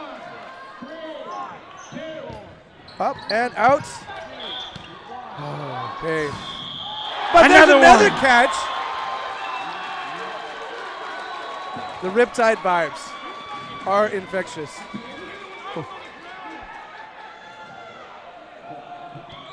I think it was Jeff Giovinco recently that posted from the USA men's team about like stepping into your catches, and if Mackenzie isn't, reinforcing that truth. He's just a loving guy. I think he just gives it hugs. Yeah. Just reaches in. Hug a ball today. Show your support. Okay, this is a moment for the refs to decide what happened.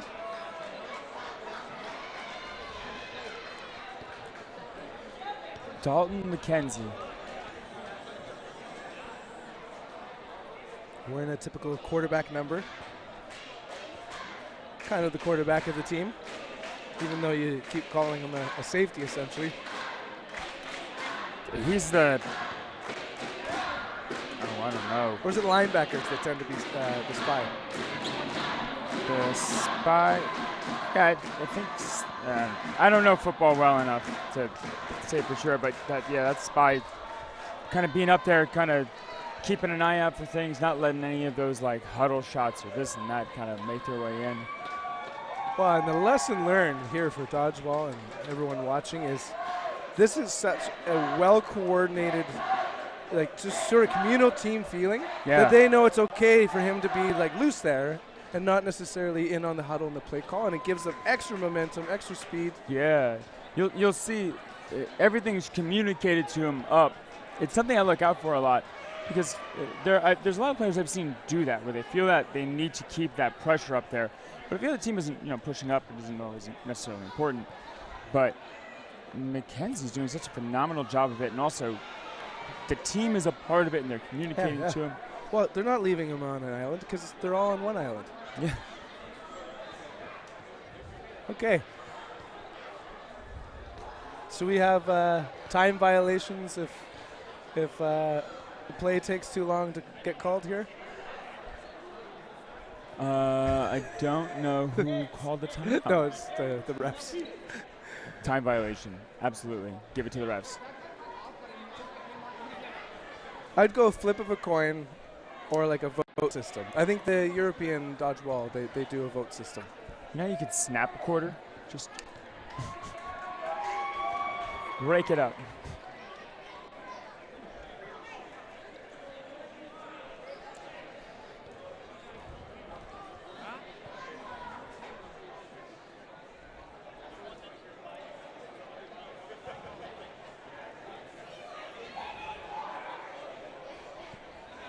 Where's Phoenix Coffee right now?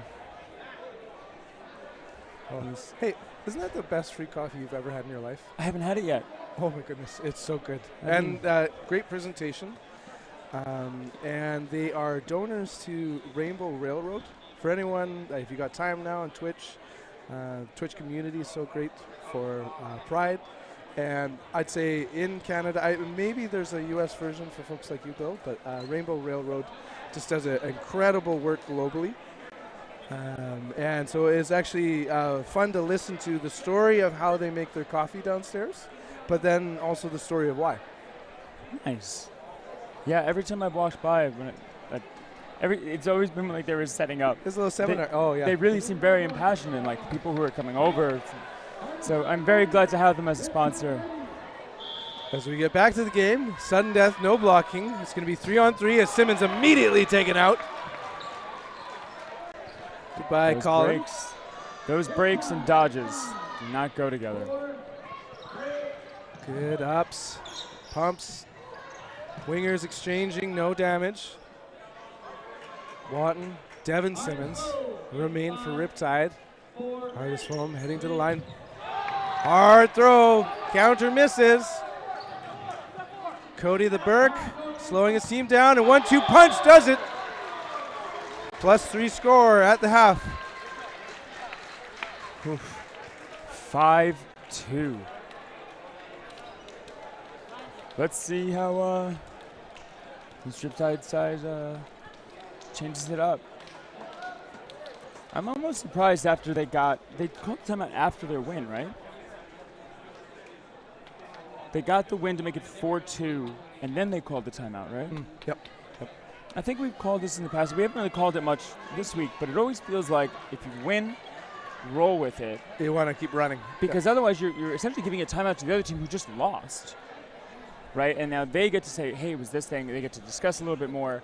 I think if you lose after a win is more about like identifying the differences and what went well, what didn't. But otherwise, you're really just giving a free time to the other team for their loss. Yeah, really to like you lose your dopamine rush. Yeah.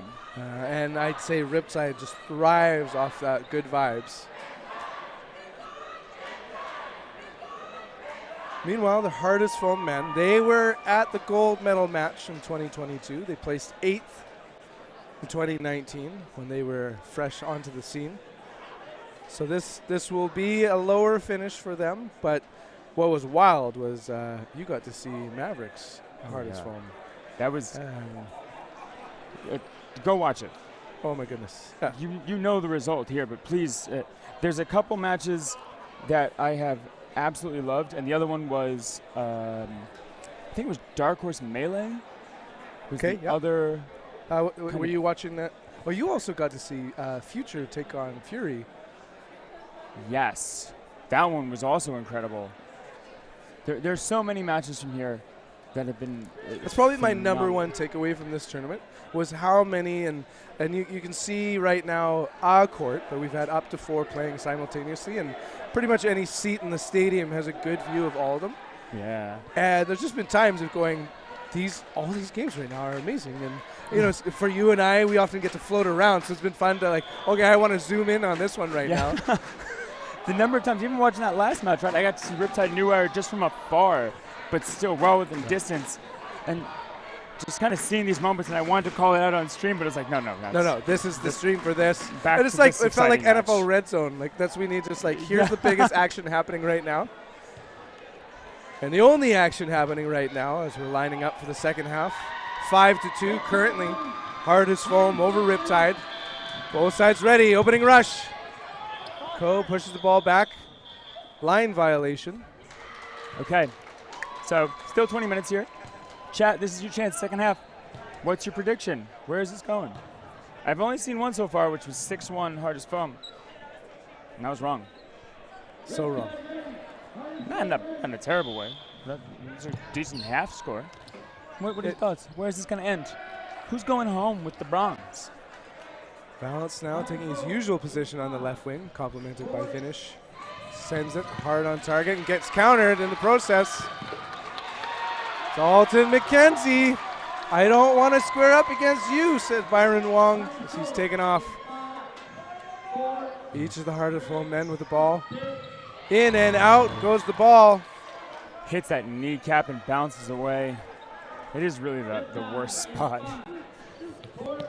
Simmons, and Decker unable to catch it.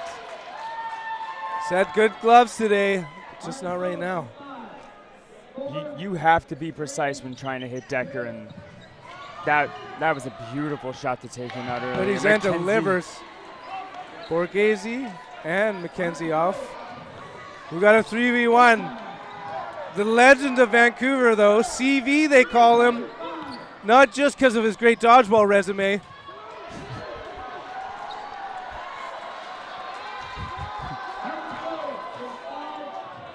Burden to throw, hardest foam.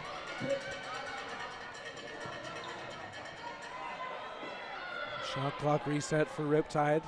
Play call time. Big shot, kills the ball. Oh, misses his target. New life for Riptide.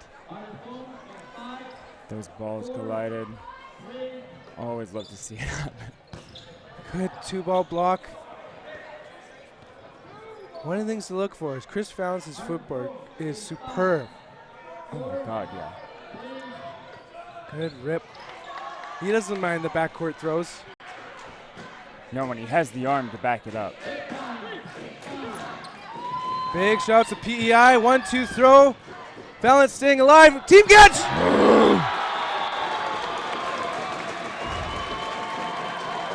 The current starting from Riptide. I am surprised Colin Simmons held that ball so softly afterwards. You'd think he just could have torn it apart. Like, that was a huge catch. Unbelievable heads-up work on his part. Also, you're just a great teammate making that risk. Big catch! Shane Solberg. Two can play this game.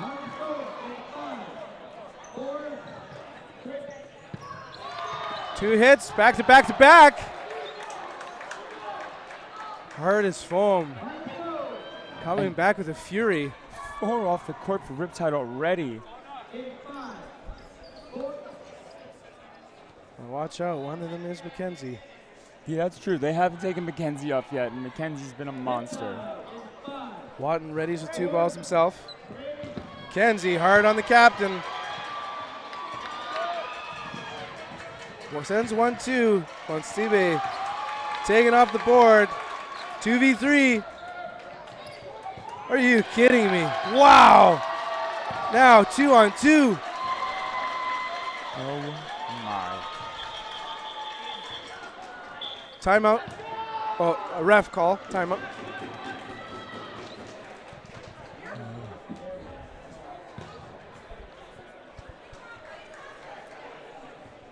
What is this? Is it about, are they asking if the miss was hit? Yep. Okay. If the first didn't, the second did. At least I thought so. Safe. Okay. I'm not a ref. There's been a few high leverage calls already. This has not been an easy match to ref. Listen, they've already brought it down from 6 to 3. These two feeling better already. Watton staying alive, going very low on that slide. Oh, eliminated. Just skimmed then. Good effort by Watton. Long ball block. Kenzie targeted 1-2 and it's taken. Third one's for bonus. You need to do a full send like that. No harm, no foul sending those trailers. 6-3 now. Advantage, hardest foam. Hardest foam knows better than to not double tap Mackenzie. He's already such a hard out. Like, he's there, you're a little bit unsure, take the shot. You could say sorry instead of feeling regret. Finish, Valance sitting this one. Willier back on. Wong rips it hard on the shoulder, taking out his opposing winger.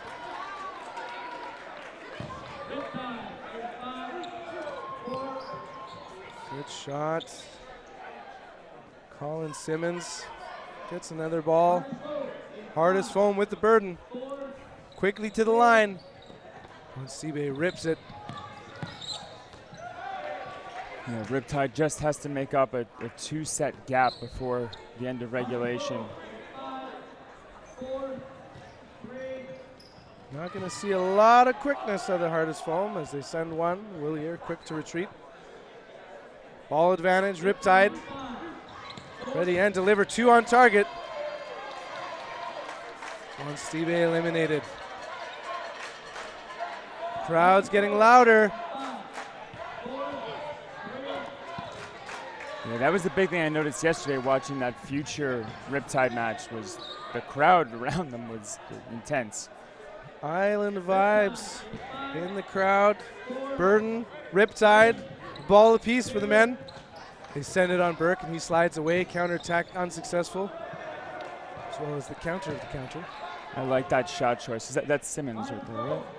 And that our left corner. Well, you got a 50-50 shot here. Yeah. But Decker took the shot. He knew he didn't have to take the straight-on counter and instead went for the bunch of I think, Willie and Burke, right? So good eyes on him. Meanwhile, Ewan Groman's taking off. Solo throw. Riptide, quick in transition. Whipping it at Willier. Long staying alive. 3-on-4. Advantage. Hardest foam. Decker pump fakes. It's Burke with the throw. Good athleticism out of Riptide. They're in a trade situation. Oh, actually, Burke is still alive. Yeah, I thought it was a hit, but I guess it bounced first. Great counter and heads-up play, taking Burke out while he was still alive before the ball hit the ground. Now 1v2. Wong taken out as well. Decker and Solberg, the final two. Kapow! Okay, Team Canada Cloth finishing that one. Uh-oh, here we go, because this is a big lead. Looking to the roster here, McDonald's added. Switching it up. Beside him, Danny Borghese. We usually get to have his mom on the stream, but pretty awesome as she came here for the trip. I want to call out, we've seen bigger comebacks. And this Riptide team yesterday, we saw massive swings in their matches that they came back from, or that they had like 4 in a row. Hardest Foam is a tough team, but this Riptide side, the cards fall the right way. They're still very in this. Do not dismiss Riptide.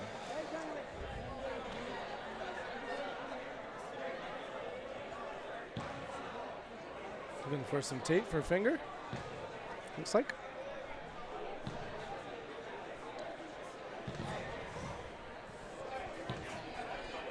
So even after this game, stay tuned. Pretty soon we're going to see Manitoba Rogue play Ontario Reckless. Final match of the day. Are you excited for that as well? New Era. Second to last match of the day? Oh, I was about to say New Era against Mavericks. Manitoba against Ontario. I want to see that matchup. That's going to be, I'll leave it intense. The crowd's shouting, let's go Riptide. Both teams lined up for the opening rush. Solberg, quick as lightning, tosses back to his teammates. Perfect throw. Simmons now taking the right wing after eliminating Vinish. Yeah. Hard throw, no double tap. Again, Dalton McKenzie, so quick to get into the attack zone. Vinish really is someone you have to deal with early. Just he's such a cannon. Solberg brings him back though. Wow. He is just in his element right now. It's Hardest Foam. Send one, right on target. Send two. Shot accuracy is legendary with Hardest Foam. It's a full court against two. Burke sitting next to Shane Solberg on that periodic table in the elements. Well, this is a mercurial team. Decker readies on defense, thinks about cross-courting. Instead, coming in for the huddle. Hard throws. Bouncing each other out. Burden to throw with the extra players. It's Hardest Foam. Right on the shoes. Vinish to the outline for the second time this set. Felt like McKenzie did his move just to show him it off. Walton's Decker! There he is again. The legend of Pete. And his catches, he just stick there. Just unbelievable. Remember the old chicken wing catch he had and caught one with his neck? I mean, I saw him before that's just covering himself in glue. I don't think it had anything to do with dodgeball, but he was doing it. Fun fact, Decker is the peanut butter baby. Ready hands. Borghese, toss back, McDonald. That was 3 catches in that set. We've seen matches without 3 catches. Balance, finish. Wong's finished with the throw. Quicker in transition. No throw. Riptide needing points. Good counter. Just rips it. Doesn't connect. Unlike that McKenzie throw. Vinicius will make his way to the outline. Decker will as well. That's why you go out the back, not the side. 4 remaining for Hardest Foam. Riptide with its best opportunity in a while. Donald pulling his arms away, staying alive. Good work there by Derry. Oh, that's Stephen Conway hanging back. Quick in transition, hard on target, right on the hands. Yeah. Which in this sport is an out. It's tough getting jammed up like that. In and out, good try getting it up. Unsuccessful, Simmons. I appreciate any player who lays out and gives it all to get those catches. Because sometimes, even if you don't get the catch, you'll get someone committing to make sure you don't. Right? Oh, you'll you get might, an extra ball. It might be the wildest way to bait balls, yeah. Solo throw. Valance had him thinking he was about to get a fastball.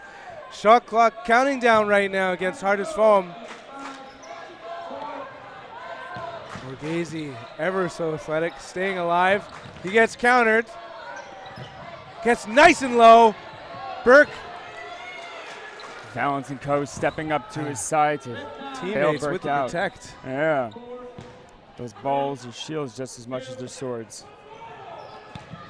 Great block. Readies for a counter. Up and away. That's uncatchable. 4v1. Right to the hip. Dominant lead now. 9-3. Hardest Foam running away with it. 8 minutes, 12 seconds remaining. Lots of time. Not that many sets remaining. Yeah.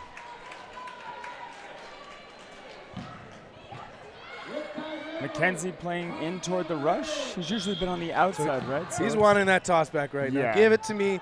He sends. Almost hits one.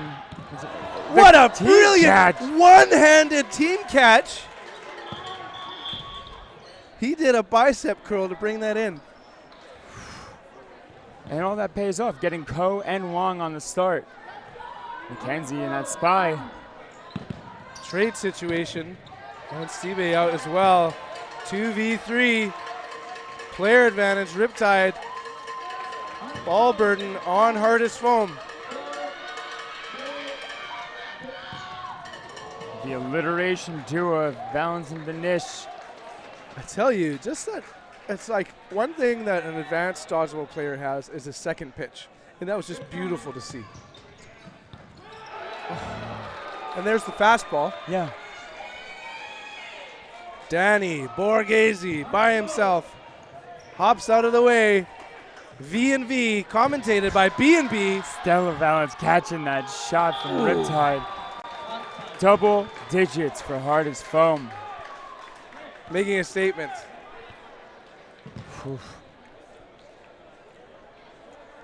Likely bronze winners, last year's silver medalists. Do they leave some room for gold next year? They're hoping for it, right? Gotta catch them all. This team has been working so incredibly hard. And that work is paying off.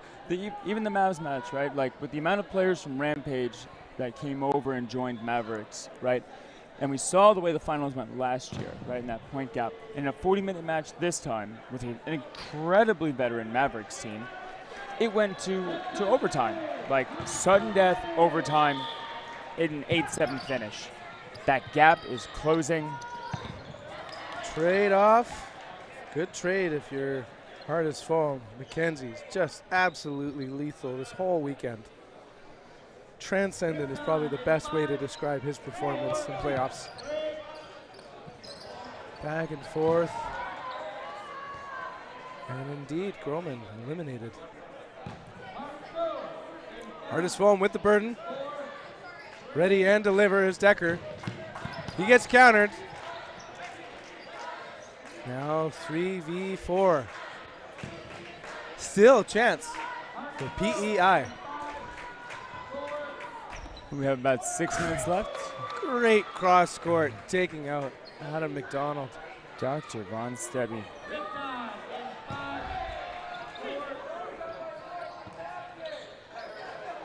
Fakes. Preemptive throw means an unbelievable dodge keeps Von Stebby alive. I think it was laying on an air couch right there. Oof! Attacked the pocket. Now 1v4. So hard that he had to put his hand up to apologize. Great ups! Shouts of Derry. This is a curve or a dropping ball. Sends it wide of the target this time. Feel like Willier is just ready to rip it. 4, 3. Patience, hard as foam. As they slowly eat up the clock. 1-2. Just hits the hair. Well, MVP for honesty right there. 11-3. Oof. Hardest foam might lap them. Little Super Mario Kart. You see like the ghost version of themselves. And they're catching up. Opening rush, a little bit lackluster. Oh, because of a false start. Watton. If they do it again, they'll be short a player for a set. And they do not want to be behind a player to start right now in this position, that's for sure. Pump fakes, pump fake, and no throw. McKenzie, though, staying in the attack zone. Very aggressive defense as he takes out Valance. I love watching McKenzie. What a player. Just keeping that intensity, keeping that pressure, because the second you throw that ball, the tension's relieved, and just keeping it on and taking balance instead of Solberg. Whew. Burden, Riptide. Gonna exchange balls here. That's how hard these players throw. That's how deadly their grips are. Oh my God. And we're back. Burden to throw, PEI. Stevie, great ups. Drops his ball in the process. Yeah, Decker tagged by Watton, I believe. Blake all now, hard as foam. All 4 men, quick to the line. 1-2 punch is good. 3 taken out. Again, the shot accuracy for hard as foam, rivaling their ability to catch. Valance back on. Counter, the counter. Oh, yet again! Is that 3 for Solberg? That's too many. I think he had 3 in the previous match. This guy guy gets the six-pack catch. He's once he gets in that groove, it's like once he gets that first catch, he's locked in. And there are sometimes that first catch comes a little later in the day, comes a little earlier. I'd say that the streakiest thing in dodgeball is catches. Like when you're on, like that. 12-3. We only use the ones place, right? So Hardstone was behind. Is that? Well, or we're gonna learn some math. So 12 and 3 divisible by 4. Yeah. Learn You're saying the factors. Illuminati is here, isn't it? It's prime numbers. Number 3. Double toss back. Solo rip. Great shot. Riptide providing pressure. Simmons lets it sail. I swear at this point there has to be a bet between the team of who can get the most catches because, oh my. I think Decker's in the lead overall today, but. Back and forth with the ball. Decker's protecting his teammates. He hustles back. Shot clock counting down right now. In the gloves. Great work, Groman. Earning that 23 in the 2023 National Dodgeball Championships here in Montreal, Quebec.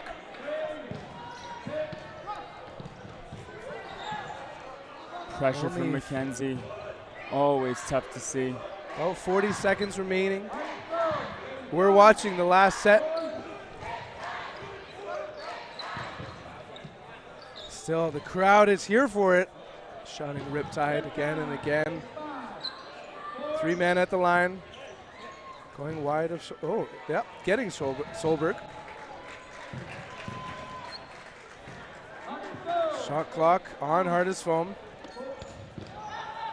Ooh. That would be quite the team catch. 2-ball block by Finish. Hard as foam. Play call time.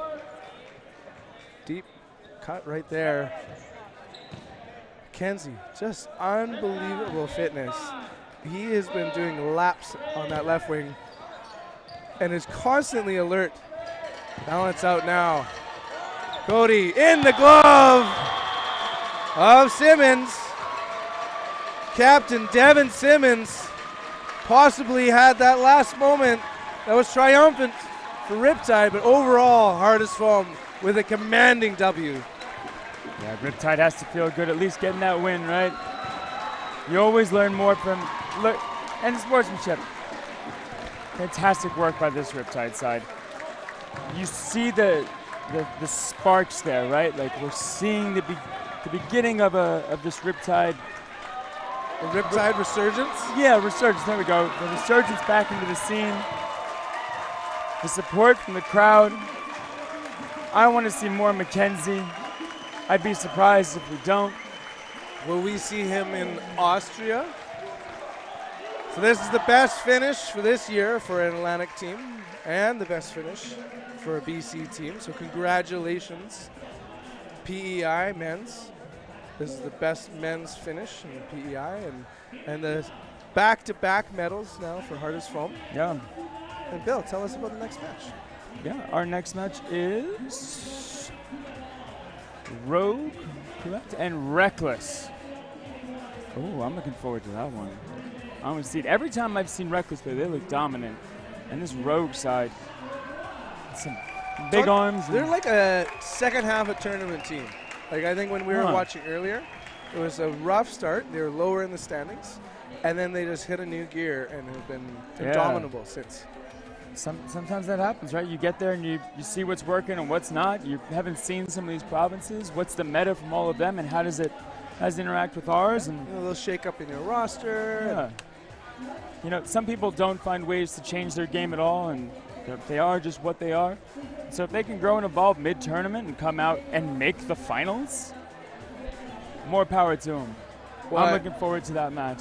Yeah, and just as we transition to our other commentators here, this is the second gold medal match in a row for Rogue, and this is the previously Reckless was in the bronze medal match, but they have been sort of the historically dominant women's team along with Valkyrie for time immemorial. Yeah. So this is a great opportunity to see these top two teams, and Bill, it's been great commentating with you. Absolutely. This is my last commentary of the day. So thank you all out there for tuning in, and I appreciate your continued support. Looking forward to seeing you at the next event. I'm going to take my time in the stands. I'm handing it off. Thank you for tuning in to Canadian Nationals 2023. It's gold medal time. Guys, we have here Dalton McKenzie from Riptide representing PEI. Regardless of this score, this was an exciting game to watch, and I'm sure people at home, people in the stands are watching this. You guys were the talk of the tournament, the surprise of how you guys basically finished round robin and where you guys really finished. So tell us a little bit about what was your strategy going into this tournament, what were your expectations, and what about this outcome here? Yeah, so we worked really hard. We practiced a lot this year. Last year we got knocked out in the best of 16, and it was the best performance we felt we'd ever had, but Future knocked us out. Previous years, Z-Warriors knocked us out in the quarters like 2 times, so we came back hard. We really wanted to show what we could do. We put the work in, and I think at the end we were a little disappointed with our last 2 games, but we gave it the best that we could. Well, the result is definitely nothing to hang your head out. You guys went balls out, and it was impressive. Always love watching you guys play, and I'm sure the people at home enjoyed what you were able to accomplish here. So we look forward to what's going on next year, and we'll see you. Yeah, absolutely. One more. All right, I just want to give a shout out to my lovely wife, Grazielli. We're expecting a baby very soon, and I'm super excited, but she was so supportive and let me come here, and I just want to say I love you so much, amor. Ci amo. Amazing, and I hope that you're going to name your baby after me. So, just kidding. Thanks for good luck, guys. Thank you. All right.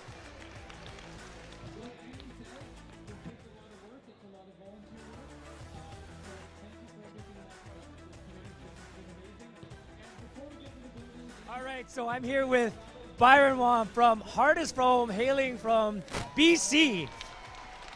I know you had a really hard match against Mavericks. What was your preparation to go into this the bronze medal game? And what were you guys trying to do and trying to adjust to make sure that you guys come home with some hardware? Yeah, we just had to really turn the page. Like, we only had an hour in between. Obviously it was a very emotionally charged game prior to this. So took a break, took a few minutes, turned the page, did our proper warm-up and just reset. Came out. We didn't want to leave here without any hardware. Obviously not the right color we wanted, but we wanted to finish on a strong note. No, and it's been amazing watching watching Hardest Foam, the entire tournament, what you guys were able to accomplish during round robin and stuff like that. And yeah, it's not what you wanted, but I think I think the more important thing is that Hardest Foam is coming out, making a statement, and I think that's what you guys did. And I know next year you guys are going to make some adjustments or make some retooling or whatever it is you guys have to do. And then hopefully next year, you'll get the hardware that you want. So congratulations on the third, and we look forward to seeing you next year. Yeah, we'll be back. Thanks, Tony.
Alors, maintenant, grâce à Tourisme Montréal, vous avez, sans même le savoir, chers athlètes, été dans un tirage pour remporter un chandail des Canadiens de Montréal.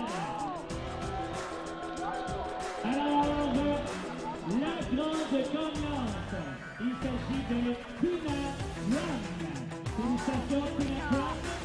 Alors, qui pourra venir rejoindre notre musée de Disney? Alors, à la porte 1. Merci beaucoup, Tourisme Montréal. Maintenant, c'est l'heure de notre finale. Notre finale féminine, êtes-vous prêts? Are you ready? Mesdames et messieurs, ladies and gentlemen, make some noise for Rogue.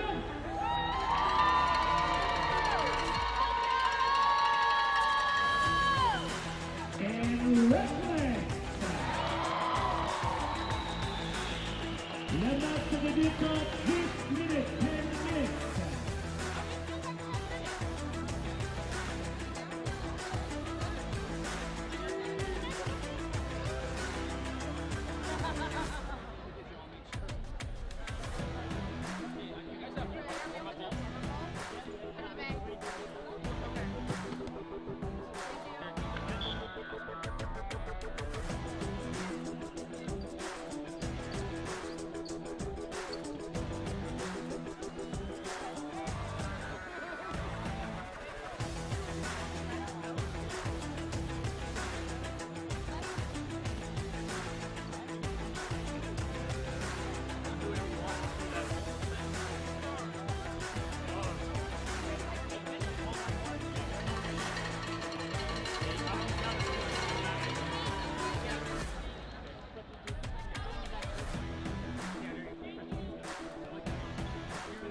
And we are back. This is the second to last match of the day.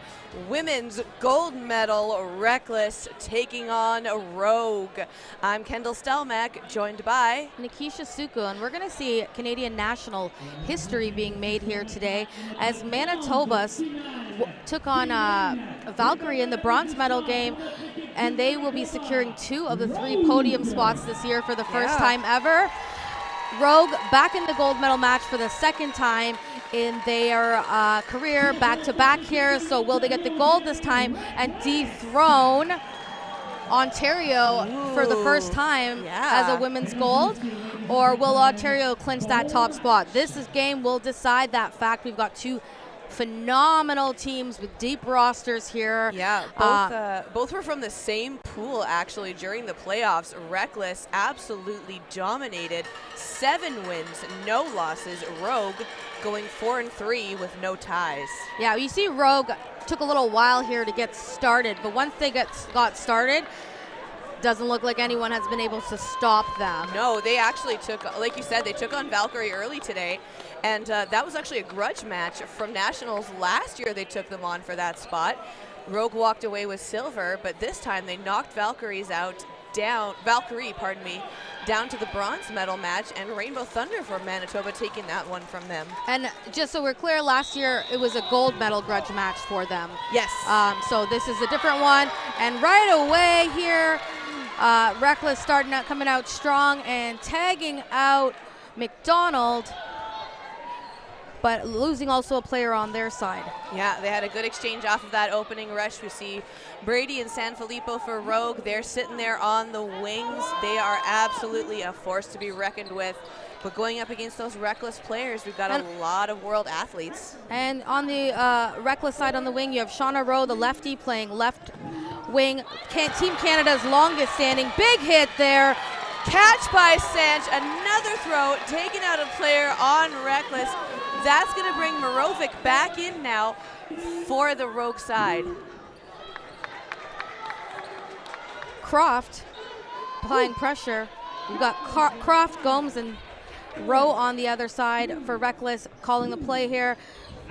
Rowe trying to do that left-handed cross. Brady coming up, barely stepping up. Such a powerful throw, tagging out Gomes, sending her to the bench. That girl has a cannon on her arm. Filippo getting tipped out right in the toes as she goes for the jump dodge. Smart move from her. Doesn't quite go all the way, but still leaves Rogue with the advantage for players right now. Burden going to be on the Rogue side as well. We're going to see them coming up to take a shot very shortly. Huge counter there by Croft. One of the fastest releases in the country from Croft there. Well excellent done. IQ there and being able to get back. She can get up and down the court faster than anybody I've ever seen playing dodgeball in this country on the women's side. Shauna Rowe on the left wing for Reckless, longest standing Team Canada women's foam player in the country. Croft almost being able to turn that into a catch, but Rowe putting a double tap there, enabling to send her over to her bench, and Rowe with a big task ahead of her. She was grabbing for it too. It looked like it was going to be clean. Shauna Rowe here, been in this situation many times at nationals and on the world stage, but not against Brady. And Brady just coming up there, understanding the strategy here. She has 2 other players on her team. Whether she gets tagged out or not doesn't matter. She still has backup going in there, liking her percentage there, taking out Shauna Rowe and securing the first point of the game for Manitoba. Yeah, Manitoba's going to take, like you said, Manitoba's going to take this one to start out, but Reckless, you know, they just as equally matched, just as hard players. Ooh, false start on the Rogue side. I can see Reckless getting the point for this next one. I can see these teams going one-on-one. We've had a lot of close matches today. I'm going to see this one being a close match as well. Reckless starting this game with all the Humber College alumni on their team on there. And that's Shauna Rowe, the oldest, Lisa Morrow, the middle child, and Nicole Gomes, the baby. And Nicole Gomes with a great lateral there, able to bring in that ball and stay safe. And Brewer their newest addition this year to the Reckless squad, out here play calling, both of them able to connect and send Markovic to the back line, and then Mora Fit catches Brady out. Great here, great momentum here for Reckless in the second point. And if you're looking to upskill your dodgeball, follow Mora Fit on Instagram. She does a lot of really cool drills and training on how to get better in this sport. We don't have that much of it for this sport. It's such a different sport that uses so many different skill sets. So if you check it out, if you're interested. San Filippo getting hit now. Saracen putting that ball up to dodge, just goes to block, just goes over her head. It's going to keep her in. Just Sanch and Saracen left on the court now against 5 of the Reckless players. This might be the point for Reckless unless Rogue can get a catch to bring in one of their players. 2 balls sent over to Sanchez, but she easily protects herself with her ball and gets low. Whoa! Sanchez knocking out Croft there. I think she was aiming for Mora, but Croft getting caught there behind Mora and taken out. Still big player advantage and ball advantage for Reckless this point. That's Sanch getting hit out right in the back there. And taking Lisa with her when she goes. Captain Jessica O'Quinn.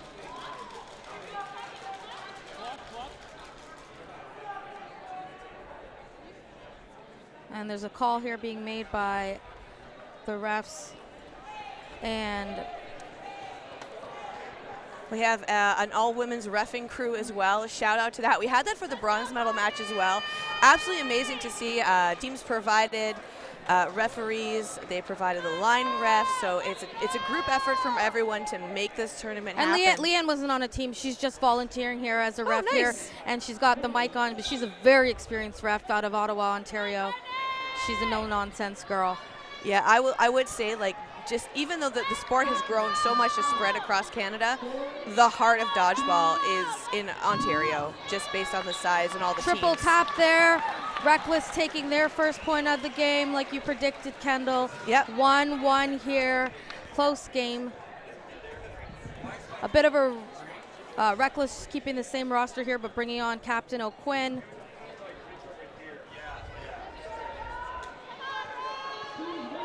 Looks like we've got the same lineup for the Rogue side. Brady and Morovic hugging the corners. McDonald and Saracen going for the other side. Jessica missing her pass back, but able to get the ball back. Brady with a big catch on Lisa. Lisa caught Brady last game. Brady catching Lisa this game. It's Return 1 fire. for 1. That was a revenge catch. Rowe taking Filippo again, getting the better Filippo again. Yeah, and Morovic getting hit out as well. That's going to be 2 down now for the Rogue side. And Rowe heading to the bench as well on the Reckless side. Right between Saracen and McDonald. Goes up into the ball retriever. That's going to give them burden to throw now with 4 balls. And what I love about this Reckless team is you'll see all of the girls playing all of the positions. You have Gomes in the corner now. You had Rowe in the corner before. You'll see Brewer in the corner. You'll see Lisa in the middle. You'll see Croft in the middle and also in the corner. Very, very high depth team for most of the players. Ooh, close one there for Brewer, but Sanch able to get the better of her. Coming up to the line, the play call being made by Reckless, taking the shot, going for Brady. No connection made. Sanch returning Great fire. dodge there by Jess, but calling herself, getting tagged on the back of the shirt there. We've got a 2v2 situation here. McDonald going for a catch and not quite connecting with it. That's going to eliminate her from play. Throw by Brady. Croft with the throw. Catch by Brady! And Croft with alone here against Brady, Sanch, and I think it's Markovic. Croft being able to use the whole court. Ooh, I thought that was a hit, but not calling it. I can't see from back here either, though.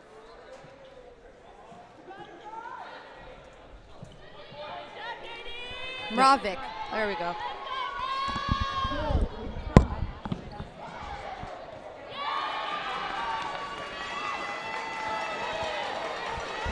Little frustration going on at the court.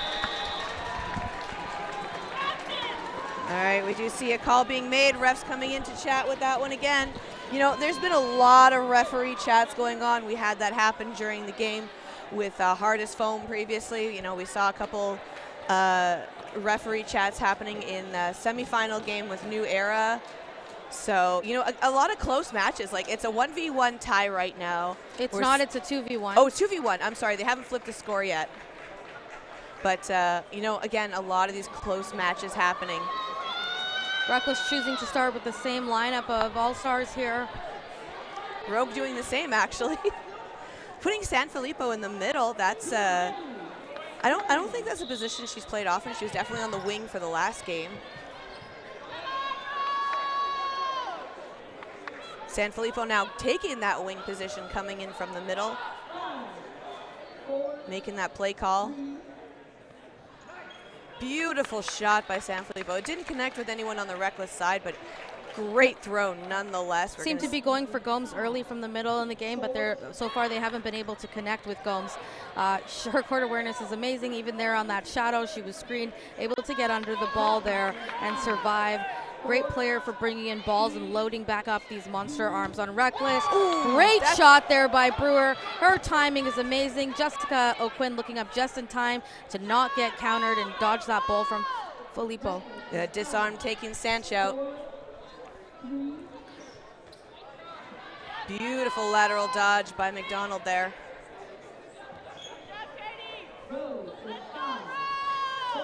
Making that play call, Burden to throw on Rogue, going up to the line, no hits made. Oh, Quinn with such good pumps. You always think that she can go. Her release is very quick, and she has that underarm softball throw, but also a rocket of an overarm. There you go. There, we just talked about it.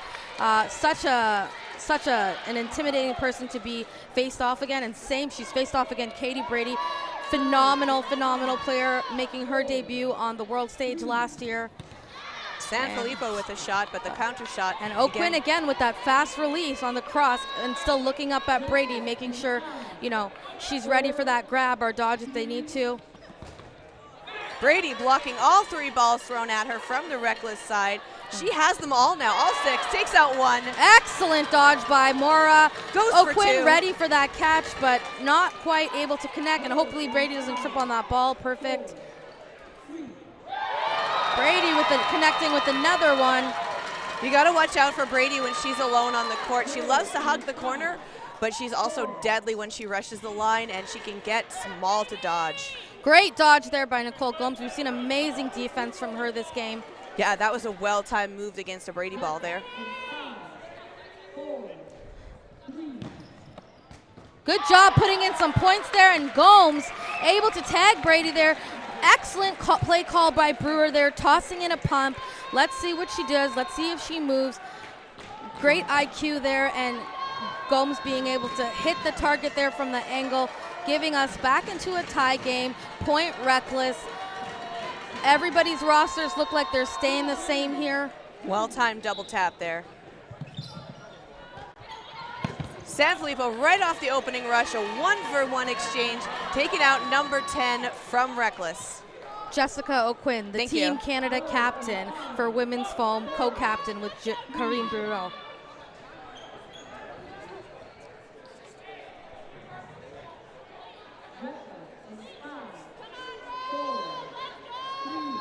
And I love that these refs have mics here so everyone can hear the countdown. Yep. Almost a team catch, but just not able to grab that, and Kenley got out of the way. Kenley Croft getting out of the way just in time, realizing not worth the reach. Yeah, that would have been a double out, and that would have not been good for the side of Reckless. Smart move there on her behalf. Morovic coming up to the line now. Looks like she did a pump fake. Rogue retreating back to the line. Reckless with Burden now. McDonald going out. The tiniest, like it's almost a millimeter of difference between some of these throws. They're so. Whoa! That's gonna be the catch there. Let's go. Gomes not giving up on that. We are almost all ready to call that a hit, but she said not today.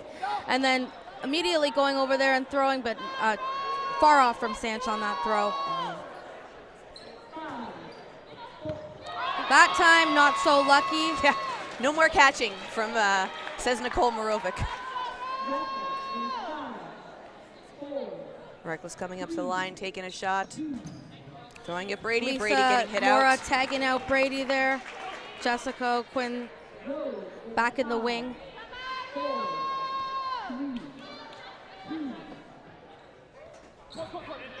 And we have a little bit of a commentator beef here. Obviously, these teams are from Ontario and Manitoba. I've got a beef here. I love both teams, but my heart is in Ontario, so I'm cheering for Reckless, and I know Kendall's out here cheering for Rogue. We're not supposed to say that, but it's a gold medal game, so we do what we got to do. I'm cheering for both teams to have their best game. Ugh, so boring. I know. You know what? It's so Canadian, though. No, I'm also Canadian. Yeah, but you're from Ontario.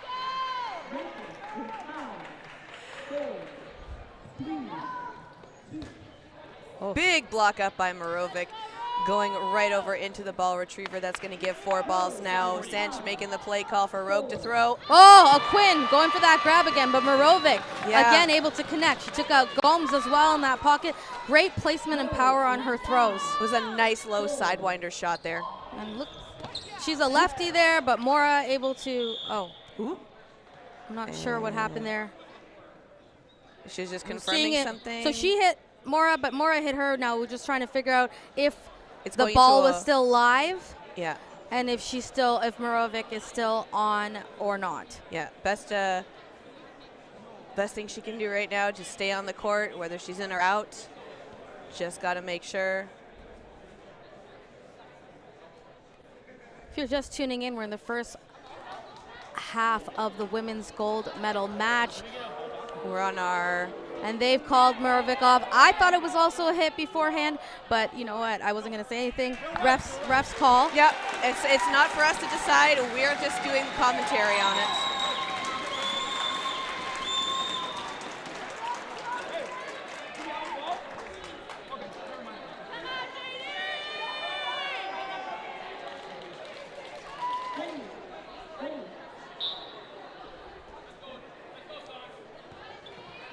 So that's a 2v1 situation now for Sanch. She's going to give us a windmill throw. Sanchez is, nice try there. Sanchez is a super experienced player. I've seen her at other nationals close some big games out.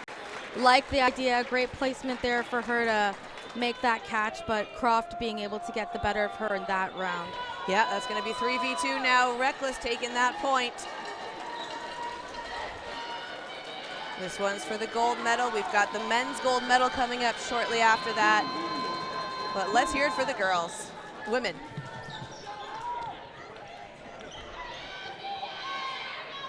Onus here is on Reckless to throw. They won last game. Lisa Mora making the play call here. Jessica Quinn going for the cross, but not able to connect. Kenley getting caught in that shadow again, and then being caught back in. Huge catch there.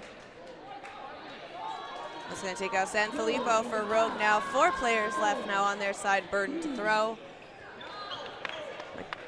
Saracen taking a shot.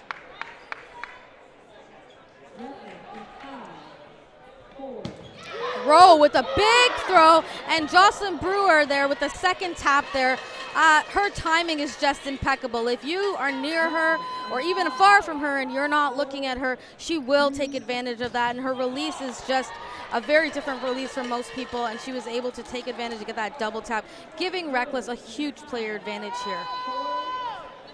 That takes out Brady with a beautiful throw. That moved in the air before it skipped into the shins of Brewer. Let's get her off the court. We don't need Brewer here anymore. We need to have her off the court. She's playing too good. Dodged by Saracen. That's going to get them their 4th ball. Burden now to Reckless, coming up to take the shot. To Rogue. To take a shot against Reckless.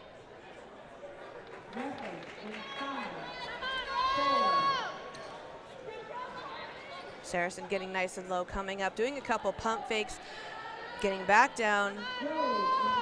Nice aggression from both their sides, playing it very safe. You hear the count now from the ref. Block.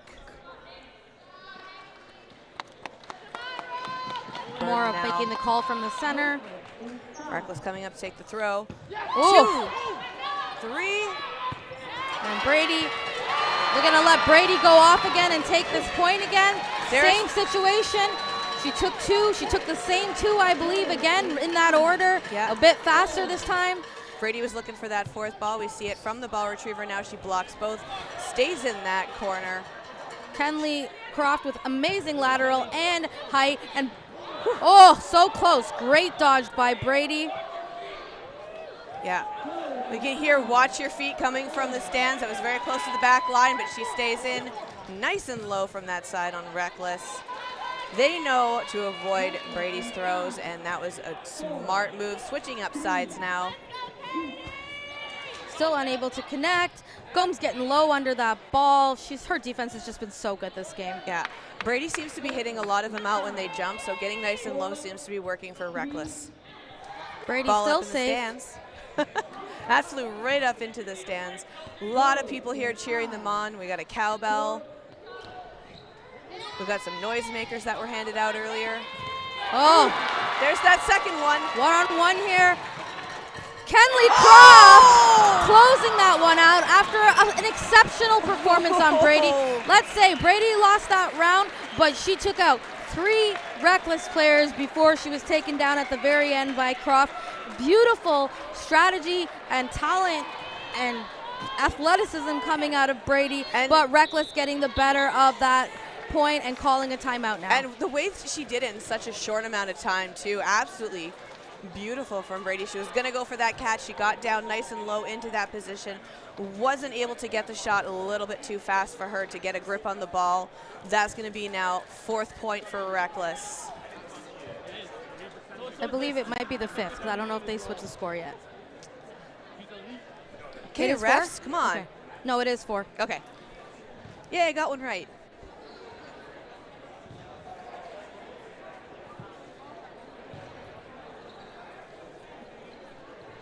Captains and coaches getting into the circle here, making sure that we're re-strategizing here. First, they each get 1 timeout in the half.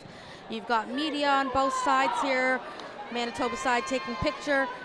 Reckless side, Humber College's finest, doing a video shoot here, making sure we're getting all the good stuff. Reckless Dodgeball, Mavs Dodgeball have some really cool video. They've paid for some really good media here today. And so if you want to check out some great action shots and dodgeball hype videos, it's a great place to go. We will be followed this by the men's gold, which is also an Ontario Manitoba finals as well. So yeah, that's going to be New Era taking on the mighty Mavs. Ooh, I like that. I figured you'd have a good sound bite. Off the rush again. Brewer with a sneaky throw cross court at Brady before she was able to get a ball, but Brady way too ready. Oh yeah.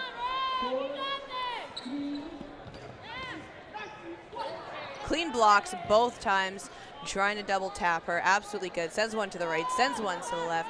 It's going to get balls for her team now. And Miss Mora back into the corner for Reckless, and O'Quinn in the middle there now instead, but she'll move back into the wing as Mora makes her way to the bench. 6 players still all on the court for Rogue.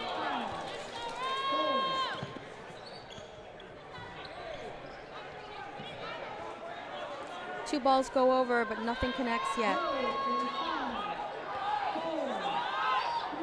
Rogue taking a moment for that play call. Very close, but no connection off of that throw from They're tossing a lot of balls into the middle at Gomes, and they're not connecting on that, so they're giving that ball to Reckless every time.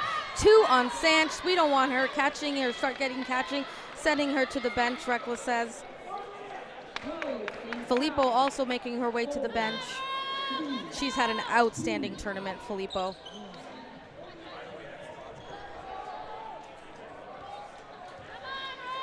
Four balls now for Rogue, making that play call, coming up to the line. Oh, Brewer almost getting that. That's that a double. is a double shot there. Brewer letting it slip out of her hands right onto the back there of Nicole Gomes, and two Reckless players head to the bench. Ooh. O'Quinn moving herself back into the middle and giving the right wing to Croft. I love the way that Reckless moves their players around and are able to play in any position. It doesn't let you get comfortable as an opponent. Manitoba's pretty much been glued to the court in their positions. Yes, and it's a great strategy. Oh, yeah. Both are great strategies. I just like the creativity of not being able to get comfortable with who you're facing off against. Oh, yeah, nothing against either. I'm just pointing that one out, and that's going to be a shot taken out Brady. No, I don't think so. I think we're setting up for no blocking. I think... Oh, is it Brady taking out? Brady is walking off. The shot hitter. Nope. Nope. That's what I thought. She just took a little detour to get to her position. So we're stopping here for no blocking.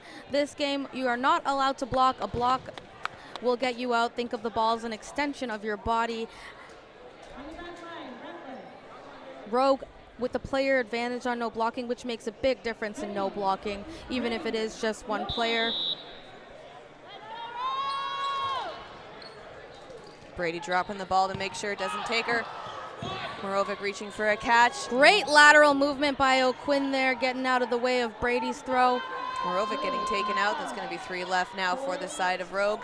So it's a 3v3 and no blocking. Catch! Rowe waiting for that grab. Beautiful grab by Rowe. And that brings Mora back onto the court, but O'Quinn is gone. Croft taking out Brady. Just McDonald left now for the Rogue side. Rowe making the call here, and Reckless victorious in that match. And we're going to go into the half with a 5-2 Reckless. The second half is 20 minutes. There's a lot of time, and a lot can happen. A shout out to Jacqueline O'Quinn for being here. Jessica O'Quinn's twin, also a Team Canada foam player, women's player. Twin. The O'Quinn twin.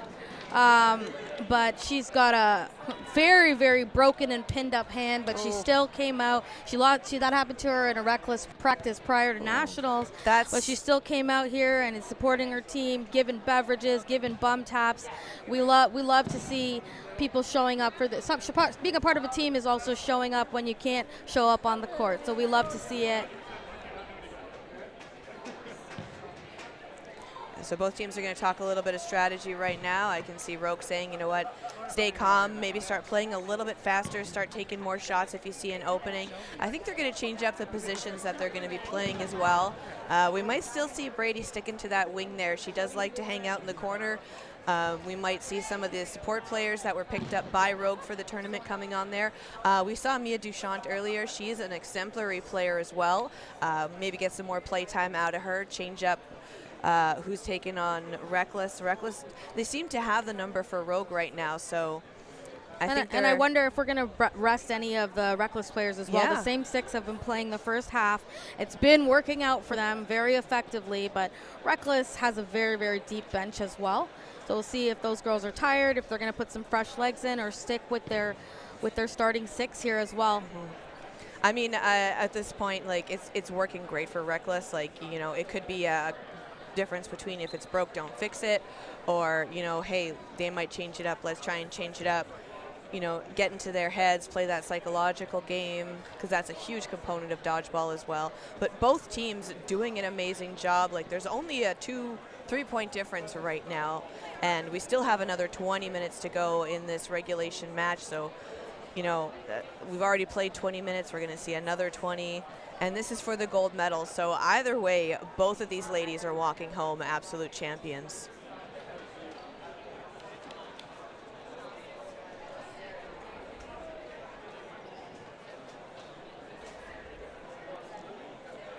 Huge shout out to our sponsors, by the way. I know that Dwayne has mentioned them a few times. We've mentioned them a few times. We have Antipode Restaurant. We have Tourism Montreal, Phoenix Coffee, and the Hyatt Montreal, who is the sponsor for the dodgeballers to stay at in the beautiful city here, Montreal, Quebec. Curious to see what kind of strategy Manitoba is going to come out with. I can see Filippo chatting to her team there, and curious to see what they're going to do here to rally. They've got a 3-point gap to close, which is totally doable. But right now the onus here is on Manitoba to catch up. Reckless is in a pretty comfortable spot. Yeah, Reckless is doing a great job of countering everything Manitoba is quite literally throwing at them.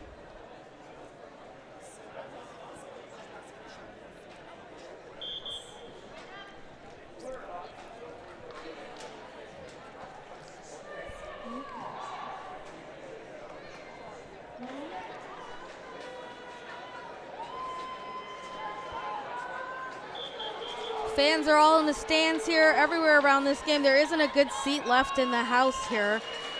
We've got a lot of people here rallying behind Rogue. Second time in the finals here for them. We've got a lot of people rallying here behind Reckless. They were in the bronze medal game last year and they took home bronze, and this year they're fighting for gold.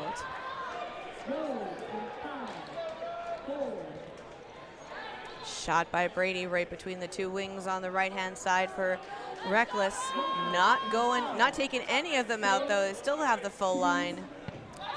Going Big up. hit there, taking a body on Sanch. She ran for it too. She was going to try and go for it, but no dice. That takes her out. We see Mora coming back into that corner here, and O'Quinn playing that number 6 position. Number 5 position, 1 in. And Croft back in the middle. Got Brewer and Gomes, same lineup as last time.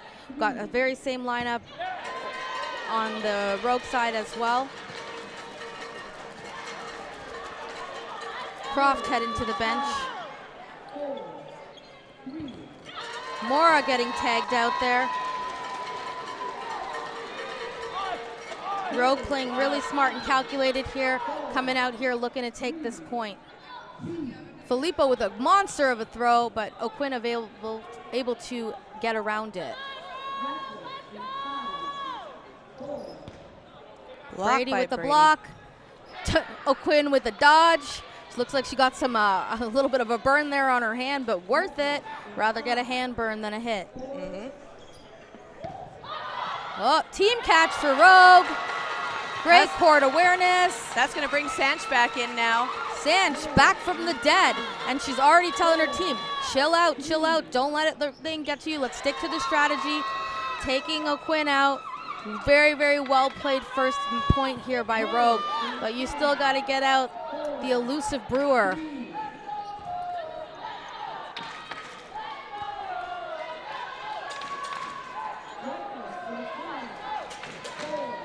You see them making that play call. Windmill throw from Brewer. Going high there.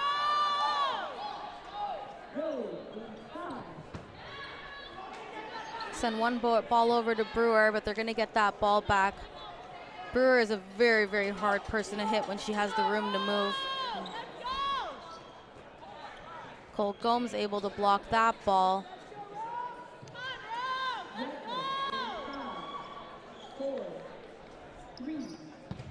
Ooh, that's number 2 for this point for the same player there on Rogue. McDonald with a big catch. McDonald, I believe, had an outstanding performance last year as well. She got player of the game, actually. Yes. Did she not have glasses last year? She did, yes. Okay, that's why I was getting mistaken. I was like, I don't want to call the wrong girl McDonald, but it is her. No, it is, and yes. she can clearly see without them. That was 2 huge dessert baskets in her tummy there with those big catches. Right in the bread box. Really helped her team take that point there, and we're within 2 here. False start now. Del Rocio coming in. Del Rocio has entered the chat, coming in for the first time this game for Reckless. Ooh, so we do see a lineup change. Well predicted. Giving Nicole Gomes her first set. Clean rush this time. No balls, nothing being exchanged off the rush right now, playing a very safe and Del game. Rocio, similar to Nicole, tight space there, still able to evade the ball coming into the middle at her. What I love about these two teams is they're not constantly zeroing in on the wingers here. They understand the value of taking out the middle and taking out people who are unprotected until you're able to have a good spot to take 2 balls to put on somebody like O'Quinn or somebody like Brady. And Mirovic making her way to the bench after O'Quinn tags her out. Beautiful throw there by Sanch. Del Rocio will head to the bench as well now. And we've got a 5-player on 5-player game. Yeah, Rowe making the play call, coming up to the line now. Blocked by San Filippo. Brady returning fire on Rowe. Rowe managing to dodge that one.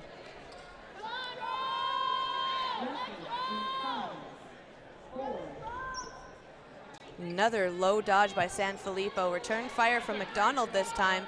no players taken out on the Reckless side. They're going to have that burden with 5 players now and the 3 balls. That's a catch. On here. Someone thought they tagged McDonald, but the refs are saying, I believe they think she's safe, but we got a big catch here for Reckless.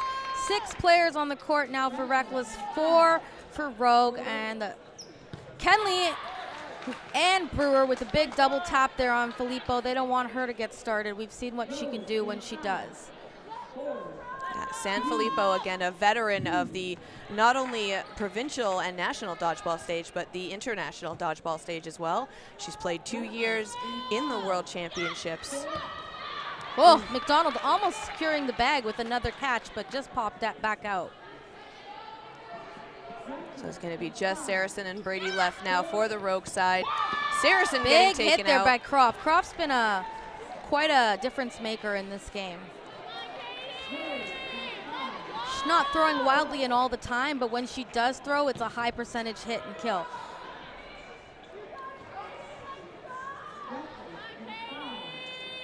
Brady on her own here, but we know, oh, Brady calling herself here. Great honesty, love that from Brady. Love that from everyone, especially because the stakes are so high. That's going to be the 6 point now for the Reckless side up against Rogue with 3 points. We are in the second half. We have just under half the time remaining on the game clock right now. So there is a 3 point lead for Reckless. They are gunning for that gold. They are trying to avenge Valkyrie. I don't know if they're trying to avenge Valkyrie, but they're trying to look for their gold medal on this national stage. Well, I mean, they are from the same province as well, so there is that camaraderie. I'm assuming they share. I don't know. You don't even want to root for your own province from the commentator box. Pick a side, girl. Woo!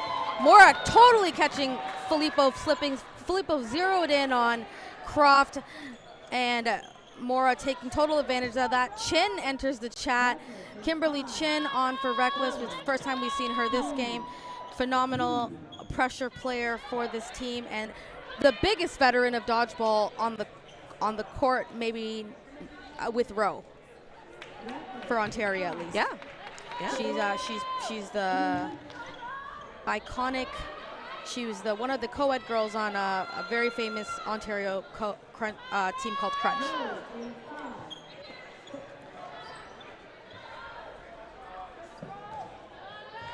Chin getting nice and low there. She wants to go for that catch. She's staying down on the knees. Ooh, beautiful shot there. Mora getting tagged there, trying to take out the winger on Rogue, but unsuccessful on that trade. They do manage to take out McDonald, though, so it's just going to be Saracen and Brady left.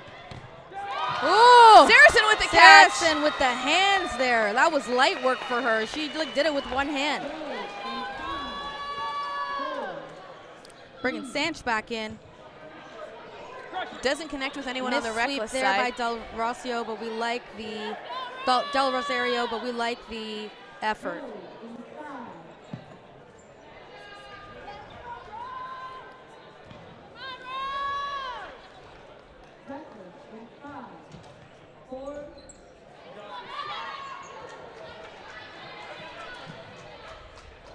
Brady going for number 13 on Reckless there. It was kind of almost a cross-court shot, and that was Del Rosario, like you just said. Oh, up, team catch for Brady. I think Manitoba's going to take this point. That's one of those big air miracle catches. And then sending Croft to the bench, and we have Brewer, Chin, and Del Rosario left. Brewer with the double block, loading her friends up here with some balls. And Del Rosario making the play call here.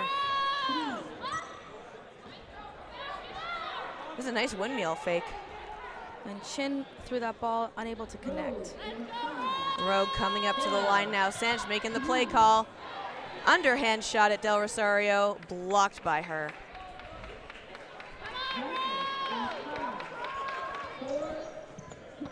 Oh, beautiful shot there by Christine Del Rosario.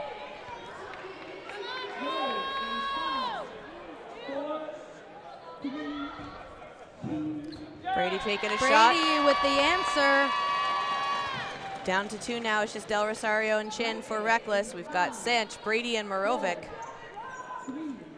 Going for Brady. Sneaky throw there by Del Rosario, but Brady unfazed. Oh, yeah. Even if she was, I don't think she'd let you see it. Ball going into the nets now. Quick recovery from the Retrievers, sending that off to Chin. That's going to give them 4 balls now as they take that shot. Great pump fake there. Each of them going for their own player. Unsuccessful. Chin getting tagged out there. Del Rosario on her own. Saying watch for the ball. Sending it into the ball Retrievers. Great blocks by Del Rosario. She's got to have a plan here. Yeah, manages to save that ball, so it's going to give her advantage with 5 balls and I think for the side of Brady's going to Reckless. rush her after she throws. Nope, because she threw at Brady. Brady looked like she was going to take the rush, though. You were correct on that observation. But she retreated, or like she stopped midway almost. Because she had to block the ball. Oh, true. Team catch. Great toss by Rosario. She would have got her out there, but Morovic only too aware for that catch. And that point that I called was going to go to Manitoba. Momentum changing catch there for Rogue and able to get this within 2 points again. Can we get a time check, Mitch? We've got 9 minutes still left on the game. This is anybody's game. We hear some chanting now coming from the stands, starting to get a little excited. Both teams throw up the rush, neither able to connect. Yeah, less than half the time remaining on the clock, like I said. So it's going to be a bit of a nail biter to see if they can cover that. 2-point difference now. Whoa. Double tap on Rowe. Only one connected. Oh, yeah. But they're throwing 2 balls, trying to get that double. One tap. Double tap is 2 hits. I need more. Double. I need more Unlucky Phoenix for coffee. Sanch. And San Filippo. Oh. McDonald a little Both bit able surprised there by to that one. Connect. Sorry. Oh, you're fine. And Brady in this situation again, she's been left alone a while. She's able to defend herself. I'm sure she's exhausted though at this point. It almost looked like when she was holding those 2 balls talking to the side, she's like, you got to be kidding me right now.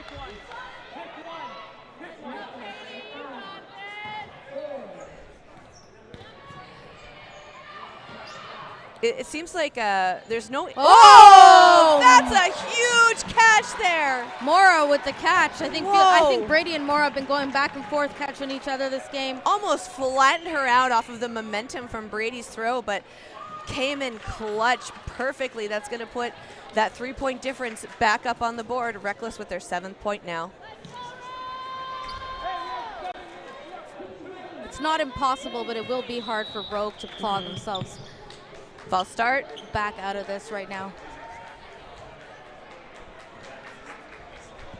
That's going to be a false start for Rogue, so Brady's going to set this one off.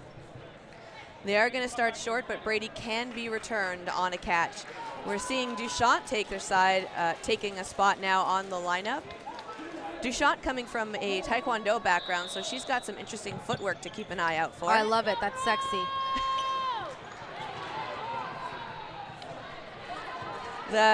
Honestly, the only thing I can think of for all of the Rogue players at this point is just absolute spitfires.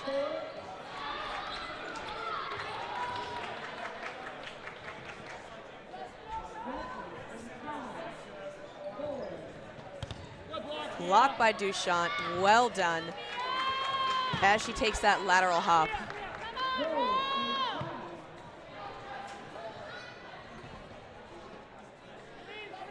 Still the full lineup on the side of the Reckless team. Lisa getting tagged out there. Almost doing the splits too. Breck still with the player advantage here. Sanch getting tapped out. As well as O'Quinn. Nice, good trade, good trade. Duchamp saw that one coming out of the corner of her eye, takes a counter shot. No hits made though. Croft making the call here. Going for Morovic. Brewer. Ooh, and it hits her. Tagging Merovic on the foot. She was unsure, but I think she knew. Good honesty, good honesty. We see her clapping as she walks off. Great to see.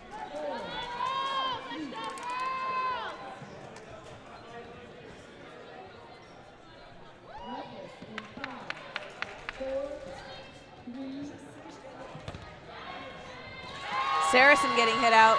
Duchamp, only player left now for the rope side. She's already taken out Brewer.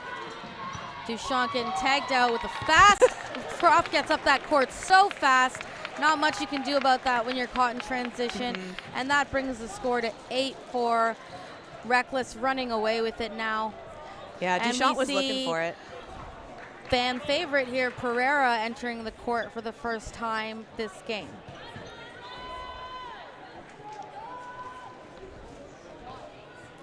Seems like they keep Reckless this entire game has kept on Rowe, Brewer, Mora, O'Quinn, and Croft, and then been rotating their support players between Gomes, Del Rosario, Chin, and now Pereira.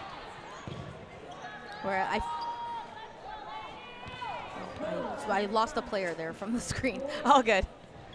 It's we've got like an interesting little Brady space taking here. out O'Quinn. O'Quinn looking like she's still in great spirits, though. Oh, yeah.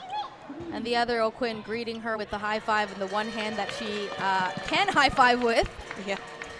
Another hit there from Rogue. Rogue still with 6 bodies left on the court. So Mora and O'Quinn down from the Reckless side. Rogue still with 6 players in the lineup. And Brady. Applying pressure, keeping it hot in here.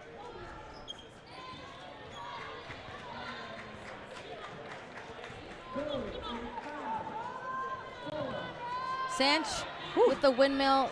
Pereira just getting under it. Could feel the air off of it. Brady with a nice low block down as she gets on her toes. Comes back up. That's going to be the 4th ball now for Rogue. Coming up to the line. Whew. A cross between Sanfilippo and Merovic trying to take out the wings on Reckless. That was so well choreographed. Woo! Merovic with a great grab there. Sending Brewer to the bench. You gotta love those little sitting catches. Timeout being called here. That's a timeout for Reckless. So a 4-point difference.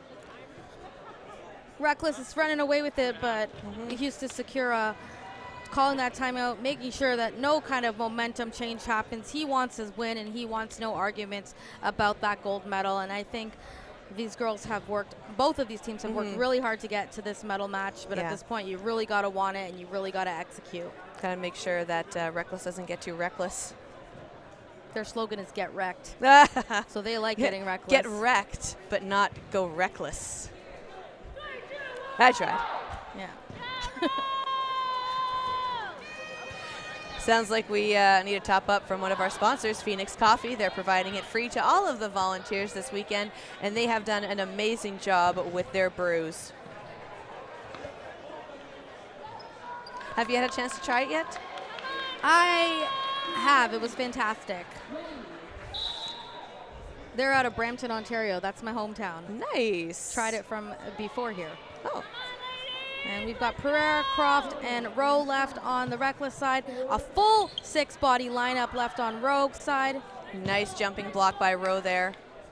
McDonald was going for it.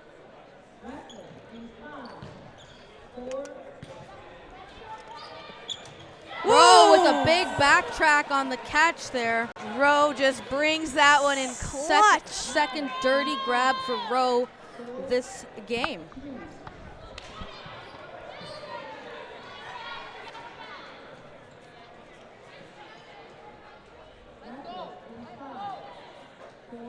Talking it out there.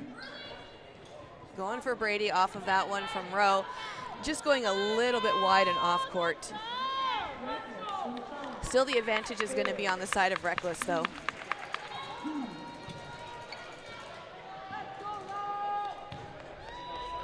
Pereira taking over that left wing now.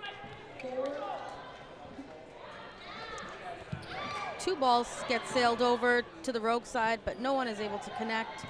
And a hit there by Mirovic on Croft.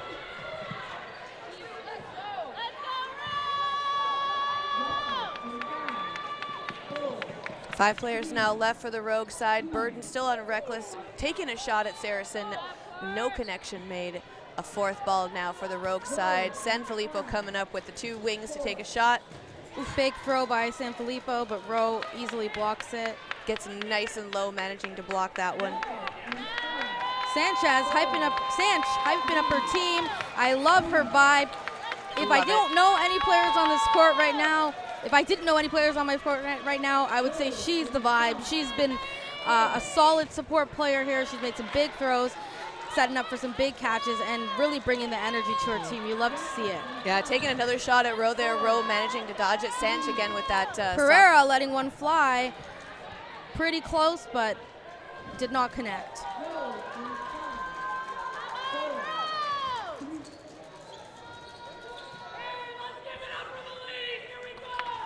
Let's give it up for the ladies. Let's give it up for women in sports here. I'm loving Sanch, man. Somebody buy that girl 7 shots at the after party. Looks like she took out. And O'Quinn heading to the bench. Woo. We can hear the crowd starting to get hyped. We can see some tears starting to flow. Speaking of, miracle catch by San Filippo. But that's going to be it. That is what the you're game seeing time. Here is time here. Woo! Reckless solidifying that Ontario gold medal spot. No one's been able to dethrone Ontario women's from gold yet, and we will not see an attempt at it again this year. We'll try again next year in 2024. But Manitoba making history with the 2nd and 3rd spot, taking more of the podium for the women than anyone else. They're getting greedy here with that hardware, Manitoba. We see you out there. Yeah, they're going to be setting off the metal detectors when they fly home.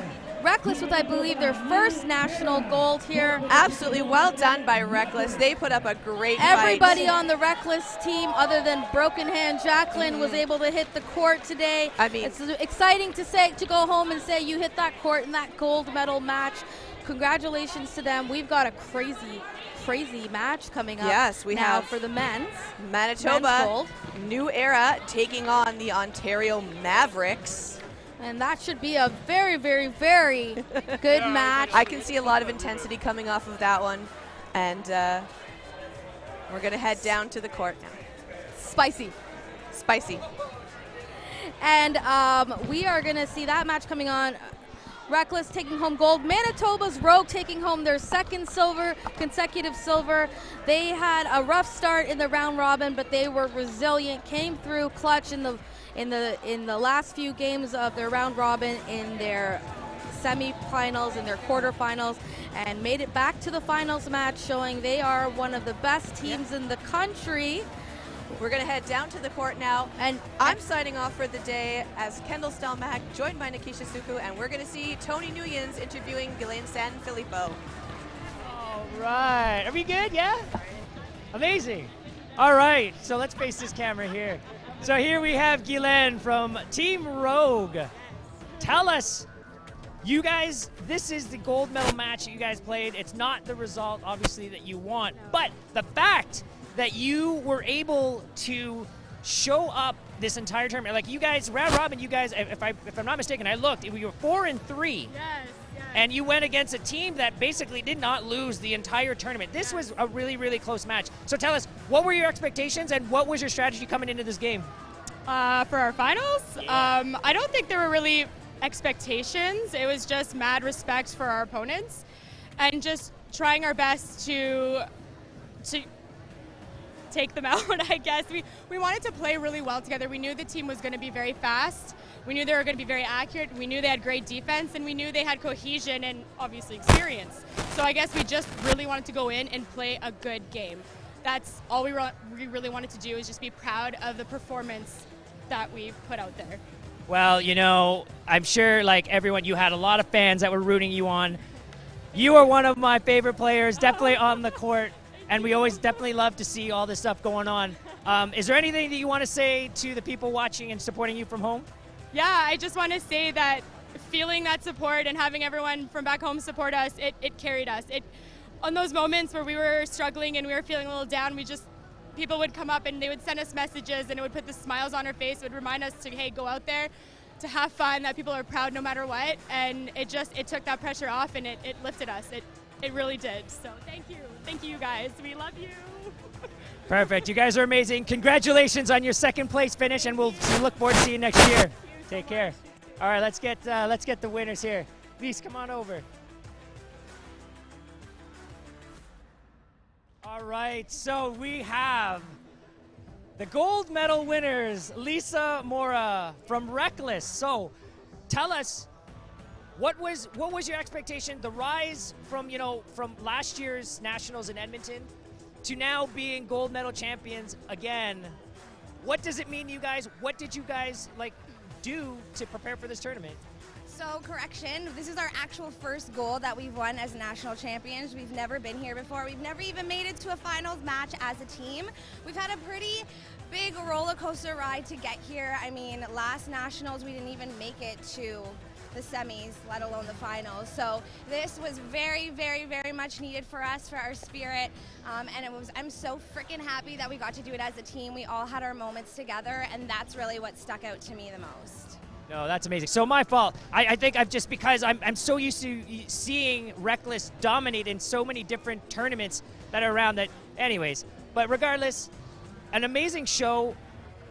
What did you think of the opponent, like Rogue, that getting here? I mean, we were just talking about it. They were a dark horse team, if you want to call it. You guys went 7-0 in round robin, and then you had a team that was 4-3 in round robin to come meet you in the finals, and they gave you a really, really good run for this particular game. So what do you have to say about them?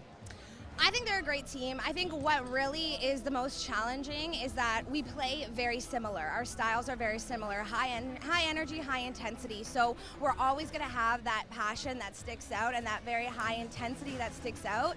And yeah, it's always great to see another team and facing another team in the finals at that level. It keeps things exciting. It keeps us hungry. Rogue is like the epitome of that type of gameplay. So it was really nice to be able to have that matchup and to kind of go head-to-head in that manner. And also, too, to have like a Manitoba and Ontario final, where it's not one province across the board is also really nice, especially on the women's side, because we all love to see this sport grow on the women's side as well. So amazing. And say one last thing here. What do you want to say to all the Lisa Mora fans at home? I love you guys. You guys are the reason I do what I do, and I keep doing what I do. You push me, you keep me hungry, and thanks so much for not only cheering me, but Reckless as well. Amazing. Congratulations on the gold medal. Thank you.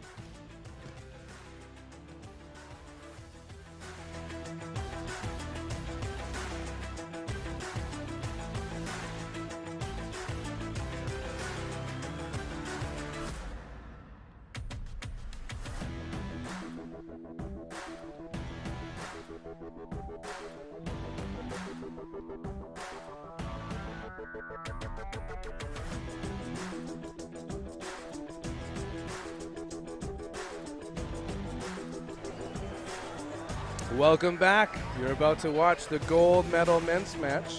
We're all recovering right now from that amazing gold medal women's match here at the 2023 National Dodgeball Championships in Montreal, Quebec. Hello, This Terry. is Terry Thrasher here with Ben Johnson, ready for, the men's final. Should be exciting. We're going to see cannons to the left of us, cannons to the right of us. Maybe you can tell us a little history of the Mavs men before us here. Yeah. Yeah, we've touched on it a bit in some previous matches. So this Mavericks team has been around for a handful of years. A lot of them are graduates from the Humber College Dodgeball program that Coach Vic Grivilli is the coach of. And they joined forces after Rampage dissolved. You can see a few people you may recognize from the Rampage years. Cameron Renican, Jeff Snow, Michael Laziak, wherever he went. And these are folks that were part of the winning team last year that took down Hardest Foam in the gold medal match. So this is obviously there's a ton of experience on this team, including national team experience, as well as a bunch of young blood. They've got quite the mix on this Mavericks side. Absolutely. So many of these players, no strangers to a gold medal match. Rampage being the victors in 2022. And then this new era team. So I believe this is the best ever men's finish for a Manitoba team, because at least they're taking silver. Last year, we had the Rogue women taking silver. Yep. I guess repeating year after year now. So 2 silvers in the cabinet. So highest finish ever for New Era. Themselves a merger of multiple teams a couple years ago. Yeah, some members, I think, formerly of Golden Boys. Remember the old Monstars team? Oh, absolutely. And one of the things, actually, it's it's somewhat of a shame that they don't do it anymore. But I really enjoyed Manitoba's history of the top men's team to win the Riel Cup, the provincial tournament, becomes like Red River Rebellion, and then there's Golden Boys, and like just to have the sort of that provincial team name that they don. Right. It was a very cool tradition. And I at the same time, I quite enjoy how we're building up these clubs with histories as like a franchise. Yeah, it's interesting that the ways that different provinces send teams can vary, right? Like Ontario has its provincial championships. The top several teams, in this case it was 5, qualify, and then those teams are able to add people from some of the other teams if they want some extra depth, if they need a injury replacement, something like that. On your near end, the crowd getting to hear the shout out for New Era. And on the far end of your screen, the Mavericks. And we've got everybody on the court for Mavs right now was on a national team program last year. And some of them for like, I mean, how many years in a row has it been for someone like Jeff Snow? It's been around for a while. The only thing that's weird here is not seeing Jason Mergler in the finals. I mean, absolutely. Oh, what a grab right up the What start. a way to start it. Garcia Silvera bringing the attitude and the swagger. Mavs send 2 right on target to Grenier. Yeah, hot start for them. Garcia Silvera making one of those catches as he was laying back, but it was from close range. No fear in that man today.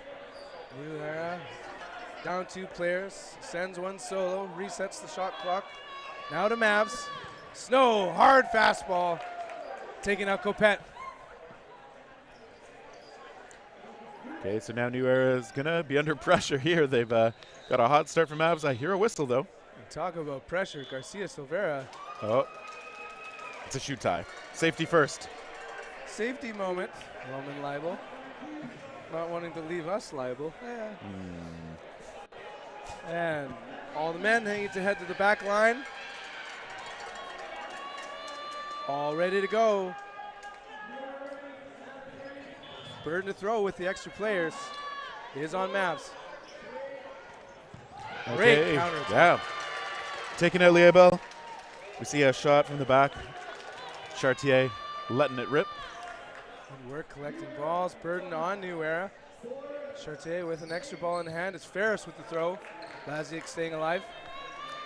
Yeah, Ferris, one of those players who loves to play in a hat. I feel like every time I've seen him play, he's got the backwards cap on. I feel like backwards cap hits different than when it's on the front. As he makes the play call over to Ryland Yarjow and Chartier. Yarjow solo throw at Snow. Yarjow has one of those names that's just fun to say too. I'm gonna give him that for sure. Absolutely. I also teased him in between the matches, saying that his chair is waiting for them over there as he ended up in the wheelchair at the Worlds. Ooh. Tough moment for him, but he became a fan favorite. Great shot and counter.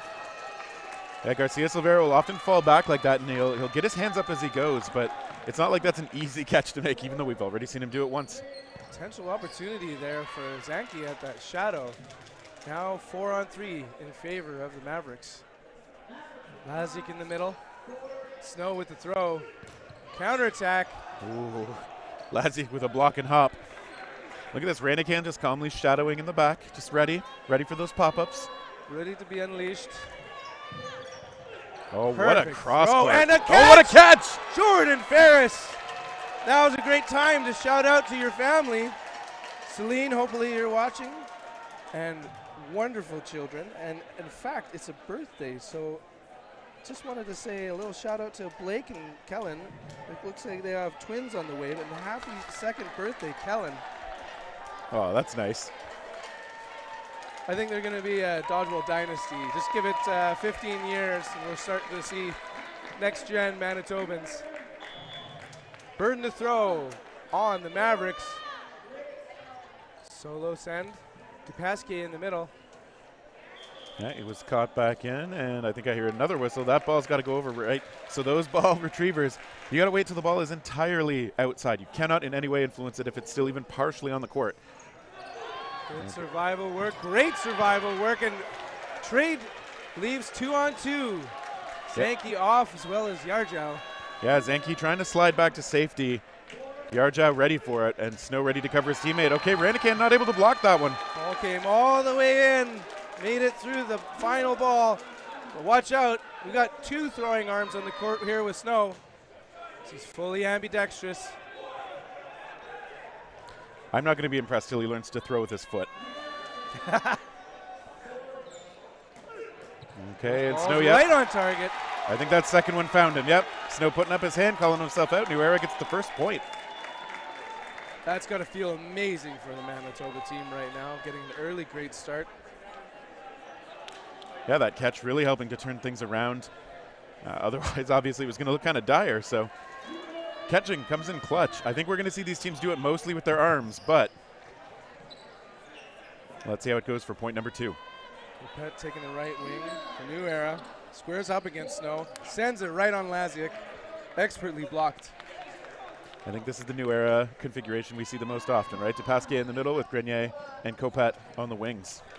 Ferris this time, the first victim. Garcia Severa providing excellent pressure at the line, letting his wingers join him. Okay. Pushes that ball away. Yeah, Mavs doing a good job of disguising where those throws are coming from, keeping pressure up at the line. New Era trying to do the same here as that shot from Grenier skips short. Shot clock resets. Mavericks with the burden. Play call. Snow up with Garcia Severa and Laziak. Snow cross courts. Grenier, unbelievable. I mean, this is obviously part of the Jeff Snow experience, right? When you're facing him, I don't even think Grenier saw that till it was right up into his face. It's just hard to explain just how quickly that ball comes out. Right on target and a double tap. Wow. Copet to Pasquier. That is a big deal. Yeah, they lost Ranican. They gave up all but one ball, but I think they'll take it. Good block. Sankey passed the ball to his teammates. Garcia Severa pointing. It's misdirection. I like the ball between the knees there. Had the ball ready, but Chartier was also ready to go for the catch. Cross-courting, both on target. Great throws. 4-2 player advantage for Mavericks. I like that, focusing fire on one of the players who was potentially vulnerable. They get Snow out of there. Good ups, but as he's coming down, he gets targeted. Okay. Refs conferring there on the Yarjo cross. Yeah, I suspect he was going for Laziak, who hopped over it, and then the elbow was right behind him. So the question is just, did that bounce first? And I think yes. In and out. Good try, Rylan. Great attitudes all around. Yeah, 1-1. And obviously what we like about what he did was, you know, he was ready for a catch. He knew that, that's a tough situation facing a bunch you want to catch. Mavericks, though, faking a lot, disguising where it's coming from, forcing him to show his hand, kind of literally here, and then managing to connect with that solo shot.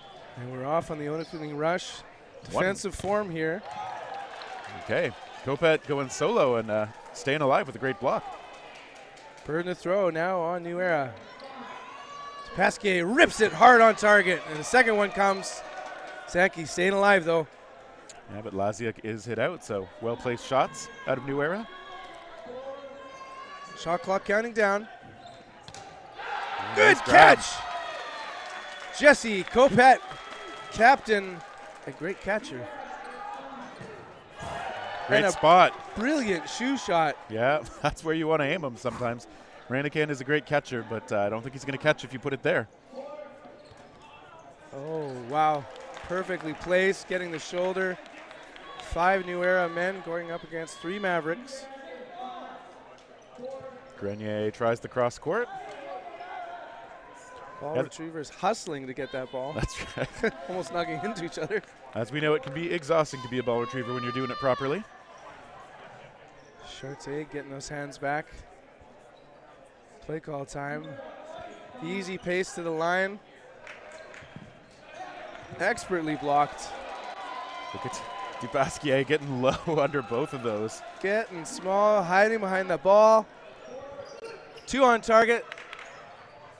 All right, Liebel pops up. He's still okay.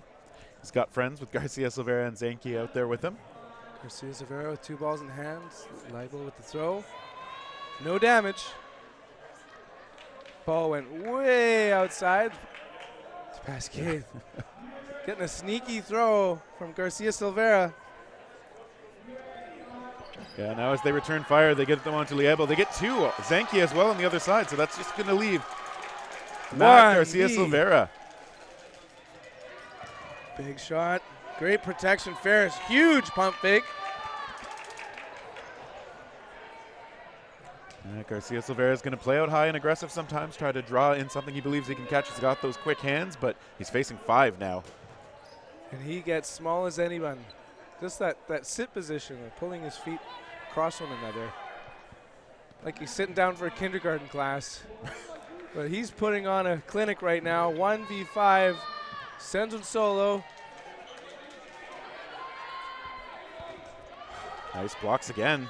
Dupasquier playing out real high. Shot clock right now on New Era. Counting down. 2-ball block. Garcia Silveira tries to read where that ball was going. Okay, finally gets 1, but there are still 4. Finally, Dupasquier without a ball leaves him more vulnerable.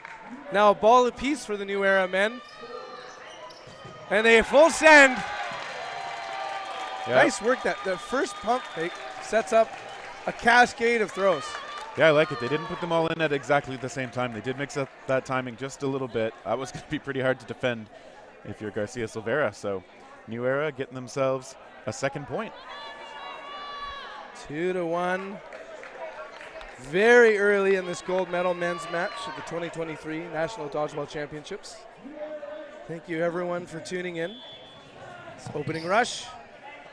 New Era Right quicker on this target. time, yep. Laziak tagged out right away. Like caught running away. Couldn't catch up. Snow pump fakes, gets a counter. Bird in the throw now over to Mavericks. Look at that. Chartier now providing cover for Grenier. Mavericks not even worrying about it as they go toward Copat instead. And now that ball, is a tempting target. Dupasquier does get to it, but does lose a teammate in the process. And okay, Dupasquier out as well. He's trying to protect himself while he secured that ball, but he was in a tough spot. Mavs playing it aggressively and connecting. Crowds cheering. Hard throw just out of the way. Resets the shot clock. Garcia Silveira turfs S1. We've yet to unlock Nick Grenier. He is a top-level player there. Watch out on that left wing for New Era. Big catch! They're able to stay square and upright and just pulling that one right in. Just felt him lean back to catch that one. And now a 1v situation. Okay, Liebel head out. Grenier, though, is solo. Now it's going to be the inverse of that last point. And he loves to have 3 in hand. That's one of the unique people that like to have so many. And a cannon of an arm. Mavs content to try and wear him out, I think, getting each pump fake to turn into a move. And wow, Garcia Silveira had some bend on that shot. Pounds it in through a 2-ball block, making it 2-2 now. All right, so Mavs, they were the top seed out of Ontario, fighting through what has historically been one of the deepest, toughest provinces for dodgeball. They came out on top this year, the first year as champions. Of course, again, several of their members have been Ontario champions before, but first time in this incarnation, we're off again. Hard on target. Copat thought he had that staying with him. 2 out. Lavoie off the board as well. I think this is the first time we've seen Lavoie too, and it was brief. Wow, what a placed shot from Snow and a return as well. Dupasquier. 5-on-3. Burden. Mavericks. Okay, 1 for 1. Opposite sides. Trade situation is what you want if you're the Mavericks. They've got 2-player advantage. And the shot clock counting down, 2 seconds. Snow lets that go. Spencer Tate out there on the right side, getting over the shot from Grenier. Tate, the first time he's been on for this match. He was in the national program last year as well for the first time. As was Grenier out there in the mixed foam squad. Big rips on both sides. Granican in the middle with the play call. Classic Snow cross court. Grenier's ready for it. Oh, that ball slowly rolling to the other side. Yeah, right choice by Grenier to let it go, I think, given that Tate was right up in his face. And they don't suffer for it. They got 4 now. New Era's going to get a chance to try and even this player count. Shot clock counting down into the gloves. Wow. Unbelievable second reaction catch. Yeah, good concentration by Laziak to make sure that was a catch. That ball was going down the stairs and he took the elevator. Did you just think of that? I like that one. Yeah, thank you. Grenier holding the 3 balls just like you said before. He's going to do it again, perhaps. And he also does another strategy I like, leaving that other one out there. It's just a defensive moat to protect him. Goes up and tags. Yep. I think that was Snow's ball again, finding him. Jeff Snow with that quick release, and just he's been playing so long, it feels like he's got a really good idea of what people are going to do when they're on defense facing him. That's when you ascend from having just a good raw skill to having the strategic awareness, even if it's a player you're not overly familiar with, having that predictive powers. Yeah, and so Mavs take their first lead of the match, up 3-2. Toss back. Big hit. Countered, though. Pasqueo was almost catching his rebound. I like how, again, Lavoie was out for like 2 seconds. Poor guy. The guy's playtime is not going to be as high as he'd like, I'm sure. Ooh. We definitely saw Tate out. Question there if Garcia Silvera got ricocheted. Yeah, I think that's what they're talking about. That's what I believe, yeah. Chartier's out there. Just talking a bit, offering a friendly what I saw across the line, I think. Yeah. Okay. If you're asking. And now the captain for New Era is going to hear the news. Coach Gravilli hearing it as well. Garcia Silvera is staying alive, now taking the right wing. Yeah, so just Laziak, Granican, and Garcia Silvera out there. Up against 5 New Era men. Big shot, no limb, hard counter, no damage. Shot clock now on New Era. Counting down. Okay. Granican shot misfired. Ooh, almost caught unawares. I think Kopad trying his luck. And as tall as Laziak is, this is unbelievable how small to the ground he can get. Just the way, ooh, as the graze comes through to take out Grenier. Scam. Laziak, too, has great form for just about everything in dodgeball. His throwing form, blocking form, great shot, though. Garcia Silvera head out. Garjo getting his own rebound, resetting the shot clock for New Era. Granican off the ball there. Kind of clenched up a little bit, yeah, and got that block just in time.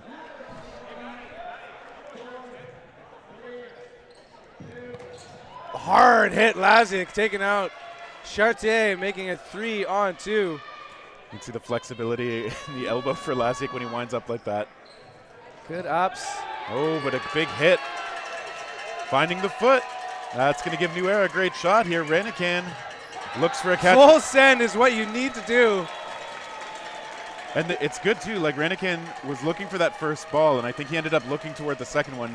But the first one was the one that clipped him. So I like the full send from New Era. I think you have to do that against Granican, because he's, again, one of those veterans who's savvy enough to just make you pay if you don't commit to getting him out. And one of the things I love is, like, if you aren't a super mobile player, he's a good example of someone who has just a very sure footing. Yeah. And can, like, let the ball come to him.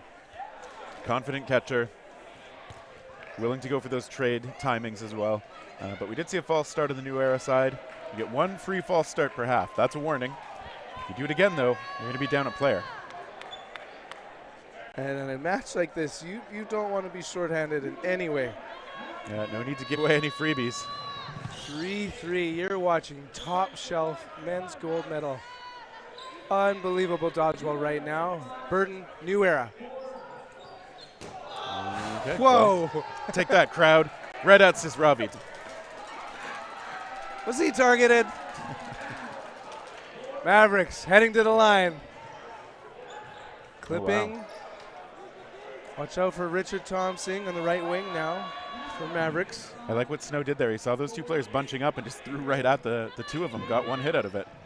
Ooh, Kopet coming real close to that line, but staying in bounds, kind of tucking things in as he dropped. For new era, man, it's Kopet with the throw. Targeting Snow. Thanks to that ambidextric body, he's just so threatening on his transition work. Dupasquier, though, with great coverage on the retreat, too. And, okay, they're going to lose Chartier. And that rebound ball. It's nice to get that right back. Kopet daring the catchable ball, but okay, Snow accepts the challenge. 3 new era men left up against the full court press of Mavericks. Just one ball in hand. We'll see if Garcia Silveira tries to do anything. No, he's just going to pop up. They play defense. They don't lose anyone either. Yeah, good footwork on their part. Keeping active. Had a good chance to connect on something there, but. Great ups. Dupasquier, counterattack. Oh, no damage. Oh, Thompson yes, trying to shadow his team. Hard hit and a double tap. Uh-oh. Grenier again up against many Mavericks. He's been the last one a couple times. We'll see if he can do it. 4 was a nasty Garcia Silveira throw that got him.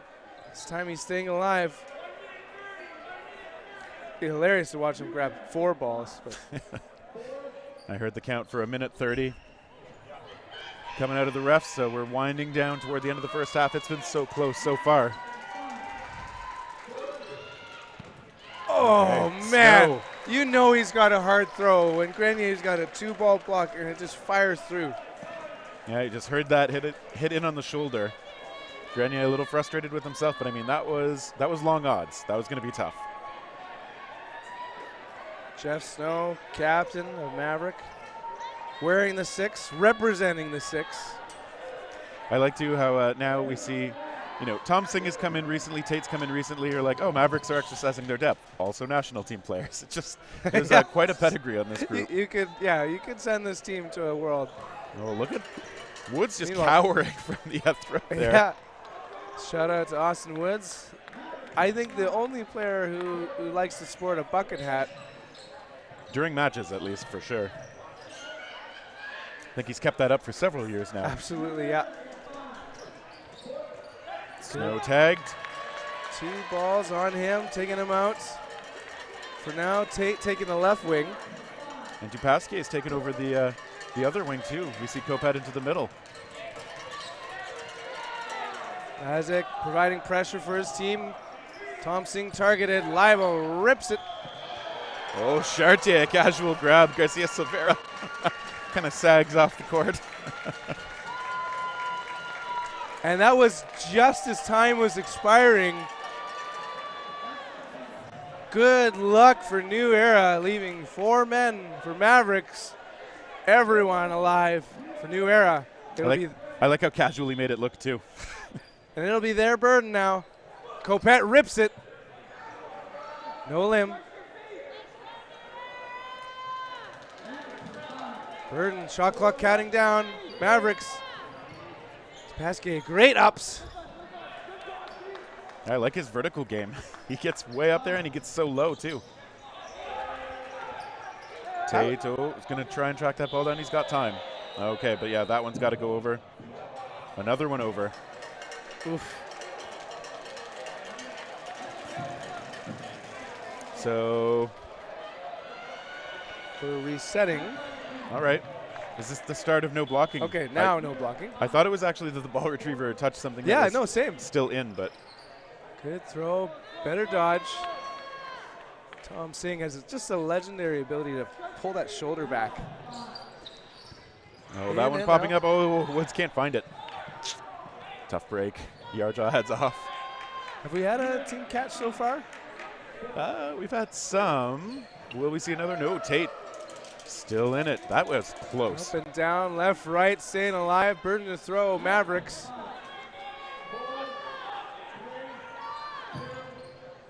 Good cross court. That's a bit slower than we would have thought sometimes, but I'm sure it'll break out soon. In Nice the catch. gloves. DJ Dupasquier bringing back Rylan Yarjo, and the offense picks up. They reset the clock. They're patient here. Austin Woods grabbing the ball. Copette with the play call. Okay, Laziak with the grab. Laziak gets hit though. Chartier finds him. Laziak eliminated before he can make an offensive play. Lots of balls on the Mavericks end, right on target. Ferris eliminated. Yeah, Snow was the player that was caught back in on the Laziak grab, and obviously he's so dangerous with those shots if he can stay alive long enough to get them off. Obviously New Era well aware of that. Copette deferring that ball. They take out Liebel. Or he tossed. Or no. Yeah, I think he got tossed his ball the in balls front. out just in time. Yep. Yeah, the ball, you can sort of block with it if you clearly get it out of your hand in time. Snow tagged out though. Chartier coming up big right now and late in the first half. Big rips. Now Liebel's out, and it's a 1v4. Richard Thompson up against 4 New Eras. Burden to throw is on him. Makes his way up the right-hand side. Gets targeted and eliminated. We're going into the half. 4-4 tie. Dream scenario. So excitement. So much excitement. There we go. So excitement. So excite. Yeah. Much fun. Wow. Yeah, I mean, super even so far. Obviously, you see the 4-4 score. We've seen both teams feel like they have moments of dominance almost, but then we've also seen some of these points really come down to such scrappy little exchanges. I think both teams showing off their versatility and athleticism, and it's just the first half. Coach Gravilli talking to his team. New Era, coachless, so they have to coordinate amongst themselves. Yep. I mean, you don't need a coach, but I think it can be nice to have that sideline presence who's watching things, who can kind of give a perspective without you feeling like, oh, do they just want to get on court and take my spot away? Not that that's what's happening with New Era or anything like that, but just that coaching presence can be a nice extra perspective to help settle the team, rally the team, get them to focus on something. Yeah, meanwhile, you were talking about roster depth. One of the things I'm noticing here is that the other members of the New Era team are wearing pinnies, so they're doing the ball retrieval work for their own teammates. So there's Victor Nguyen. We've got Pantel's down there too, I believe, Pantel, with the pinny. And Dan Holzer. So the question is, who gets the back line? That's always the tough one.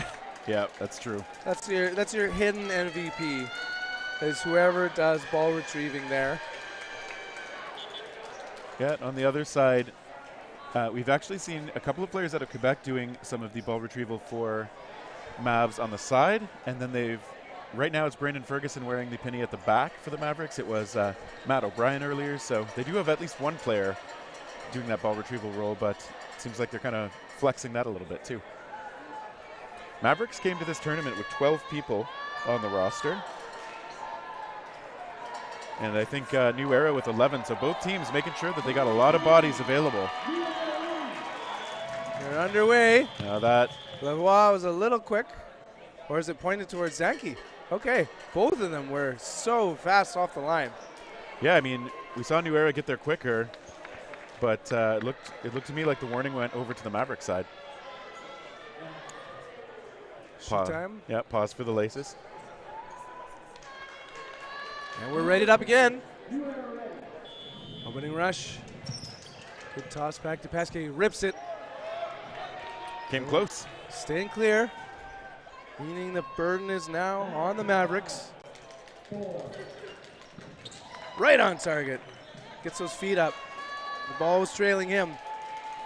Yeah, Copette heads off, but he's the only one out so far. Zanke and Garcia Silvera going to watch. All right, Snow's going to get that ball again. Going to get the corner. Snow, Ranakan, Snow with the throw. Woods just staying alive, and he gets targeted back with a counter. And yeah, that one bounced. Bouncing just before him. Garcia Silvera now in the middle with the ball. Watch out for Libo on the right. Garcia Silvera rips it on yard jump. Gets countered. 1 for 1. A little frustrated that he couldn't pull that one in. Got his hands on it, but it was outside a bit, so I think that was a well-placed ball. Woods tagged out. Okay. And you'll notice Lavoie actually out there for a little longer this time. Has added up all his previous playing time. Pasquet again with the ups. Yeah, I love the height. He's getting on those. Full commitment to the jumps. Sankey doing great work for his team, grabbing a ball, passing to teammates. Just low of Lavoie. Ball retriever with a nice little spinorama move on the ground. Securing that ball. Step up in defense. Now huddle time. Quick in transition are the Mavericks. Snow wide of its target. Snow will go across his body, and he can do that with either arm, so you know that he's got a big range that he threatens. But Lavoie doing well to stay out of the way of that shot. Let's see if we'll have a break in the action here. Noah Limbs for a little while. Laziak showing how slippery. There we go. Okay, wow. Lavoie must have just been grazed there as he tried to extend out of the way. Now get skimmed, and now great pressure. Snow pushing back to Pesquier. Huddled back. You see that fake work because everybody knows Jeff Snow is ambidextrous, so. Catch! So Chartier with a catch and believes he's blocked the other one. It's Copette brought back on and has 2 balls in hand. He's fresh. They send 2 on Snow. All right, they bring it to 3-on-3. First point of the second half up for grabs. Shot clock counting down, this time targeting and eliminating Chartier. Chartier with the acknowledging point before he even landed there. I like it, good sport. Ranican is the one to try it there. Copette absorbs the second shot. Referees have to confer here. Jesse Copette thinking the ball went too low to hit him. And I think Liebel, who threw it, thought it was a hit because I saw him doing the ear thing, which might mean he thinks he heard like 2 sounds. The way, I mean, this is so hard when you're reffing in real time, but often you can get an idea of what happened by the way it sounds. I think if you've reffed for a while, you played for a while, you know the idea of how the ball sounds hitting the floor or clothes or skin. Referee Ian Asang saying you're out. Making for a 1v3. DJ up against 3 Mavericks men. Yeah, he's got the extra balls on his side. We know he can go up or down so quickly. This is when your athleticism pays off. Conditioning too. This is deep in a tough tournament. 3 days in, here we go. Just low. Ooh, dangerous roll. Yep. Those nets. Well, worth backing up. Laziak was right up there ready. Okay. Well placed shot. Shot clock now on Mavericks. Counting down. 1, 2, both low. Pasquier rips it hard. Great block. He's got the ball advantage. Pasquier again. Okay, tries to go outside toward Laziak. You see with Laziak and Liebel, when they're blocking, they try to get 2 hands on the ball, behind it and below it. Oh, that one skips just short. Just. Good to have the ref right there. Yep. Great work, Laziak, taking a look. Pasquier readies. Sends it again high. Yeah, hopefully he's not getting too tired. His team's got at least 1 timeout they can spend to help him out if he needs it. Double ball block. Ooh, nice try from him too. Ranican though tries his luck. Nice block. 2 balls ready on the defensive.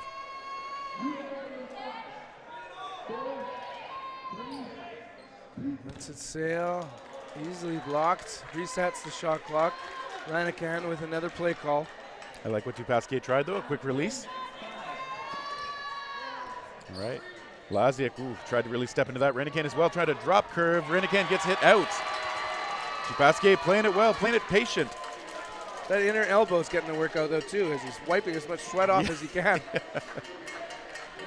chance of DJ starting in the crowd. Stepping out of this one. Laziak hard on the balls. Oh, Laziak with a block, though. Right on target from Dupasquier after coming out of his defense. Ready for a quick transition? No, it's nice and slow here. Mavericks men taking their time, 2 balls apiece. Shot clock down to 3. Okay. And that trailer gets him.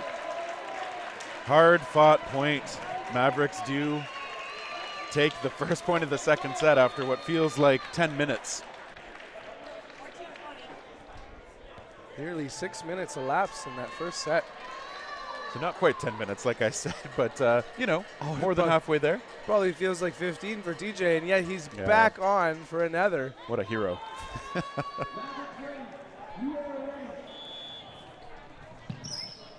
Defensive form. Yeah, ooh, that was a try from Garcia Silveira. I love his razzmatazz play there. Okay, Snow gets out of the way of those shots. Yeah, it's one of those things some of the players who are really quick and confident about that kind of turnaround jump shot will take. But my aim is basically like what that ended up being. I've seen Maddie hit that plenty of times, but not this time, unfortunately. Now Burden, Mavericks. 4 heading to the line. Snow, and a trailer gets to Pasquier. All right, well, he gets a rest, even if it's not for the reason he wants. Pet, Ferris, Yarjow, Grenier. Grenier rips it hard. What a fastball on this guy. Doesn't connect this time, though. Yeah, he's got the power behind those throws. He's going to be under siege a little bit. Yarjaw tagged out, gives the thumbs up. I like it. Still in high spirits, despite the competitive moment here. Grenier, no, just providing cover. Squaring up winger against winger. Garcia Silveira sneaking up, gets a couple balls. Here we are. Ferris. Okay. I think that's second ball from Ranican. Given a you got me. Yep. Copette, Charte, Grenier. Cross quarter, hits low. Garcia Silveira stepping into another one. Not able to connect this time. Copette, Grenier, Chartier back to the line. There's that sitting that we talked about before. Just how he's able to cross up his feet. Yeah, I think Zenke was actually the first person I saw doing that. 2019, I remember. Yeah, it was just so fascinating. Chartier hopping it out of the way. I've seen players from other countries doing it too. We don't see me doing it on account of how my ankles might break. Pump fakes. A full body pump fake from Garcia Silveira, and then he sends it. Shaking foot and hip. Yeah, what would you call that? Just like a flamingo trying to get water off its body. Okay, Copette trying to provide cover. Like 3 Mavs were running up to try and secure that ball, so I like the take by Copette, but once he missed, he was exposed. Big rip. All right, that one's skipping before it gets to Grenier. Tom Singh providing pressure. Garcia Silveira. Chartier just keeps doing that, tucking the ball between his knees and just daring a ball that he can catch. That is clearly his move right now. Hard fastball in between 2 targets. Tom Singh showing a full body pump fake, retreating to talk to his teammates. Shot clock counting down. Between 2 players, that Grenier fastball. That's close. Zanke with the call from the middle this time. Okay, preemptive shot from Chartier doesn't do much, but neither does the return from the Mavs side. Burden the throw, back to Mavericks. Garcia Silveira telling Tom Singh spread out. He's the one that rips it hard on target. 1v5 now. I think that's the first one Tom Singh's thrown in a while, but it connects. Oh boy, you've seen a lot of these. Yep. But it never gets old. Matthew Garcia Silveira squares up for a brilliant catch to end the set. And it's interesting too. He's squared up, but he's on the balls of his feet. He's upright. He's just got those hands so ready. With his knees bent too, it's like a very distinctive posture he uses, and it just feels like it thuds into him and doesn't move. Yeah, and you just like sense this tension with his body, like just the way it's like he's leaning, just ready to spring at it. And so there was a timeout, I assume, by the New Era side. You assume correctly. Yeah, and this is the first time we've seen a 2-point advantage for either side. So Mavs have it right now, but it's been so close that we obviously do not assume that that's anywhere near a safe lead. Consistent lineup still for New Era. Yeah, both teams keeping it fairly consistent overall. Tate in for Mavericks. Common wings. Jeff Snow holding it up there, the captain. Toss back. Tate rips it right into the gloves. Jesse Copet. Yeah, he just ended up making the bucket, and that's where the ball landed, so. You almost wish a moment like that they could have like a +1 on the sidelines. Like, that was unbelievable. Shot clock counting down against the Mavericks. 3 seconds. Send one cross court into the gloves of Jordan Ferris. Well done on the read there. That was a cross court from Garcia Silveira. Ferris snares it. Solo throw, Grenier well in between targets. Burden to throw, Mavericks. And another? I mean, what do you do about that if you're the Mavericks throwers? I mean, those balls are just wedging into places. So I'm guessing the timeout was like, hey, let's get a bunch of catches. Yeah, let's go Pet trace for it. I think Snow was hit there. Maybe the question was whether balls collided in the air. Refs come in, bring their line judges. Crowd is making some noise. They've been a lively group. Lots of time left.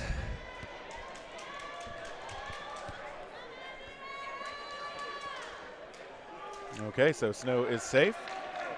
I know he got hit by something, but if it wasn't a live ball, it doesn't really matter. And wow, somehow Mavs with 5 balls as well. Watch out for a 1-2 throw out of Snow. Sends one hard on target. Pasquet unable to hold into it. Snow isn't even respecting the fake from Ferris. That's interesting. Yeah, happily threw past him. Chartier, Grenier, Ferris, Redding. Ranican saying he kept those hands back. I'm calling those the no hands. He puts up the no hands. I believe there's an emoji that looks like that. Okay. In and out.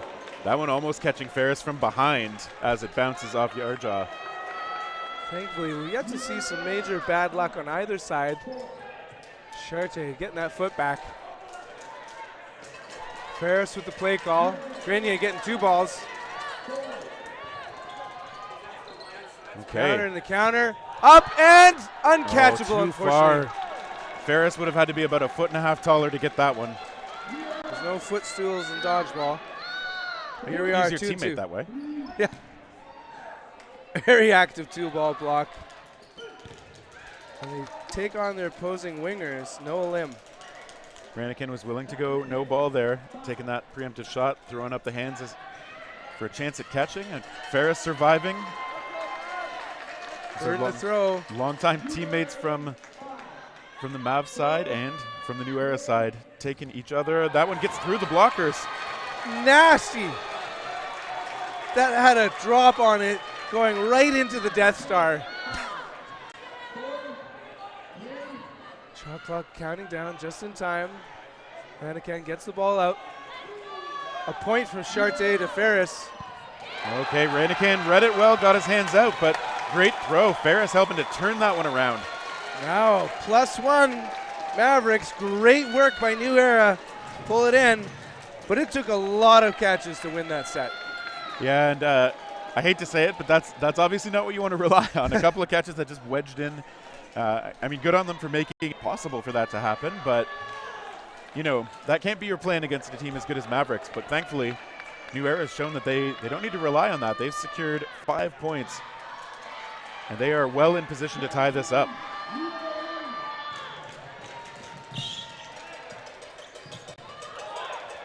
Okay, that one from Dupasquier, not quite on the mark. Burden to throw, Mavericks. Good, ups. Oh, it's Dupasquier that gets it. Must have been a graze. He's off on the side. He went low again. Shot clock counting down. Lavoie making one of the most unique moves you can. This, I guess, you can see that body rotation. Yep. Okay. Crossing. Everybody just kind of shrugging out of the way, throwing their hips to the side. Burden to throw on New Era. 4 men heading to the line. Solo throw, no counter. Oh. It feels so bad if that ball rolls back to the other side. Kopet rips it back, and a team catch. There it is. Yep. Snow protected, or the protector is taken out. Yeah, so Tate was hit. The ball was caught by Ranikin. I think Snow was hit after Ranikin secured it, so I think he's still on the side. Ineligible to be the player brought back in, yes. Lavoie absorbing all the pressure for his team that time. Tate decided to do a no ball pump fake. Shot clock down to 3, 2, 1, and it was sent by Ferris. But that was an unbelievable move, taking out Garcia Silveira. I was about to be critical right there. Yeah. It's only a bad idea if it doesn't work, right? Okay, Grenier survives. So that ball, I'm sure New Era is going to try and secure it now that they've got control. Otherwise, that is a liability up there. Send one, but collect one, and they're getting a rebound. Burden to throw is on New Era. Chartier getting 2 in hand. Spencer Tate with the grab, making it look good. Giving a little flex afterward. Bringing back the man, the myth, the legend, Jeff Snow getting a ball. Well, that one blocking popped up. Okay. Out of range for Tate. Maybe could have made a play, but he was under siege as well. And when you're that far up on the line, it'd be hard to turn around. Ferris. Okay, Ferris doing well. Keeping those fingers back. Brilliant stop. Burden to throw is on the Mavericks. Okay, Ferris has nothing. Mavericks let him get another ball. That's one of those things you can try to do, just attack the player before they get a second ball or a ball from a teammate, but Mavs electing to set up and send 2 instead. Strafe. Lots of balls on the New Era end. 2 apiece. So they head to the wings. Snow was the target. He's quick to get a ball. Yeah, Mavs keep both of those shot balls on their side. Now they're going to get to set up one more time. Watch out for Tom Singh. It's 2 on target. 1v5. All right, Ferris has done a lot of work in this match. He's going to have to do a lot to try and tie this up. You also wonder how aggressive he wants to be with the clock. We often say win fast, lose slow. Yeah, that's right. There's a lot of players on his other end. Tate can't go back-to-back with catches. I bet he wishes he could go back a few seconds and not reach a bit for that one. Ferris, not almost quite. Into the mitts. Back to a 2-point advantage, 7-5. Mavericks leading over New Era. See, now that was why you want to coach. Vic Gravilli rushing out onto the court to congratulate Ranikan for that hit. We now have 3 minutes left on the game clock. 2 points, 3 minutes. Yeah, so as we often say, as it gets toward the no blocking period, all New Era has to do is be within 1. So if they can secure a point, what a another catch! one sticks in. Legendary! 2 catches in 1 match within that attack zone. And a perfect ankle biter. This is a dream scenario right now. If you're New Era, you need to keep the pressure up. But veteran presence here on Mavericks.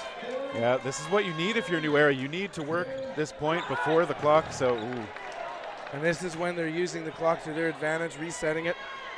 So Mavs, if they want to play really safe, just 1 ball. Kopet, unable to bring it in. Yeah, you called it. He wasn't protected. Meanwhile, Grenier protects himself. This is where those balls not being in hand can be frustrating, but Dupasquier doing great work to get them out. Who will be the hero of this set?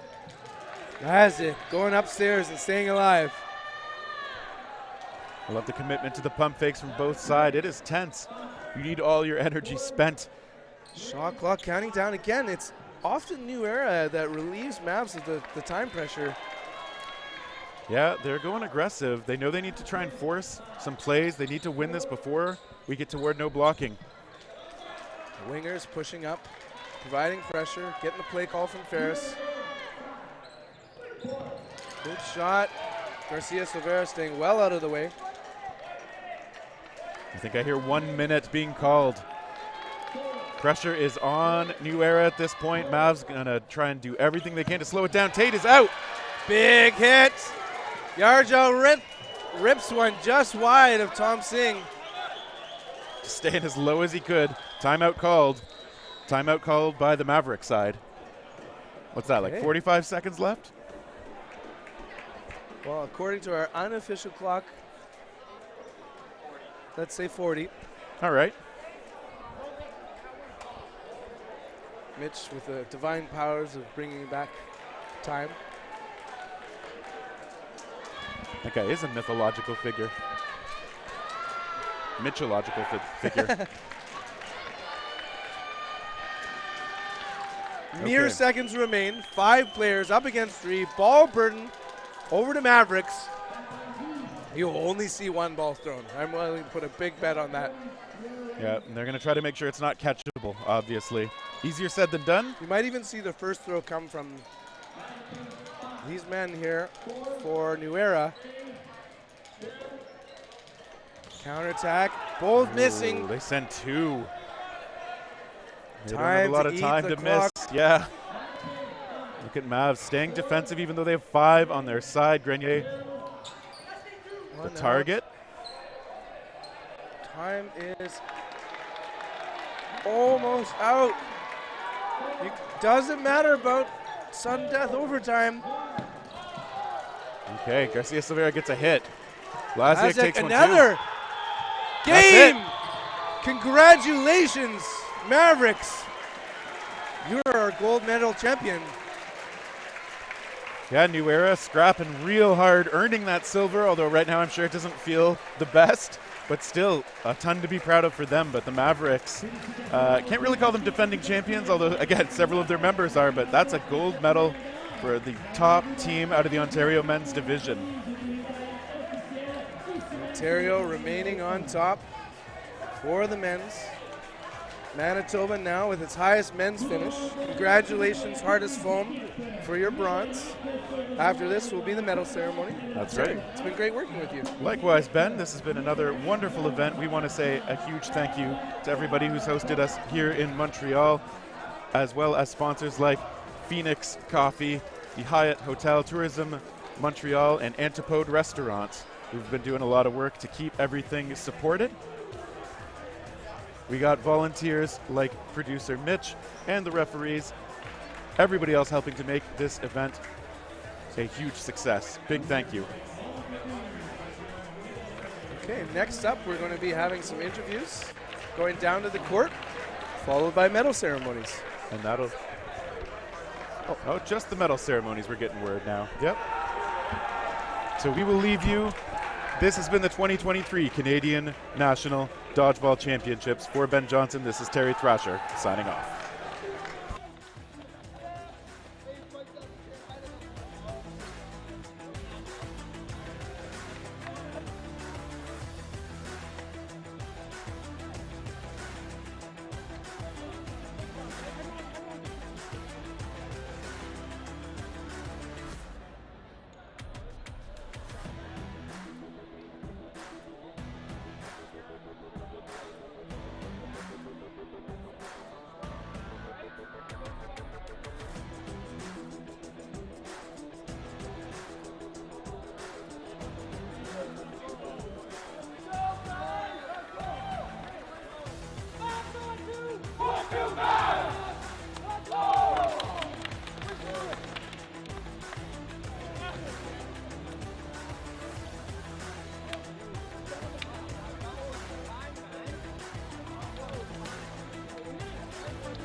For the bronze medal, Rainbow Thunder.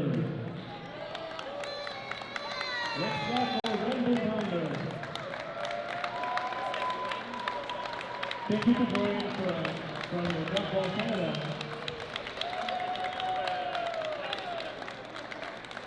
For the medal giving.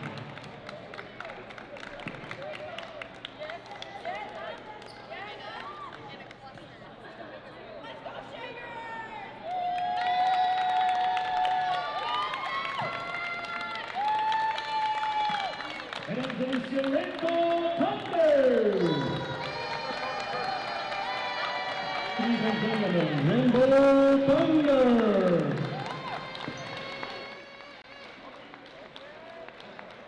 Maintenant, la catégorie masculine pour la médaille de bronze. For the men's category, the bronze medal.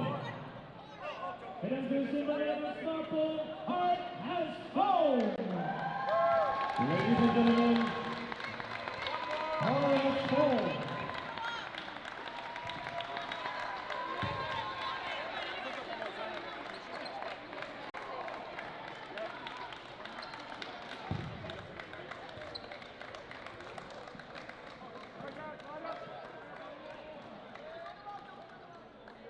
Pour la remise de ces médailles, nous avons Annie Charlebois, présidente de l'Association de la Fédération québécoise de Dodgeball. For the middle, we have Annie Charlebois. De la Fédération québécoise de Dodgeball. Fédération québécoise de Dodgeball.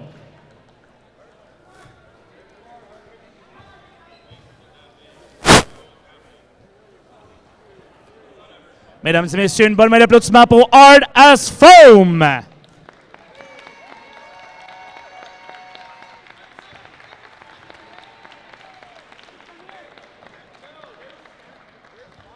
Maintenant, pour la catégorie féminine, médaille d'argent. Nous avons Nicolas Rémy de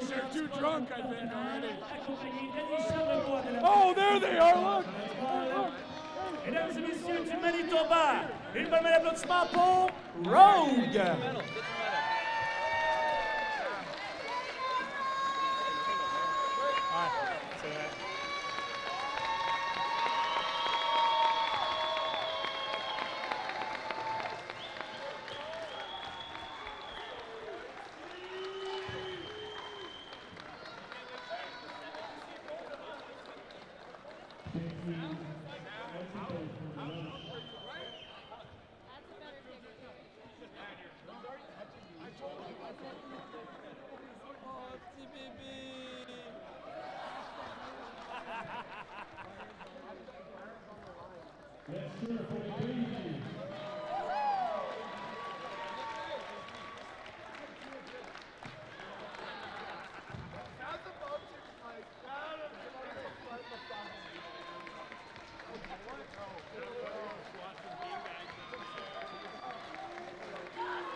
Mesdames et messieurs, une bonne main d'applaudissement pour Rogue.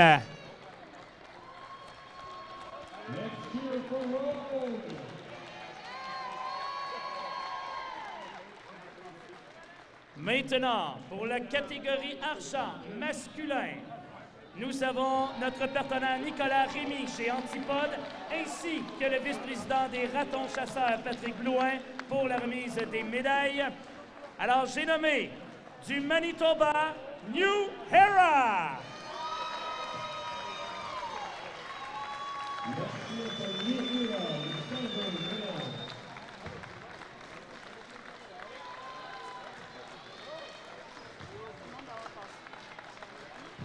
Je vais te nommer pour que tu viennes le nommer.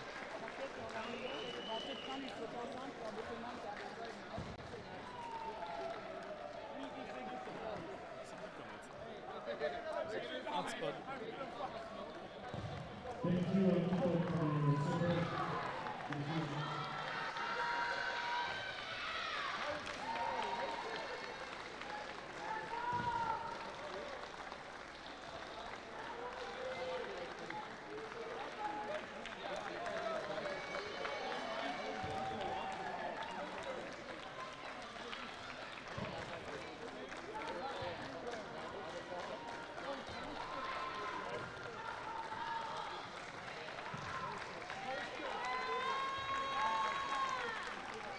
Et une bonne main d'applaudissement, New Hera.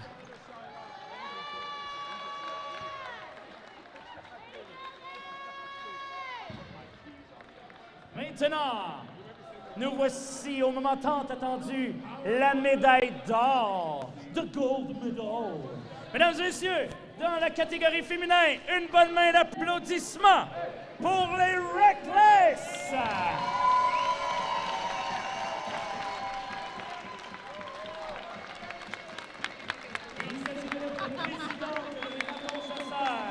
Marie-Douce Denis qui effectue la remise des médailles officielles accompagnée de notre partenaire Phoenix Bradley Jacob.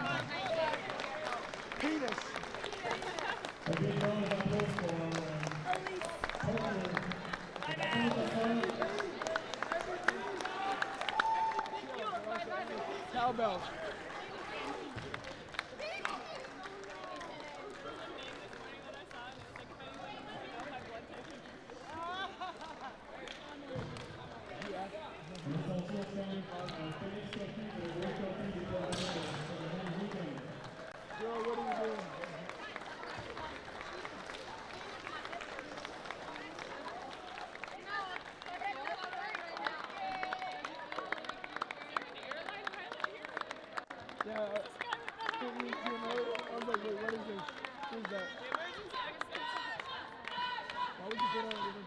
Mesdames et messieurs, Reckless!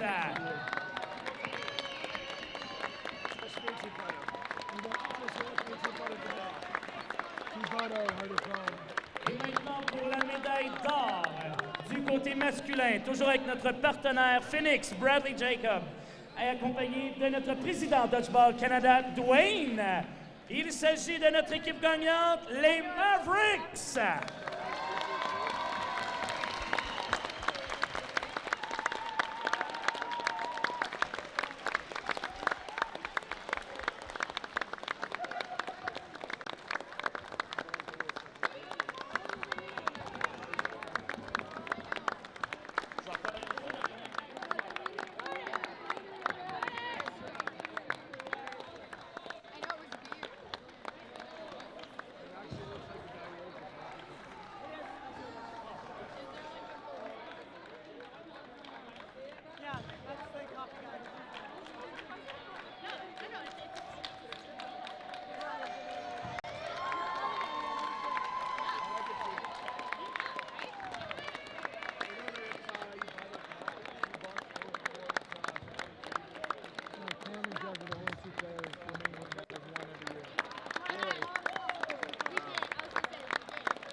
Why did the guy with the hat give him that?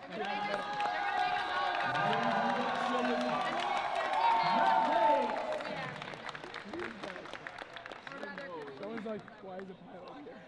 He said like this music's gonna break out and his pants are gonna come off. Maintenant, nous demandons à toutes les équipes, après cette photo, de venir nous rejoindre et nous allons procéder à la distribution officielle de la médaille MVP.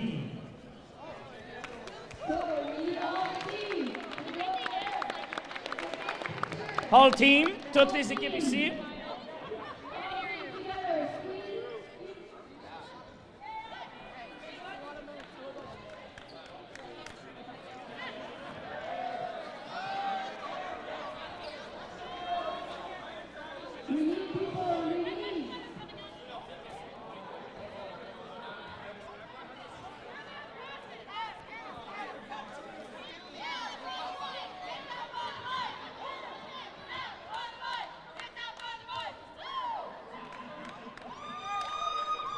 Applaudissements pour nos équipes médaillées!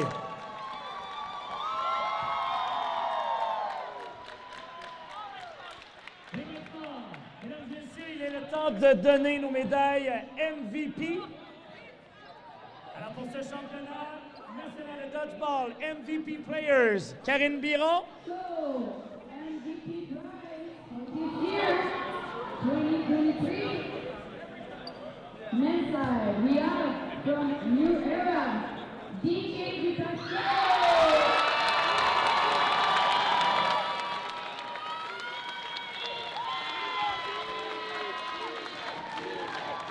Congrats.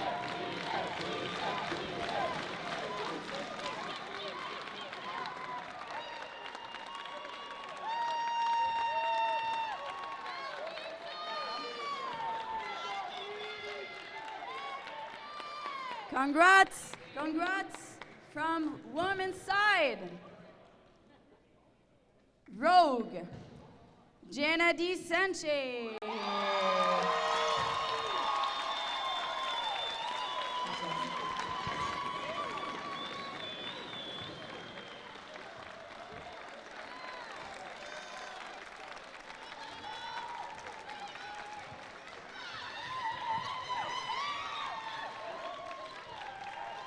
We want to thank you all for coming to Montreal this year. Alors moi je suis fermé. Alors merci beaucoup de votre présence. Merci pour tous les joueurs. Merci. Thank you. All of you. After party. Have a good return birthday. How about Jesus? Party. Players, tonight is supported by after party at 8 o'clock at Valkyrie Party. Okay, 8 o'clock. If you go, see you all there. $10. Okay, but we see for you. You know that. Boston Boys. Limbo. Of course, Limbo.